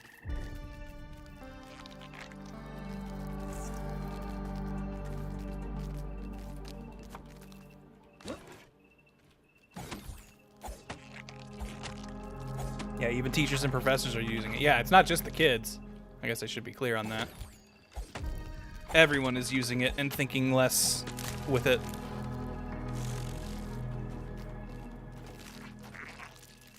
And like, I've definitely, and again, I don't know how real any of this is. I'm probably just seeing freaking bot accounts and thinking it's real people. But like, you know, people posting GIFs of somebody like sweating real hard and being like living in, like going to high school in 2010 and not having ChatGPT to write my essays. And I'm just like, man, it was not that hard, guys. like that wasn't really all that tough. And that's becoming like a new wall for people.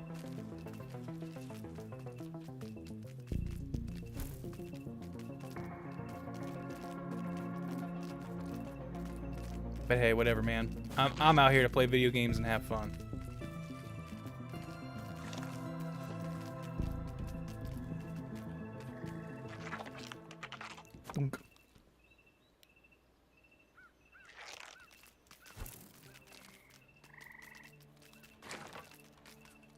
Do I not even need steps to walk into that door? That's nice.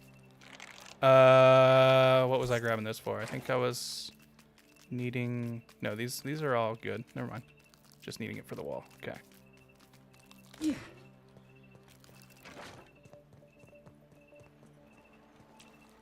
Geez, only 18? That's, yeah. Not even 3 wall sections. I should not be coming back unless I've got like 2 full platforms. But it's dark. Actually, maybe that's why I came back. I wanted to go to sleep. What this stuff that's... Oh, no, I do need stairs here. Good to know. The acorn stairs are so classy. I like them way better. Oh, I need a weed stem. We'll get it later. You can jump for now.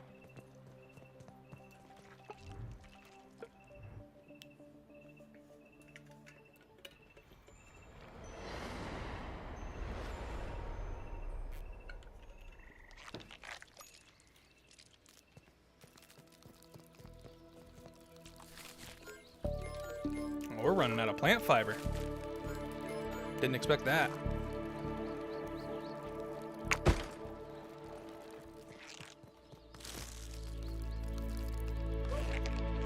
It's clean. Don't worry about my mineral intake.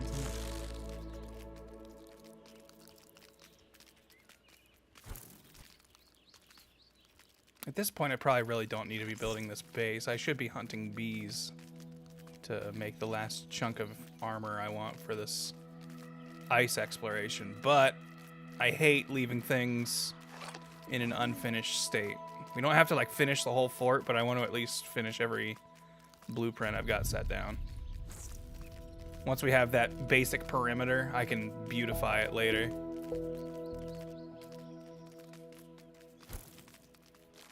Kind of just running through here, and just when I see weed stems, here we go. This looks like a lot. Let's just chop all these down. Also, this frame rate's getting a little funky. I need to do that reset soon.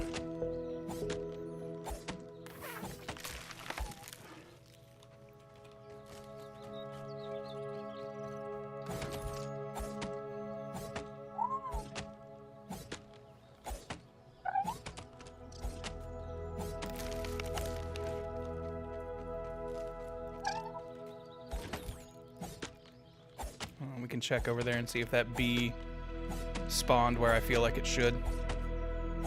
Which I saw them say they fixed the spawning issue with the bee in the berry patch. So I'm curious if they've actually broken it worse for me, because it didn't seem to have a problem for me. Vacuum away. Oh, there's some plant fiber. I guess we will be needing that.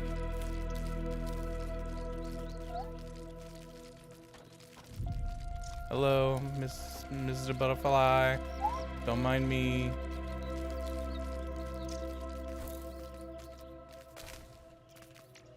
I definitely feel like I've had the butterflies attack me when I don't expect it. Something can aggro them, and I'm not sure what. That isn't just directly attacking them. Oh. Get away from my pallet. I don't want you damaging the pallet. Oh shit! The mosquito got you mad at me.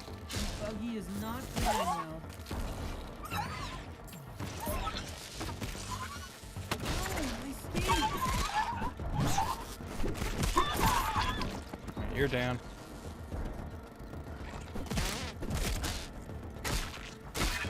You killed my friend! Let's get my bug out of trouble. By killed, I mean briefly incapacitated. It's all right. I'll take care of it. Look at him, still holding on to those planks, even as death approaches.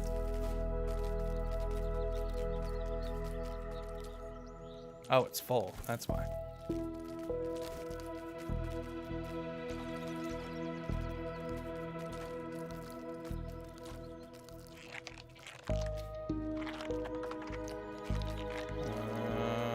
We can hold 5 more. What the heck? Let's chop 1 more down. It'll probably have some left over, but we can maybe come back and grab those at a different time.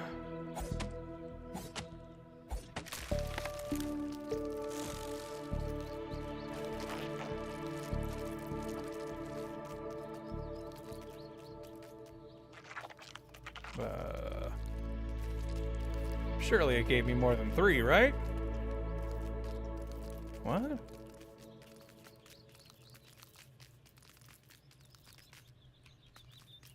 Alright. Fine, we'll just take these. Just arrow back before I forget. Well, let's ride back to Fort Dubgrub. This is unbreathable. Dude, it's just an old apple. You'll be fine. Take a breather, little bug, as Allie would say.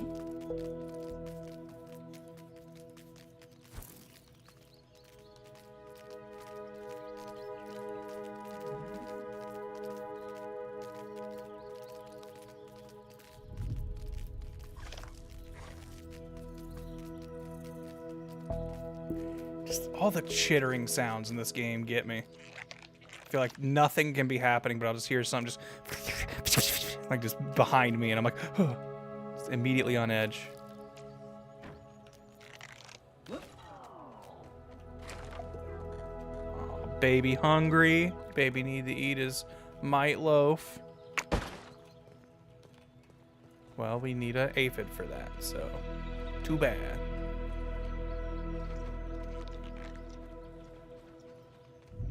What's that really good perfect cell line? Is he like, you thought I was dead? Well, too bad! He says something with just a very good, well, too bad! And I loved that delivery. My brain is weird like that. I will remember like very specific deliveries of lines, and not necessarily the words, but like the tone, the intonation.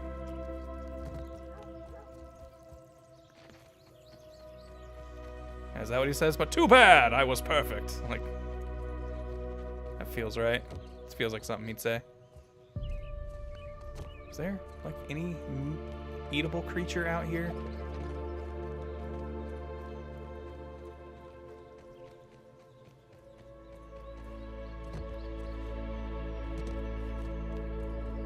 I guess I can eat these mushrooms. I would rather have my dad's cooking.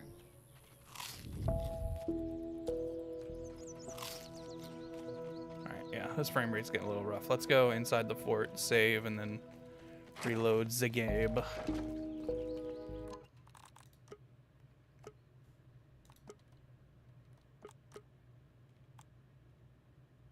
Super quit. More games need a super quit option.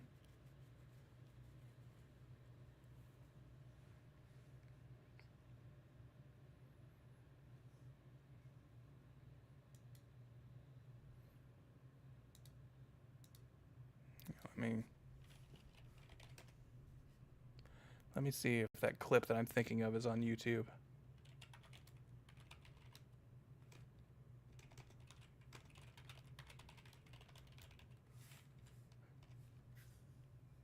Yeah, you thought you'd never see me again. You thought you'd never see me again, didn't you? Well, too bad. I'm alive. But yeah. Well, too bad. I'm alive. It's a very good What is that launcher? It's the Xbox PC launcher. So I got this game on Game Pass, baby. It's not the Ocean dub. That is the Funimation dub. That's good old Damon Clark.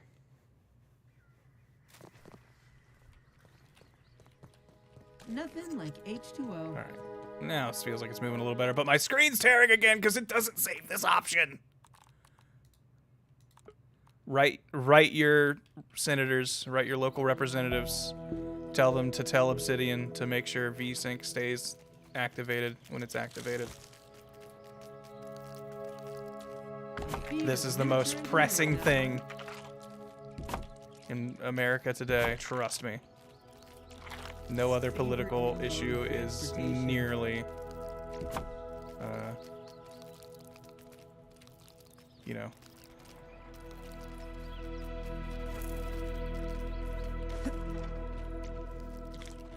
Give me that sap.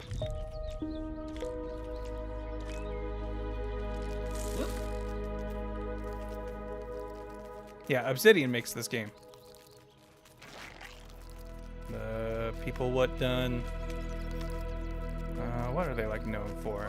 I know they're a big name. I just don't remember their other projects.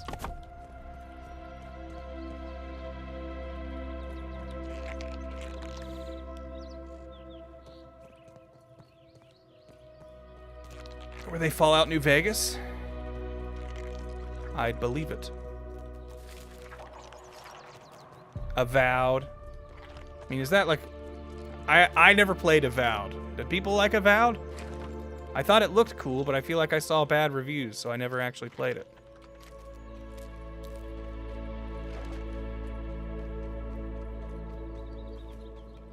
Alright. We did it! We actually finished the whole perimeter. I thought this was gonna take, like, literally days of my actual life.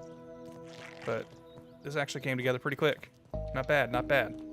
I definitely want to make this better. I want to build probably like some like slightly elevated floors for the workstations and get actually organized like boxes out here. But I think for now this will do. I kind of want to, I'm really antsy about, antsy, get it? Because we got ants. I'm really antsy about exploring this frozen zone. I want to do that soon.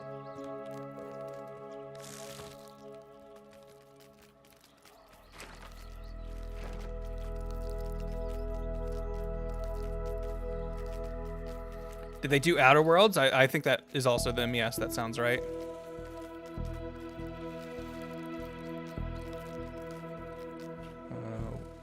What do I have in my pocket? Drop some of this stuff off. I don't like that view.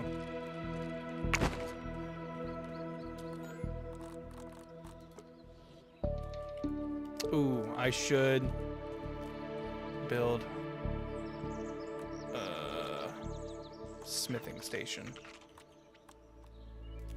Oh, I need a brittle whetstone. But I think we have that quartzite over here. Yes, yes! Ha ha ha ha! I saw this over here and I was like, I don't need to mine this. It's got the sturdy quartzite.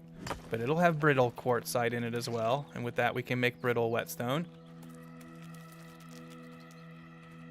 It's all coming together.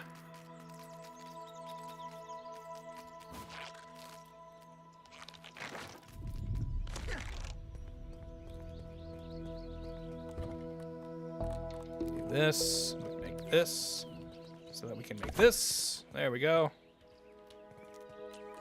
And we'll drop you off here, drop you off here, drop you in here, you. All right, and now let's beef up our fuzzy armor.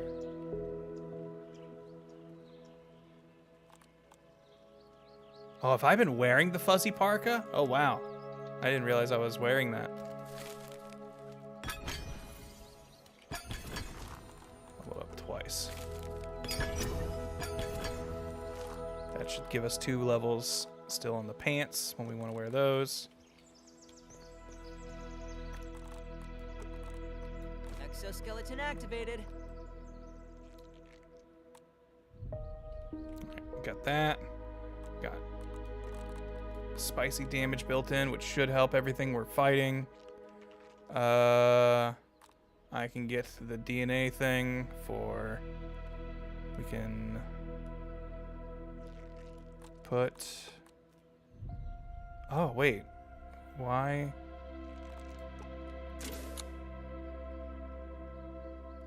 Interesting. So it's not keeping some of my mutations. I think I heard someone say that that was a problem with this recent patch, and I think they're right. Okay, how many more of these do we need to max this out? 3 more? There is definitely some spicy candies right next to the blueberry patch, so let's head that way.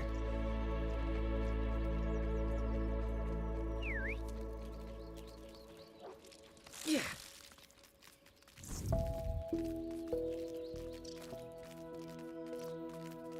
I'm so glad that the candies and upgrade materials in this game seem to respawn a lot more frequently than they did in the original game.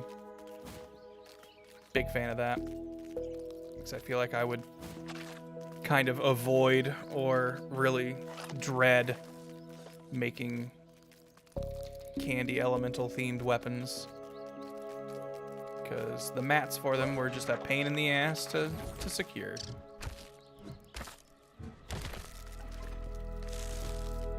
Vacuum away. There we go. So now I can 1, 2, 3.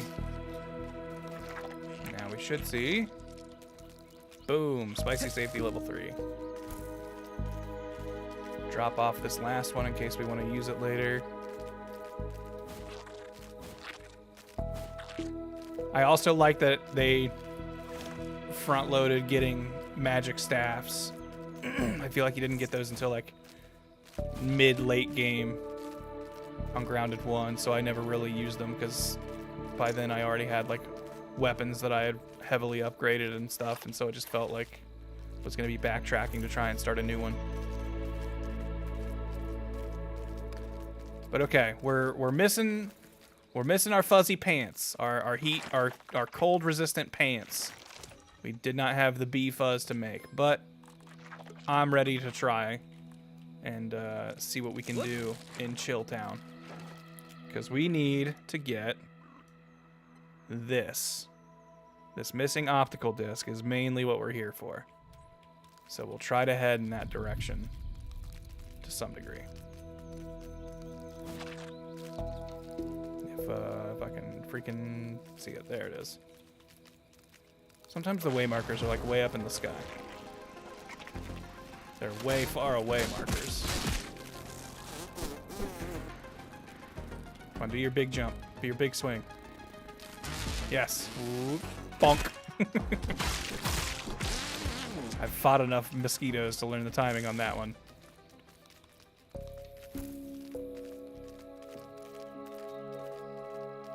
Alright, I know my bug friend is gonna run away once it gets actually cold, so I'll leave you here for now.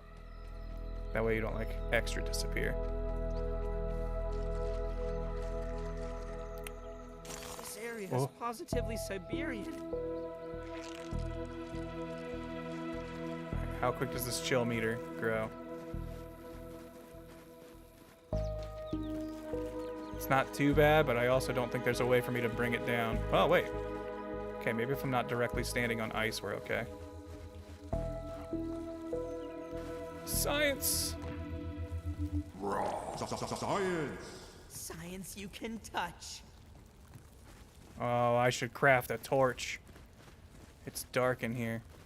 Is this... Ooh! Okay, got icicles. I feel like I collected those once somewhere. Look, this water isn't even frozen. How can it be that cold in here? Oh. Let me get my better weapon out.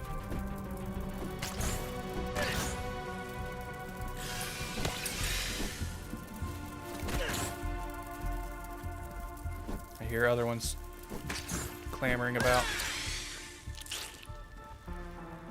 They're not alone. Ooh, we got the gold card for the Northern Scorpling. Nice, nice. Alright. This chill's gonna snap. Let me out. So cold. Okay, so this water instantly defrosts. Some stuff over here.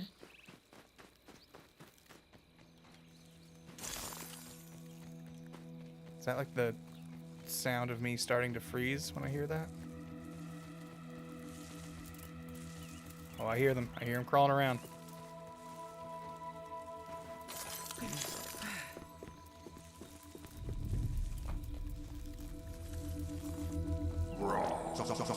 Full chilling resistance building up fast. Well, we are missing one piece of our frost resist armor, and I'm betting if you have all 3 pieces, there's probably like an extra chill resist bonus on it.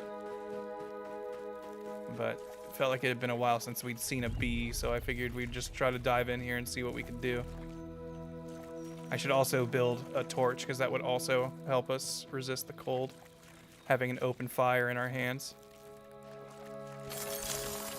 Huh. What is making that noise?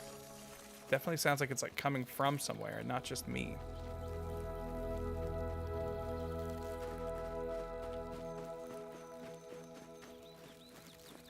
Do I get anything special for breaking this like frosted grass?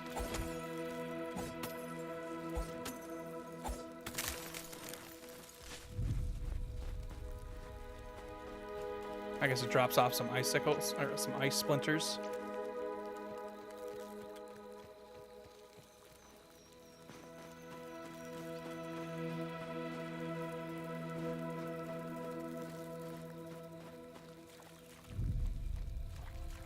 Okay, this water doesn't instantly heat me up, I guess. Oh. I think this meter's about to fill. What happens when it does? I honestly don't know if I've even gotten full chill effect before. And I never will. Let's maybe craft a torch. It's really dark in there.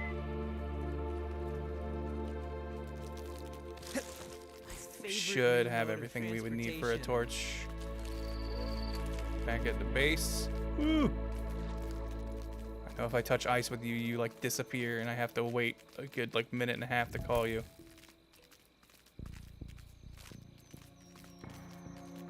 You can tell it's cold because the screen gets a little blue.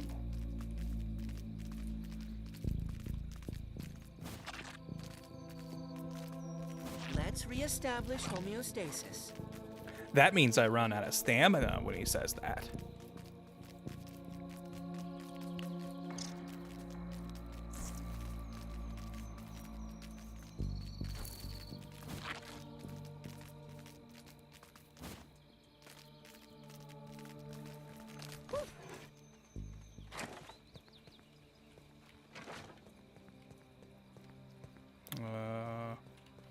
Craft.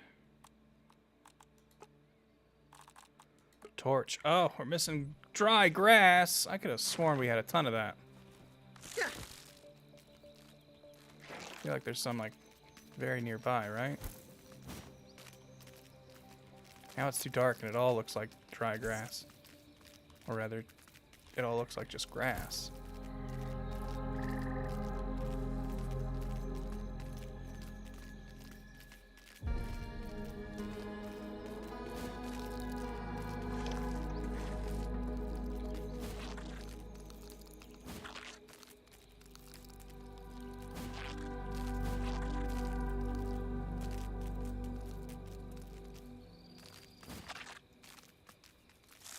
Specimen dispatched. I didn't even see you guys there.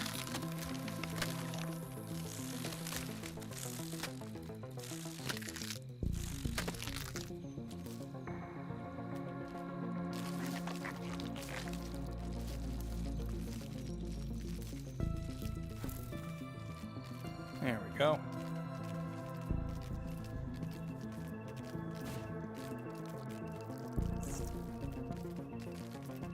Wow. Damn. Thought we could make it.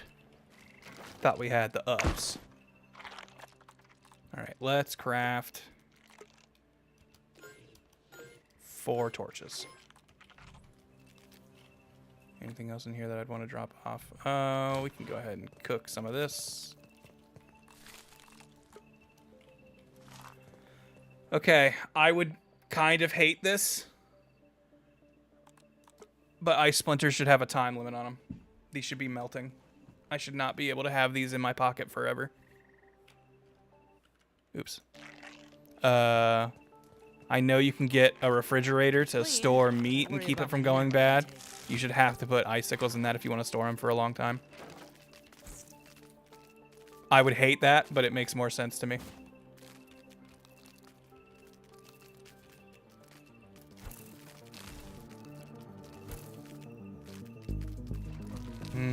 My hunger meter's kind of low. I should wait for that meat to cook and just eat it now. I was thinking I would get it after, but that doesn't make much sense with where my hunger meter is right now. I could also just wait for it to be daytime so it's at least a little brighter. Maybe I'll do that. 2 awake. Alright, well, we'll go to sleep in a little bit. In the meantime, more rope.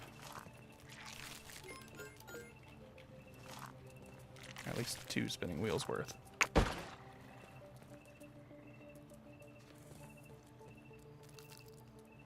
sounds like an enemy out there.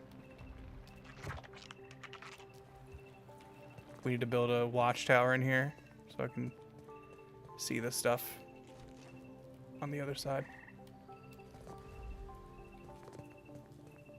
Yeah, that scorpion's definitely out there. Let's go fuck him up. That's how we'll spend our time while we wait for ourselves to feel sleepy.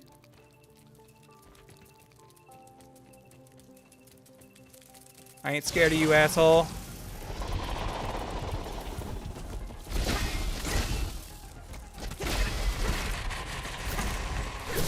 I'm not good at perfect blocking that last part of this combo. So I just dodge it instead. Because that stab will poison you.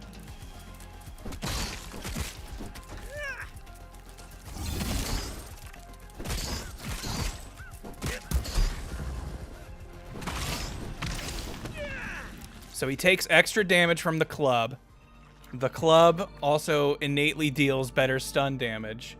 Then on top of it, because I've focused with the club, I've unlocked its highest level mutation, which gives attacks with clubs deal more stun. So that's already on top of their innate stun better build up. And then on top of that, club attacks deal more damage against stunned creatures. Like, it's so good. Like, I think the hammer is going to be a very good weapon in this game.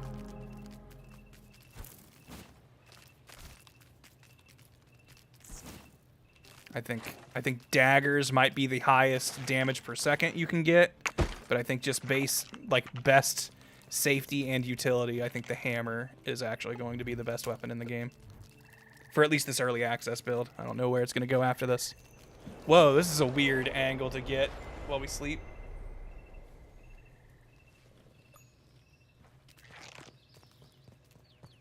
Clean, but I worry about my mineral intake.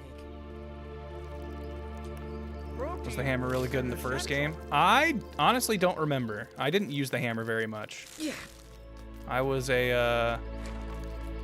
actually really liked the daggers in the first game because they could do... Your buff with them gave you bleed stacks when you hit with them. So you got like a built-in damage over time thing on every dagger, and I liked that a lot. All right, it's daytime. We have a torch that will help us stay warm. Ooh, wintry. Let's go ahead and just equip that now. How about? This one's for you, Prometheus.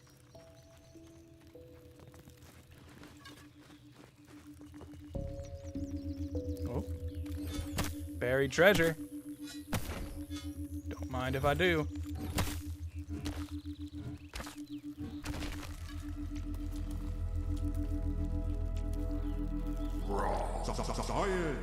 Science you can touch. Sleeping good till a fucking owl drops on you. I would hate it, but I also kind of wish there were like random Uh-oh, you fell asleep and something jumped you moments.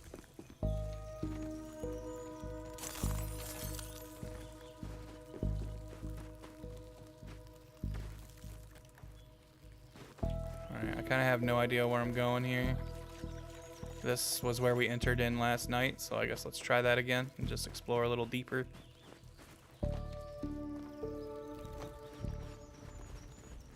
Can we break these? No. I think these icicles are really only for making the ice, the cool yourself drink. Fuck! That scared the shit out of me. Alright, I don't have my trusty hammer, so it's gonna be harder to fight you. That's gonna take 2 hands. But I think I can just brute force it, because this sword gives me vampire attacks.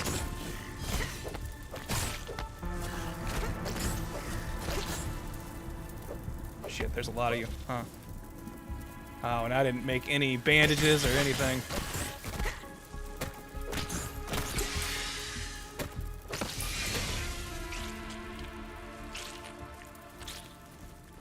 That's not great. I should probably have done that.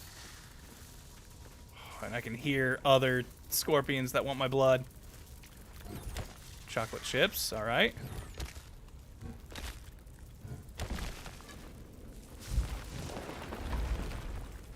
The hell was that? Oh my god, that sounds like some big ones.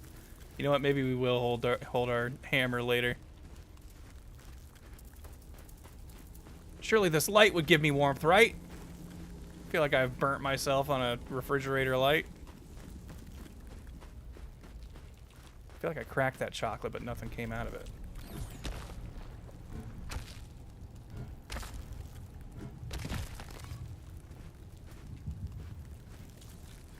There you go. A chocolate chunk.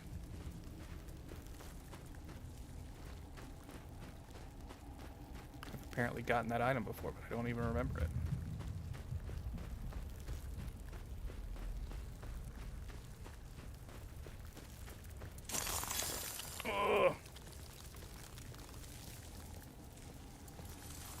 I'm probably gonna start taking damage here. I'm almost mimetically frozen.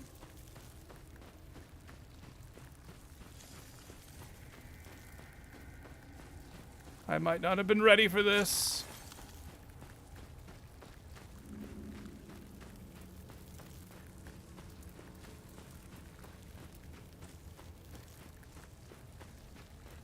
What's gonna happen? Oh boy.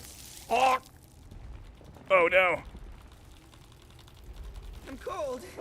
Oh, okay. Is that all it does? I don't take like a big chunk of damage when that happens? Am I so Soulsborne pilled that I just assume that's gonna happen if a status triggers? Oh boy.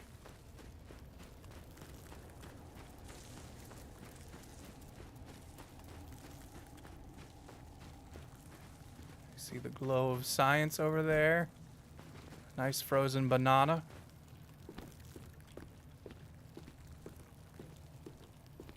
Did I take damage? I didn't think my health had gone down. I figured it had been there since my fight.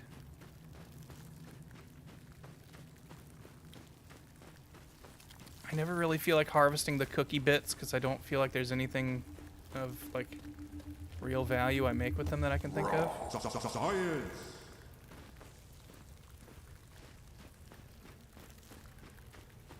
Alright. Be a real problem if this meter fills up when I'm surrounded by scorpions. So how about we let this play out and see if it takes damage before we have to deal with being frozen and fighting things. Oh yeah, okay, we did take a little bit of damage, but not that much though. Ooh, sounds like something scary. And it sounds close.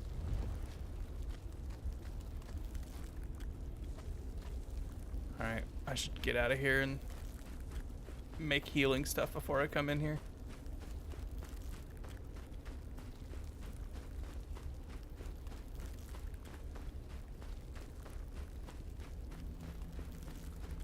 Probably should still harvest these ice sickles even though they're annoying.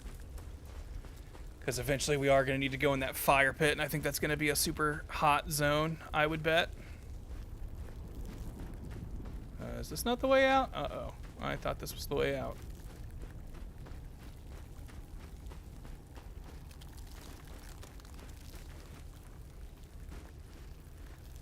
That's a scorpion right there.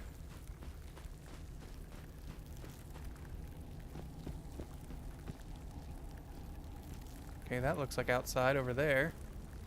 Oh, that scorpion just dug underground, which means I'm not going to be able to see him coming.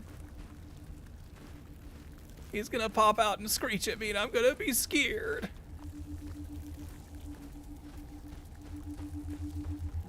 Science. They won't come all the way back here. Substance.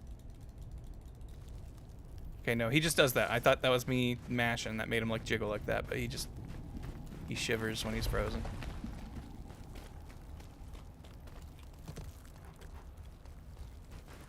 Gum right there. Don't really need that right now, TBH. Where is... Am I even close to... No, I am not anywhere near where it says that thing is. Cool. We can get through there. Come on. Yeah. Surely this isn't cold anymore. We're outside now. Out in the big open air.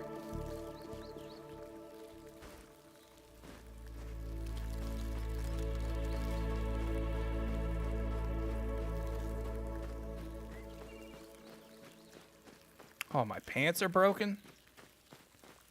Gotta fix those up.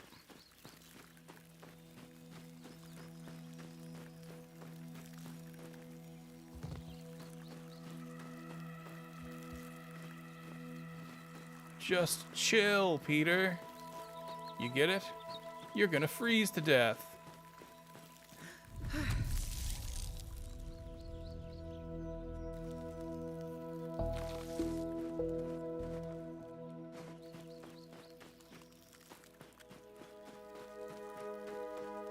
Oh. Buggy can't reach me here.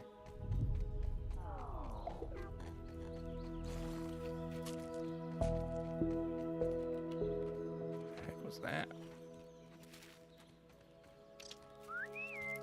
Endemis! Whoop. Save me! Right, put this away. We're gonna want to save that. Alright. We should make some smoothies and bandages. And I don't think I'm gonna have stuff for that at Dub Grub. I think we may need to take a long day trip back to Scorp Spire.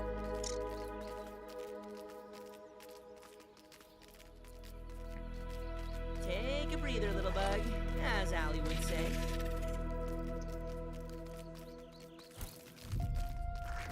Oh.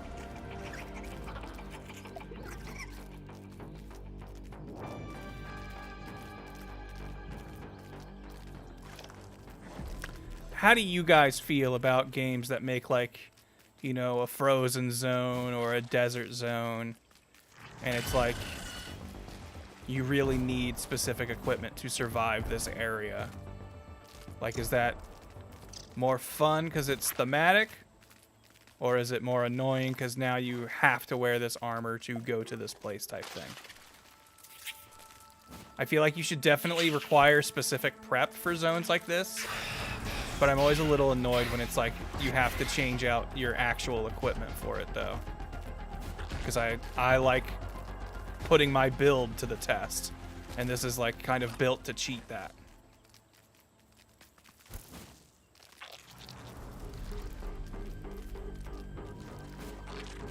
Like this is a zone where it's like no build works unless you build it specifically like this. And that, to me, is less fun. But at the same time, I do think it should feel like if you're going to this very harsh environment, if you are not prepared, you will be punished. I think that is good. I just don't know if equipment is where I want that punishment to be. I feel like I would rather have to stock up on you know, ice-resisting items that I consume versus equipping warm clothes, you know? And this might be splitting hairs, but, yo, what's a gamer to do? Oh, I thought you were dead.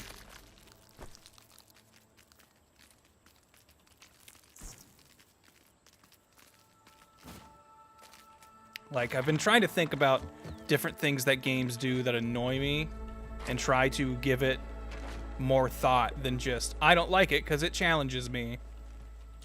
Like this game, a thing that I don't like is that right now I can only stack, I think, 5 consumables in a single stack. But eventually, or yeah, right now I can only do 10. It was 5, but I had to spend a currency in game to up that to 15, or to up that to 10. And I'll have to spend it again to up it to 15 and to 20 or wherever it's going after that. I don't think this is a fun unlockable. Like, this is something that will be convenient and I will definitely use when I can and get it. But it does not feel like a fun thing to shoot for. It melts right off the But I do think it makes sense to make, like, because resource management is this game. You need to make being able to manage your resources and making that a more, you know, achievable task as part of your upgrade tree. I think that's fair. I understand that. And I feel like most games instead will opt to give you inventory space. And I guess this is more universally better in a way. But I don't know. I'm annoyed that I have to like upgrade my ability to hold more than X on a square.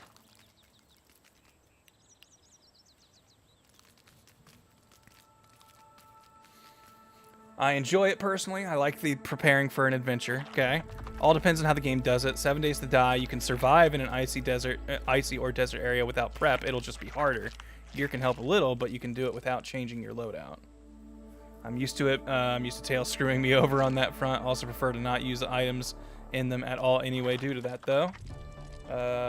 In Arc, you can get around it with torches and the Fortitude stat and a bunch of other stuff you don't strictly need for armor. Like, yeah, like I guess maybe it just annoys me when it feels like there is only one way to do this, so you are not allowed to play your way. You have to do... Like, I mean, sure, nothing says I can't just run in there, you know, with whatever armor I want and just deal with being frozen every 10 seconds, but that's obviously not fun. Oh, you. Get away from my base. I don't want you hurting stuff.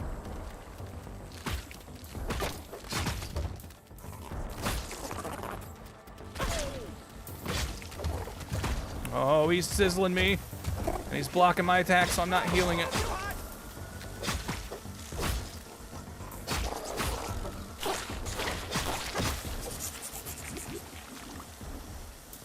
Get out of there, get out of there. Whew. That hurt quite a bit.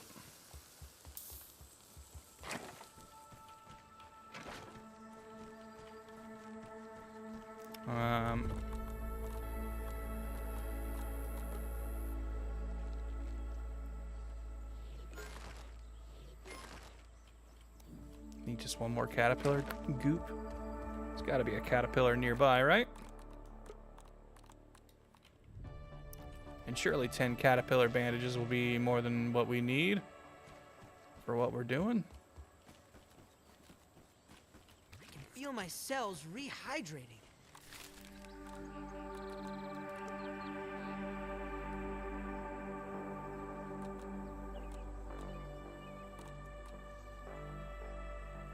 Blaze and brew. Ah, we need lingonberry chunks for this and apple bits. Neither of which I feel like I've got a good lock on where to get, so we might not be able to make much of that.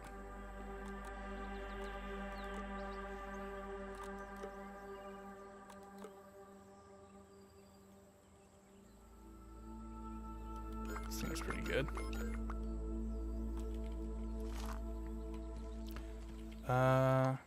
Did they fix this in the patch, I wonder? If I unassigned slot, oops. Can I? Dang. So originally this slot had a button like this, because this button is any consumable item. So anything I can eat will autofill this slot.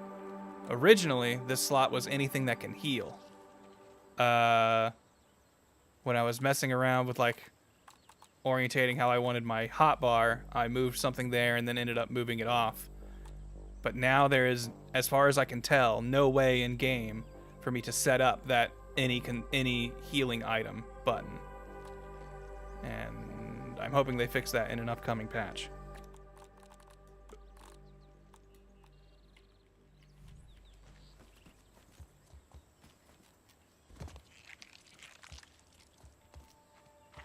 Because I would like to not have to manually set it to be my blueberry bandages and then smoothies or whatever as I use them. Enchanting.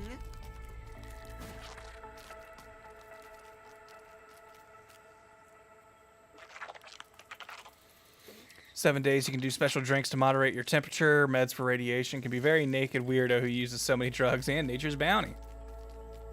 Astonishing. Yeah, like that seems fun. That seems like a decent way to do it.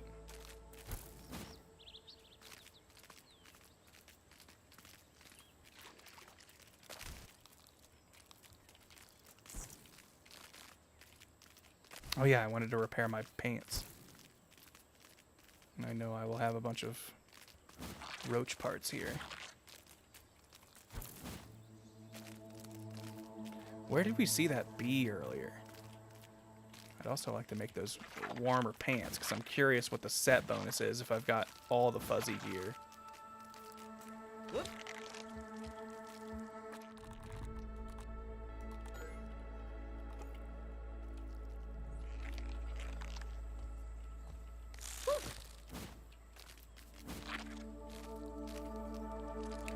I like games that gives the player different ways to go about the same thing versus use this or die. Yeah, and you know, this is early access, so maybe there will be more ways to mitigate it, and maybe I'm just not aware there might actually be other ways.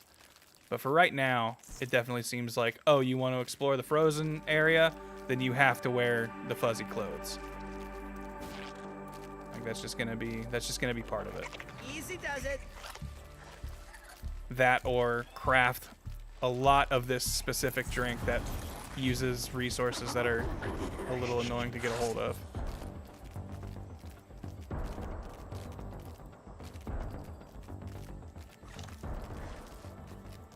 So actually crafting it will kind of be way more of a pain than just changing your armor for a little bit.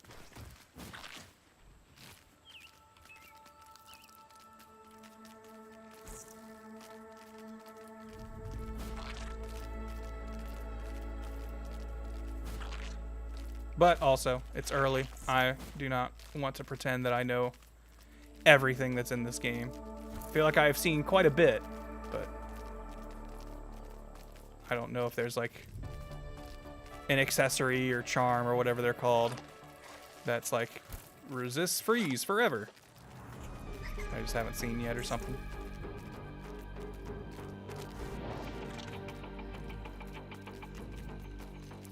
Yeah, I know I'm infamous for being a know-it-all who's never wrong, but I'm willing to admit I might not know everything about this one. Light, a wave, and a particle. Ooh, wintry. You seem fine, Mr. Roach. You don't care about this cold. Alright, where is... So we want to go kind of this way, but it's probably going to be like deep inside this place, right?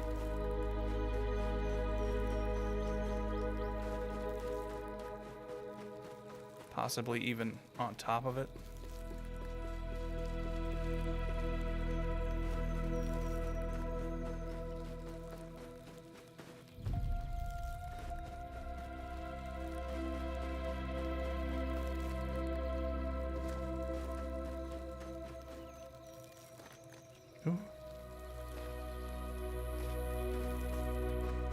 I am glad we're not getting the classic ice thing where everything's slippery and you don't have traction anywhere.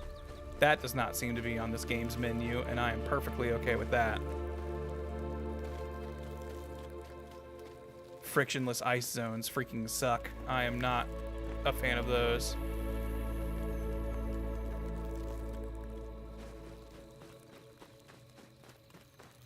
I think Pokemon with their occasional ice puzzle, that's all right. But when the whole area is like, oh, this is a frozen zone, now everywhere has less traction.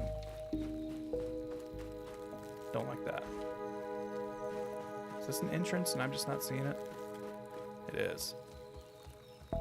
My mistake.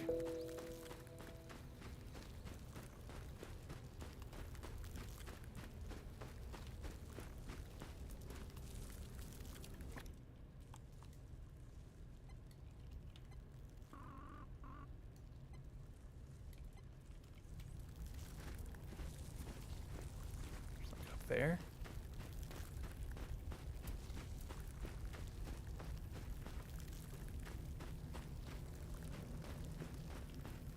Across this icy bridge, perhaps?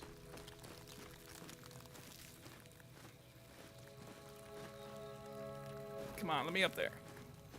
I'm nearly hypothermic. You'll be all right, Pete.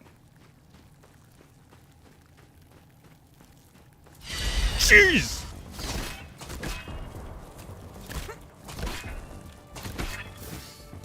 Ah, no, he got me with the stinger. Part of his combo I specifically want to avoid. Oh, no!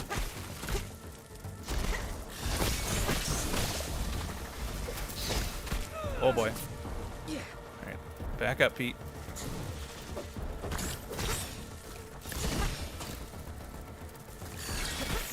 Oh, there's so many of them!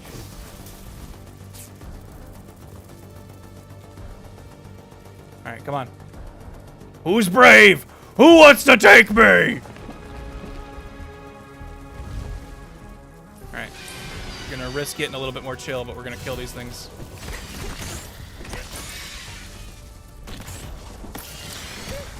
Alright, come on down. It's too bad I'm pretty sure I've built everything I use your body parts for.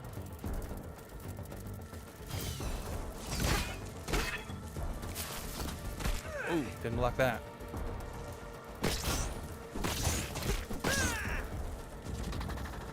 This is still a Scorpion Jr., by the way. These things get bigger.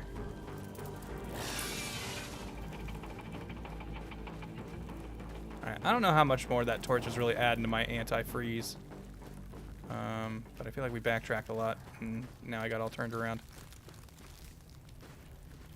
Just wanted to go across that ice bridge to get up there. I think we're gonna have to go through this way.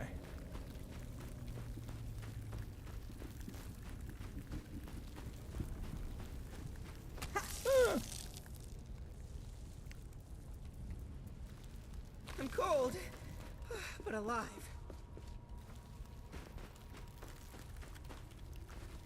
Who puts mints in a freezer? Am I like just not seeing them on the ground? Like, is there a hint that they're gonna be there, or is this just jump scare factory?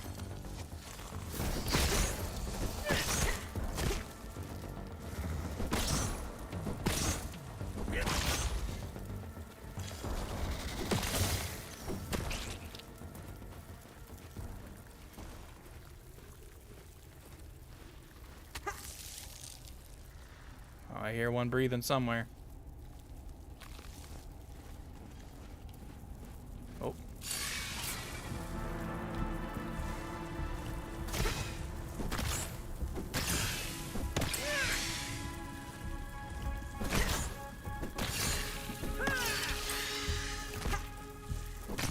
Shut up!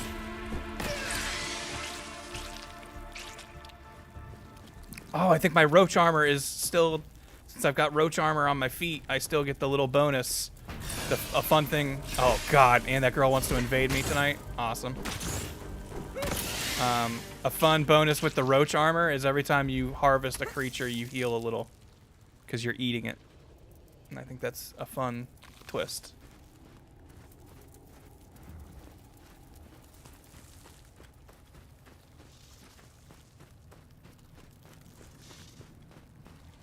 It sounds like a big one's up here. So let's get some health back.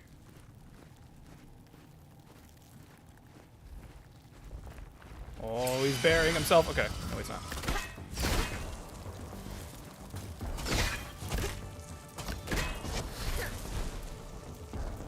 They always do the tail whip after they do the clap attack. 1, 2, then usually clap and then tail swipe. Oh shit! Bad time to get frozen. No! Move! Whew.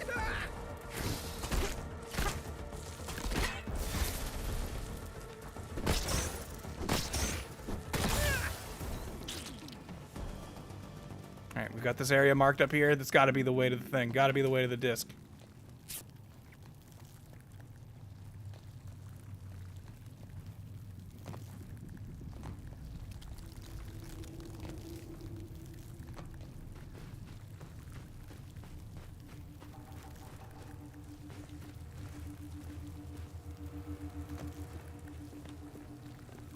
I hear science radiating.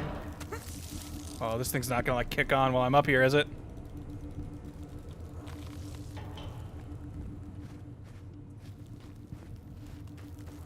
I see the pink glow. How do I get up there? Shit. There's a town. I should probably get that torch back out, huh?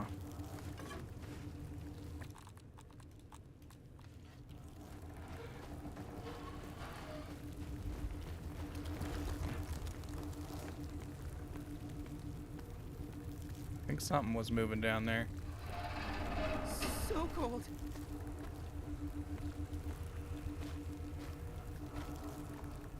Can I get up on this leaf? Or is this, like, am I gonna need to enter this from a different area? Either way, we're getting frozen any second. Or is it below? Oh, it is below. It's right there.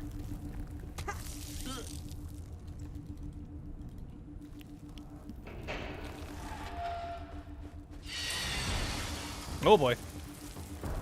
Nope. Wow. Messed all that block up. Got that one though.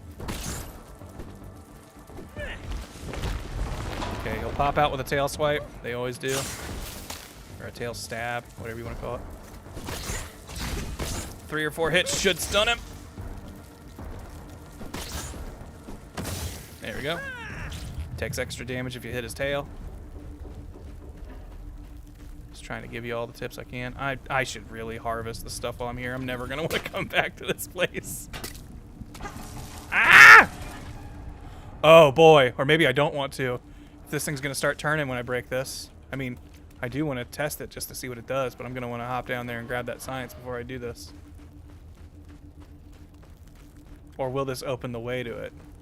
I think this is gonna open the path to it, so I think I'm gonna have to.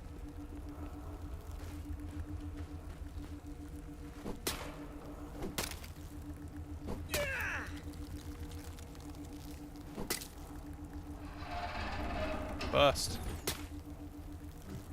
Busting makes me feel good. Oh boy.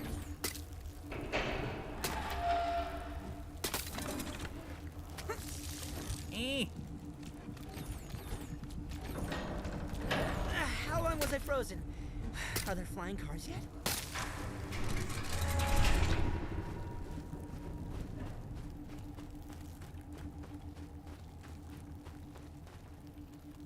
Oh yeah. There we go. Science! What a fascinating substance. Is this like now? Oh! Gold tooth. I'm a gold tooth, and I'll tell you the truth. I live in the mouth of a homie. All right.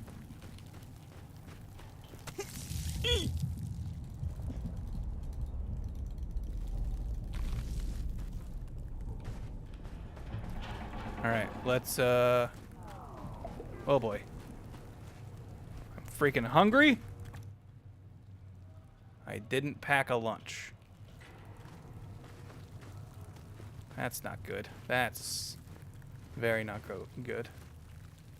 Whose teeth are those? I think it's actually a candy in this universe, or like a calcium supplement or something, and they're just shaped like teeth, which I think is really funny. I love the idea of a candy that's shaped like a tooth. How do I... Ah!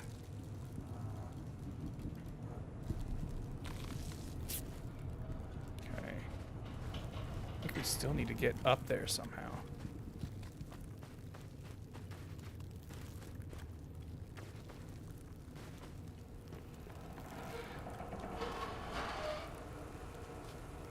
Anything I can do in here? Nope. It doesn't even... Uh-oh. Okay. I was worried I was stuck for a sec.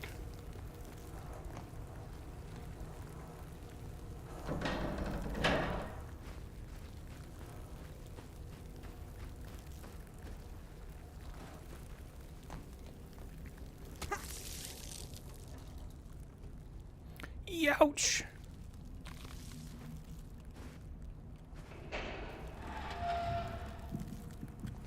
Alright. Yeah, I know. I'm starving to death, and there's really not much I can do about it right now, man. That's why I'm trying to get us out of here. Oh, hey! Yeah, I was gonna say, come on, we're still freezing to death up here? Topside? Another gold tooth! Holy shit! I don't know if you guys realize this. Teeth, the mega molars, are already a rare resource. The golden ones are crazy good. These are the things I use to make my inventory stacks bigger. You know, the upgrade I was telling you about that I don't think is fun, but you see my face light up when I can get them, so you know what? Maybe I was wrong. Maybe I secretly love them. Let's grab this science and this feather. Boy, I really wish I would have packed myself a lunch. This is gonna probably get bad. But I figured it's ice cream zone. Just eat the ice cream.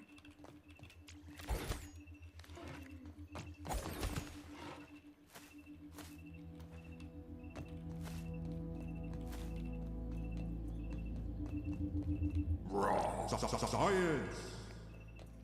I need this chip before I leave, though. I refuse to go without it.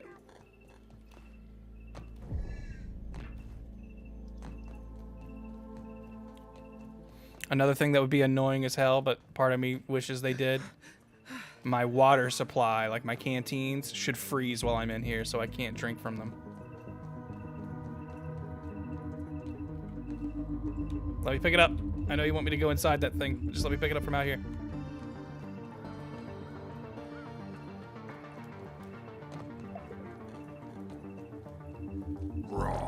Science. Okay, the game keeps taking this tag away because I'm walking over where it is.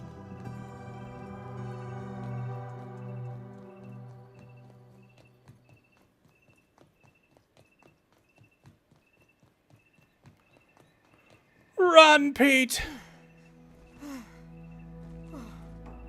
We don't have much time. Alright, so it's not on top here. I'm hoping it will, like, I wish I'd brought my mittens. glow. I don't think it was in this room, so we should probably go deeper down. Ooh, these mints, I can eat these.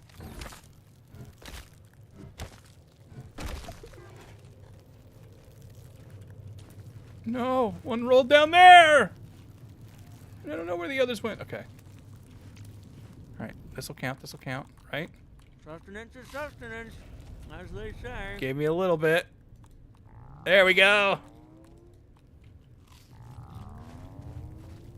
Yes, these are a crafting material, but eating them also is part of like getting a mutation thing, so you know it's worth.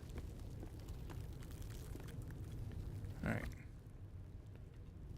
Looking this way is looking away from where it is. So, is it? Is it in this room and I'm just not seeing it?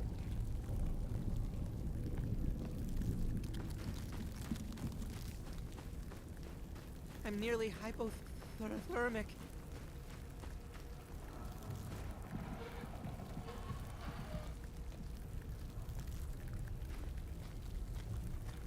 Nope. It's not a breakable wall or anything. How long was I frozen? Are there flying cars yet?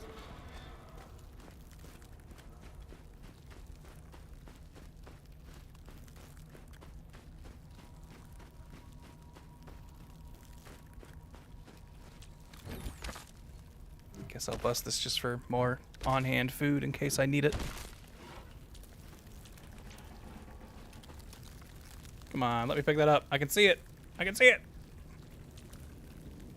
First person mode would probably make that a little easier. Oh, now it says I'm thirsty, but luckily I filled my canteen before we left. So Nothing like H2O.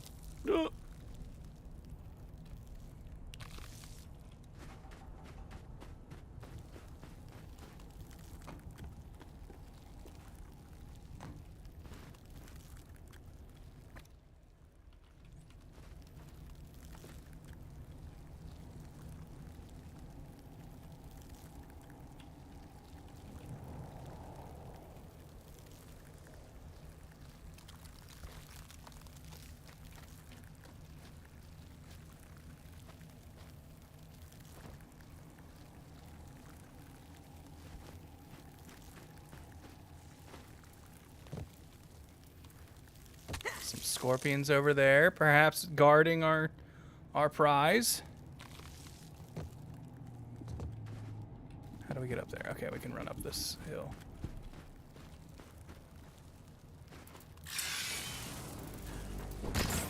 You should die in like 3 swings. 4, I guess.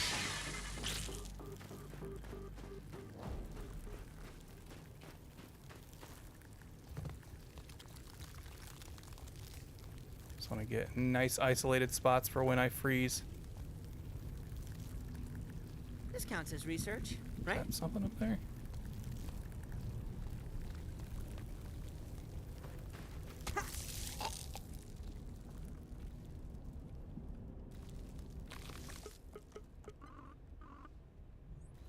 Still have it marked, so assuming that map is somewhat accurate.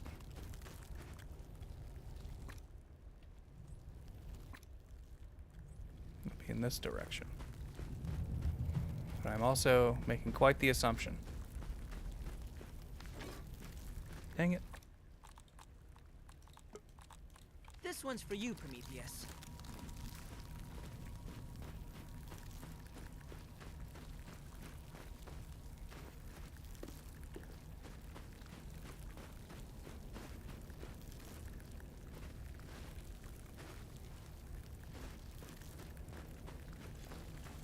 I love the look of this zone. This is real, like, I'm a little annoyed by it mechanically, but I think conceptually is very cool. Also, that looked like a very big scorpion. I bet that's the boss of the zone. Alright. I don't want to deal with all of you at once, but I think I'm going to have to. So, alright.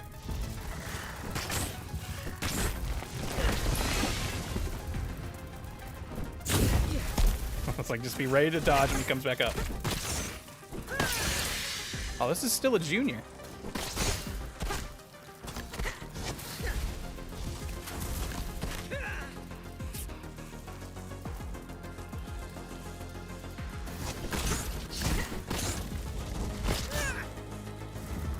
Come on, kill him before you freeze. Kill him before you freeze. Woo-hoo-hoo. That was about as close as we could cut it. We are now out of our slower heals and must move into our desperation heals.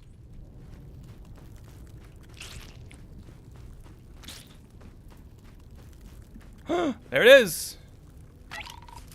What did you have? Everchar flare.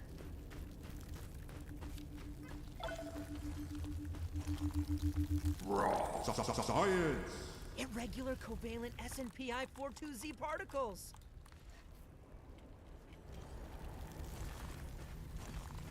Say scorpions being in this ice environment screw with all my knowledge and how arthropods work. I'm like 80% sure their legs work via hydraulics.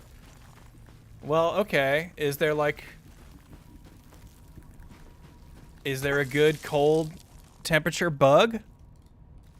Is there a bug that thrives in the cold?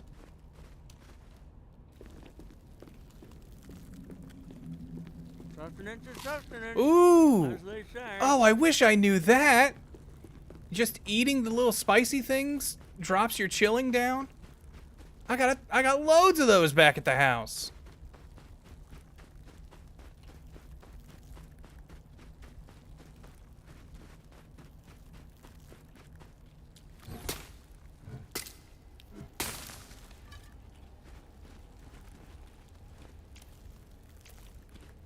Frame rate's starting to struggle in here.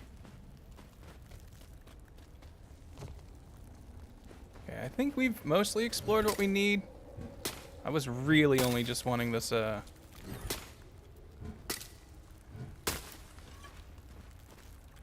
disc that we got. Try to harvest some of these.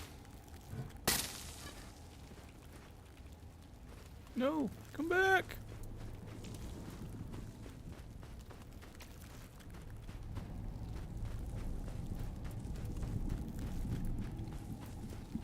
I hear something squirming around.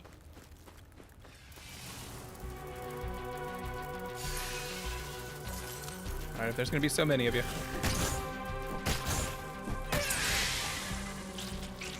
Nice. Definitely another one around somewhere. I hear him. I hear him crawling. I'm nearly hypothermic. Is that a button I can hit? Can I do something with this? No. There are a bunch of mints here we can get.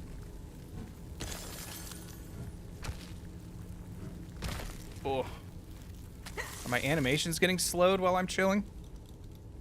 While I'm being chilling? Incredible! I survived cryogenation. Boy, you sure are some kind of nerd, ain't you, Pete?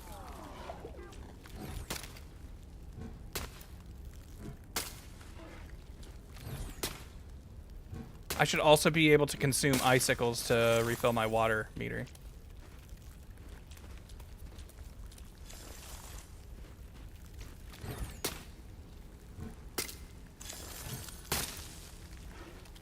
The switches on top have 0 interactability. You know, I don't think I really checked. Maybe we go and see if they do. I don't think they do though, but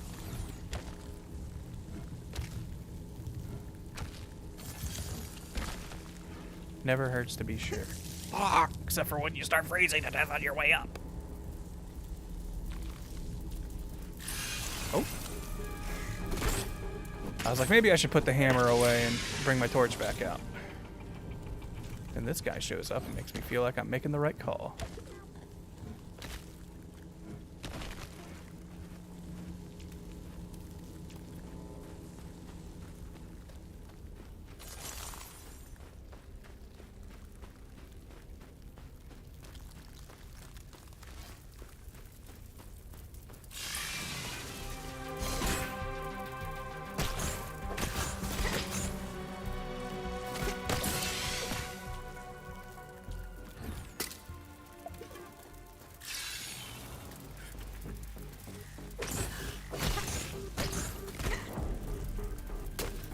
Oh, don't you back up, you asshole!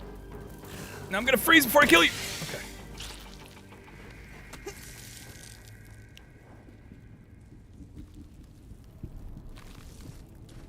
Hey, if the trade-off of eating icicles to get a quick water boost is you also get like a bunch of chill meter, I'd be okay with that. I think something I like in games is when you can use things in a way that would make real-world sense that you would not expect a game to have thought of. And, like, I feel like this game could really use some of that in situations like that. Like, I was genuinely surprised that the spicy candy took my chilling away. I should have thought about that. But in my head, I was like, this game probably doesn't do that. And it did. Oh, we're starving. I forgot. I would rather have my dad's cooking. Yeah, like, I guess I should have seen this. This has the same effect with sizzle, so... Guess we'll know that for the future. Alright. How did we get out the top before? What was the path to that? Everything mostly on this path should be dead. So I shouldn't have, like, anything to really worry about as far as, like, survival.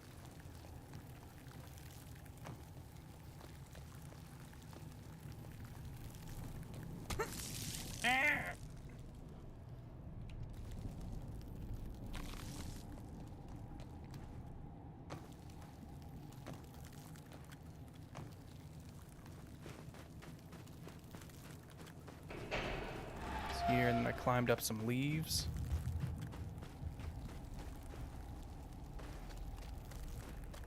Like, is this supposed to make me think that, like, the stuff is staying cold on the ground because this thing is just that good at refrigerating?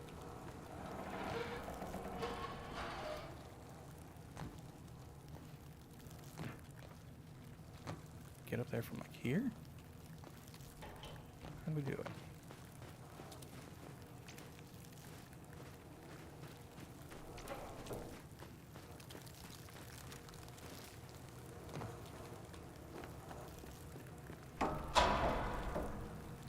No.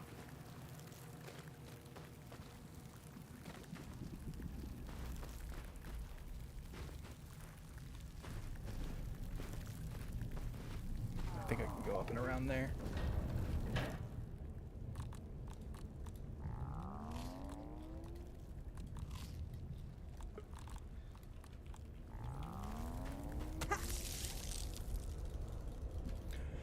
Yowza!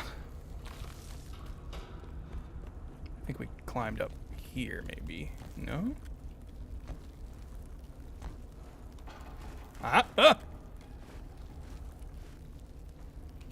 Don't know how intentional this is, but it worked.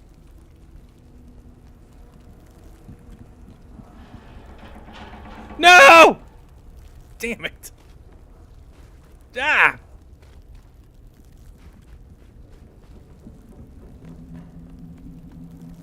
Whatever, it's just really reinforcing this path so I remember it in the future when I eventually have to lead my friends through here.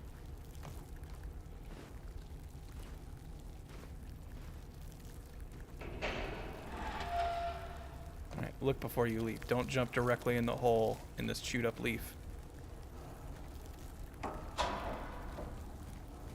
So cold. Alright. Buttons. Can we interact? Big buttons. We'll try these first. Tripped.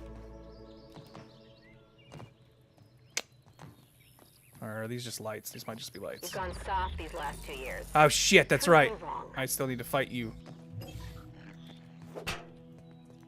Alright, I'm not getting any interact prompts. I don't think they do.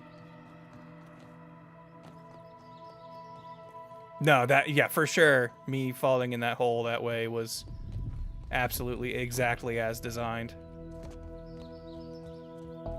If the level designer was in here watching the stream, he would have giggled right there and been like, I knew it! I knew people would fall for that.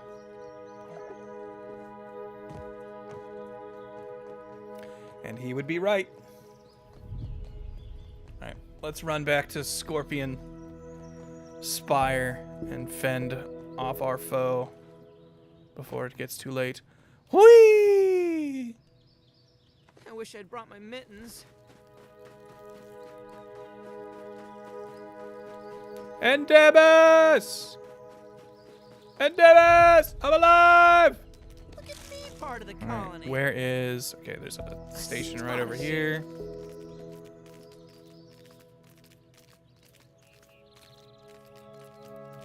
Okay. Oh. This way-ish. Yes, by the spigot. Spaghetti.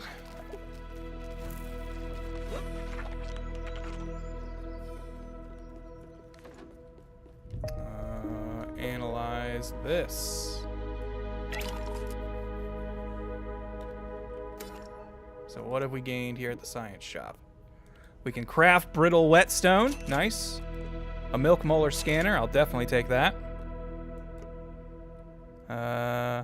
Scorpion skewers. Ooh, scorpion food. I kill a lot of scorpions. And mac and bees. Fresh storage. We definitely want that. Oh, I haven't had...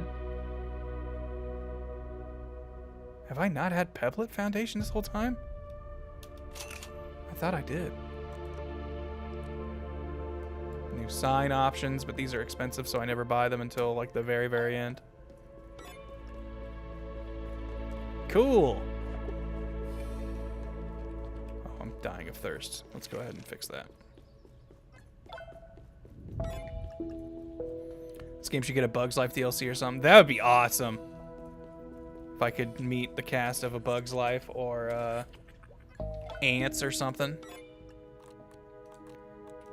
How much you want to bet Ants does not hold up? I've not really thought about that movie in quite a while. Something tells me I will not think it's a great movie in the year 2025.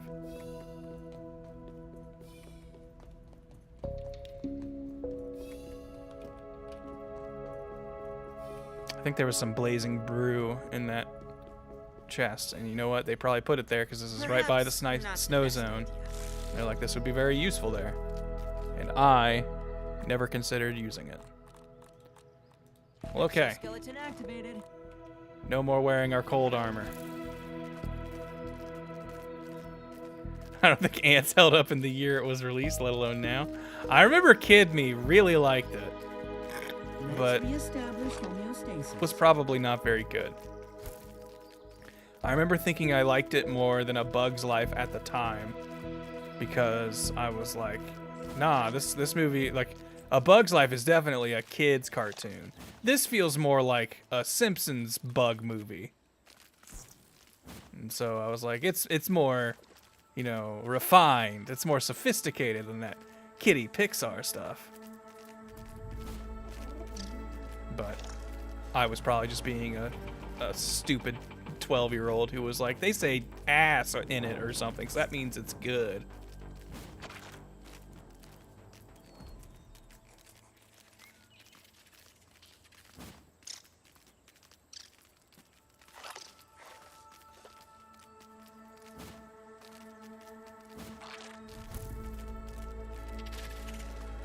I feel bad because these things do not fight back. I was scared of them in my first stream because I thought they were going to be dangerous with all those prickly parts. But, like, they will just sit here and let you stab them. And you need to, because you need that delicious caterpillar goop to make better bandages.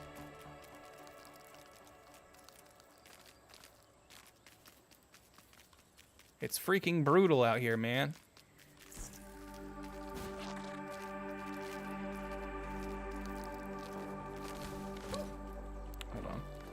I saw a friend who needs some reminding. Hey, asshole.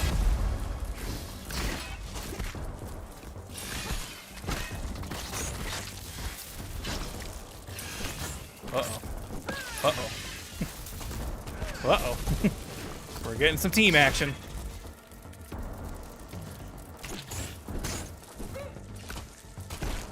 I don't have the frozen wasteland to deal with now. Your ass is grass!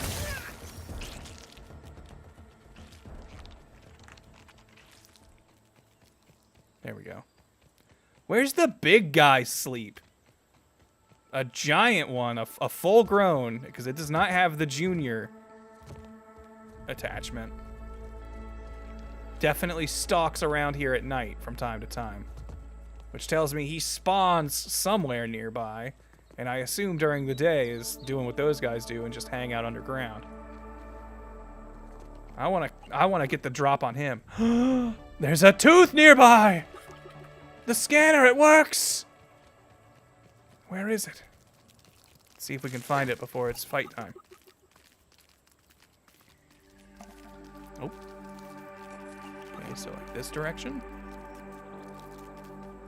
Am I getting warmer, game?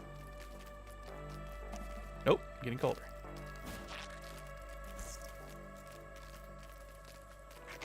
Don't mind me, Spiderling.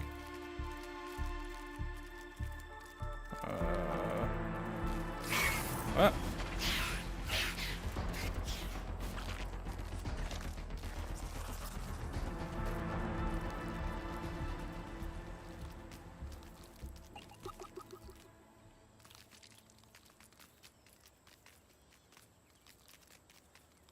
Oh.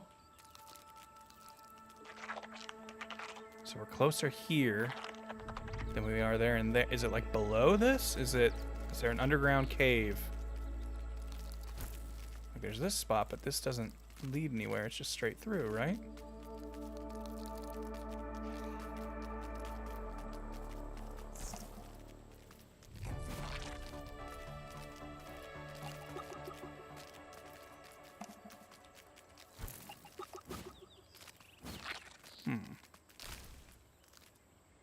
Don't think it would be up.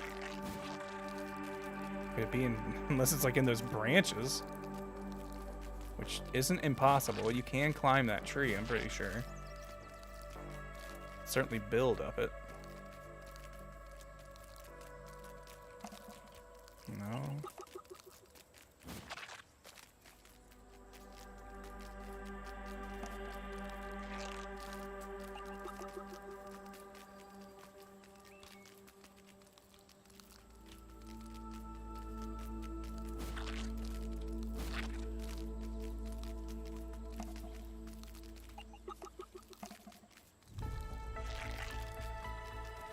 This will drive me crazy.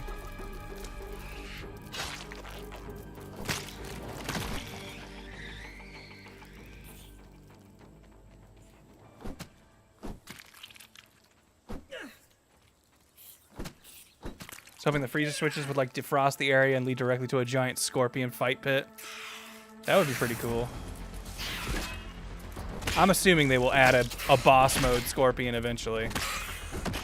We had the brood mother, the wasp queen, and the assassin mantis or whatever it was in the first game. And this one I think has already confirmed we're getting a big tarantula boss fight. So we're already getting like a giant giant spider variant. Giant scorpion variant. Doesn't seem like it would be too, you know, far-fetched.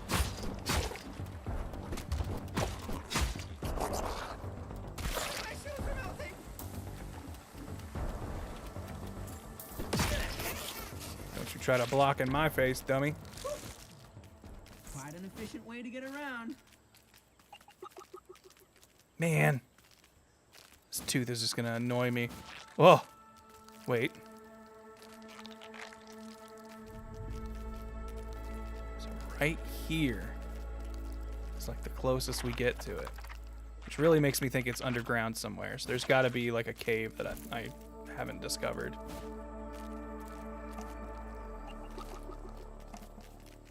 And its entrance is probably nowhere near here.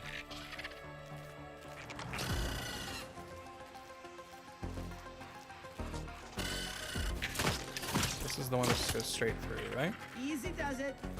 Oh, no, it isn't. This is different. Okay, it's probably down here. Let's find this before we have to fight the girl. Surely. A wave and a particle. Oh, we need a bomb! Crafting bombs is such a pain in the ass.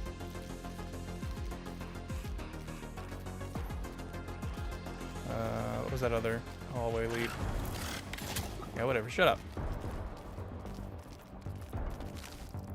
To a dead end. Probably found something here earlier. But okay. I guess good to know. Ah! I feel like I left you way in the dust. Let me up. I built this platform specifically to do this. Whee!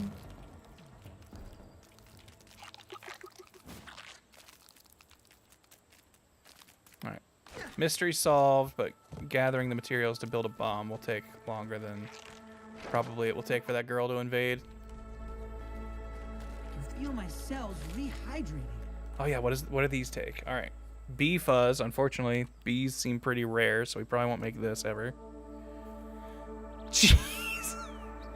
Maybe I could stop collecting scorpion chunks.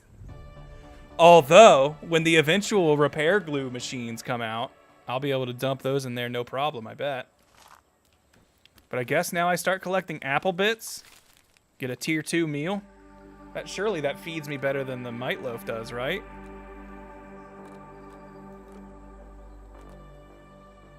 Yeah, so much scorpion meat. Let's make your own scorpion. Well, we have to stuff the scorpion, but I definitely will. Because I want to have a stuffed scorpion up here. Oh, I forgot I put this up here. Whee! I can get even higher than my big building. I can see everything from up here. Look, unfinished map. Ow. Did I take fall damage from my own trampoline? The heck? I mean, I know you do in real life, but...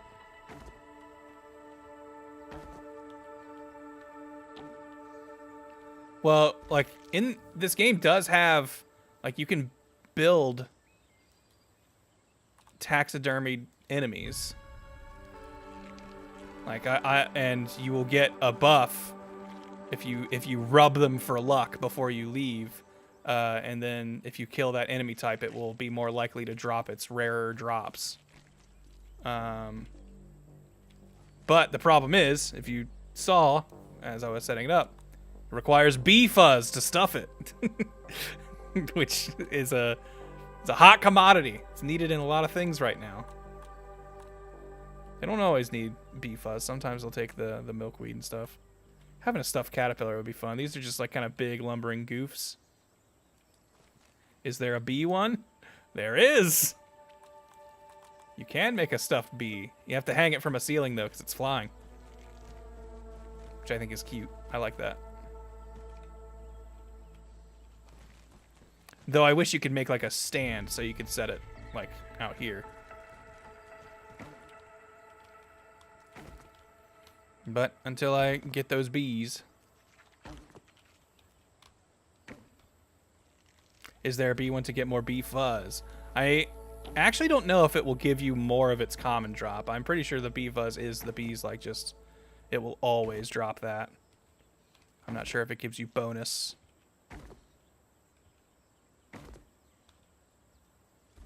That's a cool system. Ark has taxidermy, but does it give you any buffs? Yeah, I like that. There's actually two ways to do it, because you can get the stuffed one that gives you a luck buff on their drops, and then there's their trophy, like wall mounts, and using that will give you an attack buff against that boss, or against that enemy. So you can have both. I could have, like I think I have the scorpion trophy down here. So if I hit this, I will deal more damage to scorpions. Also, apparently that was the first time I've marked an insect as my foe. So I got a nice little prize for it. Let's repair my stuff before the fight tonight. And yeah, like, and I've got this guy. So now I've... Jeez, it shook the whole place so much it it's clean. knocked my water Don't worry down. about my mineral intake. So now I have an attack buff against scorpions and a luck buff against bombardier beetles. Protein is essential. Is it weird that the stuffed bug system is what's making me want to get this game? Maybe a little. Like, I do think it's a fun system, so I don't think it's weird that you're, like, into it. But if that's, like, your main selling point, I do feel like that's an odd point to make your major selling point. That said, my goal eventually, I will build a big base, and then I'm going to make a big museum that just has stuffed and mounted every bug. And so then I can go and, you know, if I need to farm them for stuff, or every bug, I think, also has So there's a lot of collectibles in this game, actually, that I don't really talk about very much. Can I look at... Yeah. So you get creature cards for peeping them, which you peep bugs, and I think it's really cute. I love this system. Is a bombardier beetle still over here? No, I killed this one, I think. Where's a bug that I can peep real quick? There's a butterfly over here. I love that you peep a bug to get it added to like your bug Pokedex by looking through your hands. You do this. You're a kid playing pretend, making these your binoculars. But this is how you see like what their weakness is, like what damage types hurt them and stuff. And then that adds them to your Pokedex. And then if you kill them, they have a random chance to drop their gold card. Which, if you get a bunch of gold cards, you will eventually, it fills in one of these squares. I don't remember which one. But you will get one of these squares filled in. And it is an ability that I think gives you higher crit rate. And the more gold cards you have, the better your crit rate, I think, gets. So, it'll eventually help out with combat and stuff. Oh, who have I not seen? Something's missing here. I feel like I've seen just about every bug that's not a boss.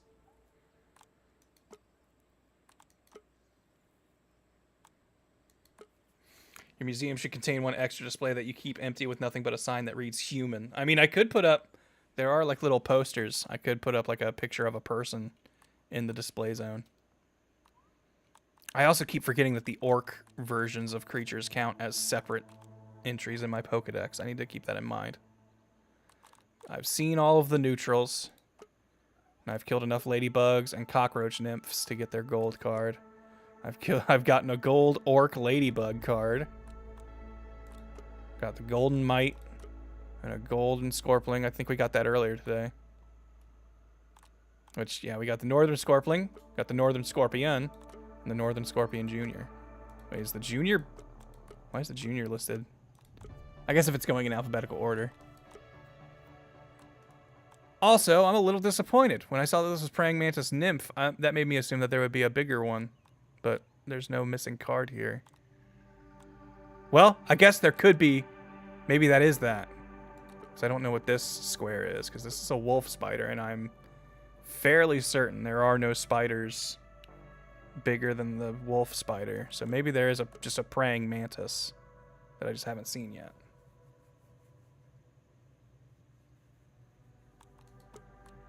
And the little harmless guys.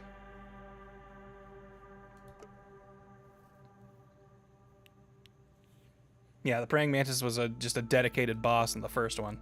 And these guys definitely share its moveset somewhat. Like they've got the like shockwave thing that it does. Yeah, this missing one is probably just a big praying mantis, which is scary as hell because these things are already a really tough fight. So if there's a big praying mantis out there, that's gonna be spooky. Although wait, hold on. No, never mind. No? I might know what that is, and maybe I've just never peeped it, even though I've fought it. Are you ready? Oh, never mind. There it is. I was gonna say I think it's a stink bug, but we have a stink bug card. She's getting impatient. That means we're about out of time for the fight. Go ahead and repair these before her legions get here. And oh, I was gonna murder a butterfly, but I don't see it.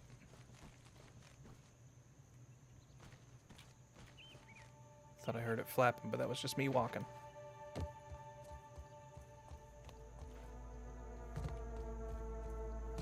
yeah, the praying mantis is currently the only, like... Well, that and the wolf spider. Wolf spiders still give me the heebie-jeebies. I'm not really confident in fighting them without a bunch of healing stuff ready to go. Also, do I still have that? Yeah, we don't need this anymore.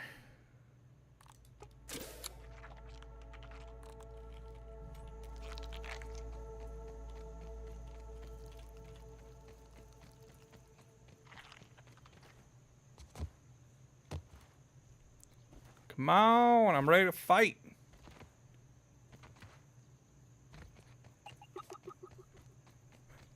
That's gonna mess with me every time I hear it.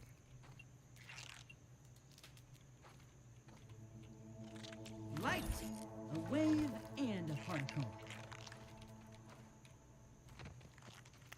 I really hope that the upgraded version of the repair tool is it repairs things in a range instead of only repairing one individual item. It'll probably just be it repairs it faster, but I know there was one in Grounded 1 that did like AoE repairs, and that's what I want. This should be facing the other way. And what the spikes pointed out, right?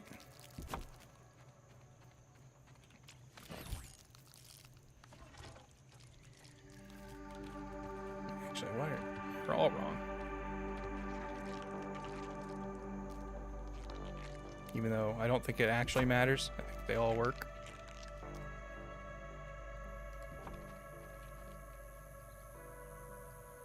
I also, as someone who didn't grow up playing tower defense games, I don't really know like what the best formation of trap. Like I tried to make hallways that the bugs would have to walk through, but they seem like they can just walk over it, so.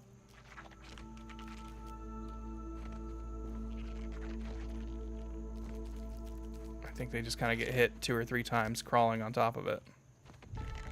And then I was originally going to make this just a box that I would just be in and just be blocking hits and thinking they would take damage the whole time. But then I got attacked by the butterfly orc thingies, and since they could do projectiles and just fly, that box plan didn't really work as well as I hoped. And so I just kind of kept expanding out from this initial square and being like, all right, then I'll just make like more walls around me and a turret to shoot down the thing. Then I was like, well, I guess I'll build this extra fence too, and that way they'll have to like walk around this in order to get to me. And then I was like, well, and if they're walking around the fence already, I'll just have them taking damage the whole time and surround it with spiky spots like sticking out. But I think the AI is smart enough that they will mostly just completely walk around this whole thing and then try to like go in here or something. So my plan didn't totally work. I'm excited because I want them to add more base defense stuff. I think this could be really fun, but right now there's like only the turrets and the spike strips, and I think there's maybe like a proximity EMP bomb thing that I can set off that stuns them. But I want more things that let me defend my base. Where's the flyer? There you are. You're the one who's the most dangerous because you can shoot.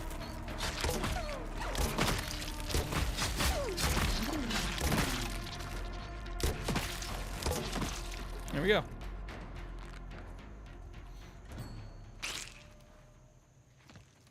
Great. That's what I wanted. Yeah, well, you keep attacking me. So I hope this is what you want, because it keeps happening. Bada bing bang boom.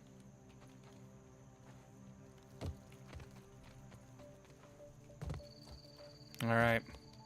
We've explored the frosty world. Let me take a look at our base that we founded. I think I'm going to call it here, but let's look at the work we done. Yeah. Astonishing. Let's see what Fort Dub Grub looks like before we go. And let's see if we get jumped on the way. Eee! Climb up there. No! Let's reestablish homeostasis.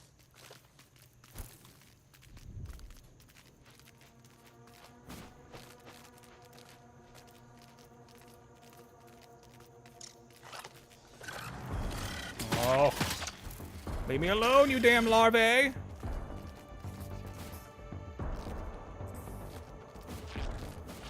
The plural of larva. Larvin.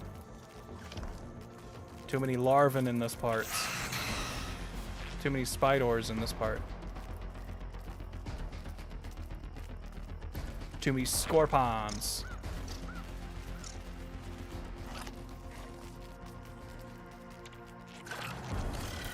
More larvin.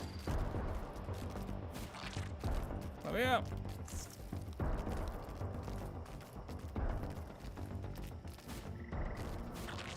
I'll eventually build a big turret here at Fort Dubgrub to shoot at the scorpion that likes to come by.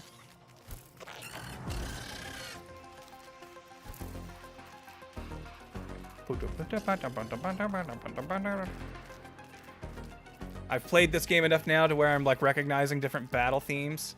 Like that sound, I'm pretty sure is exclusive to like middle range creatures. Like, so like the larvas, I think stink bugs and bombardier beetles all have that song. And then there's like a way weaker enemy song for mites and I think spiderlings maybe. I don't know, I think spiderlings might have their own theme that's kind of like weak version of the spider theme.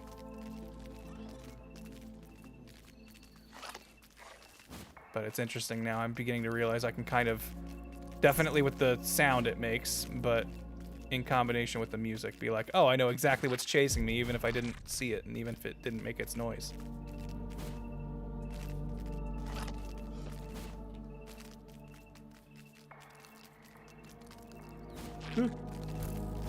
Let me out!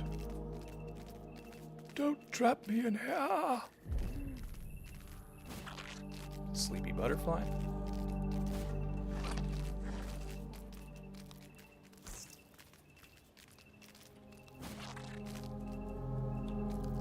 Is that scorpion here? Nope, you are though.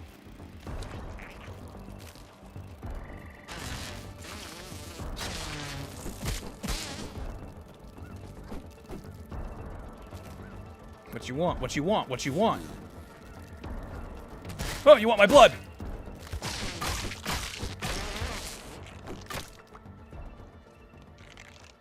There we go. It's a bit basic, nothing too pretty, but it gets the job done. And it was where we lived as we scoped out the frozen wastelands, and now we got this fun curlicue over there. Which means anything I build can't go higher than this fence, because I want to make sure, or at least anything on this side. So if I do build a lookout tower or like a house, it's probably going to need to be on this side. Because I like looking at that. I want that to be visible from most of the base. Very cute, very fun.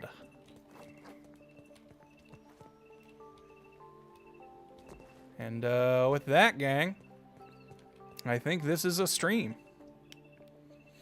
A mosquito is more threatening than the entire orc wave. Yeah, basically.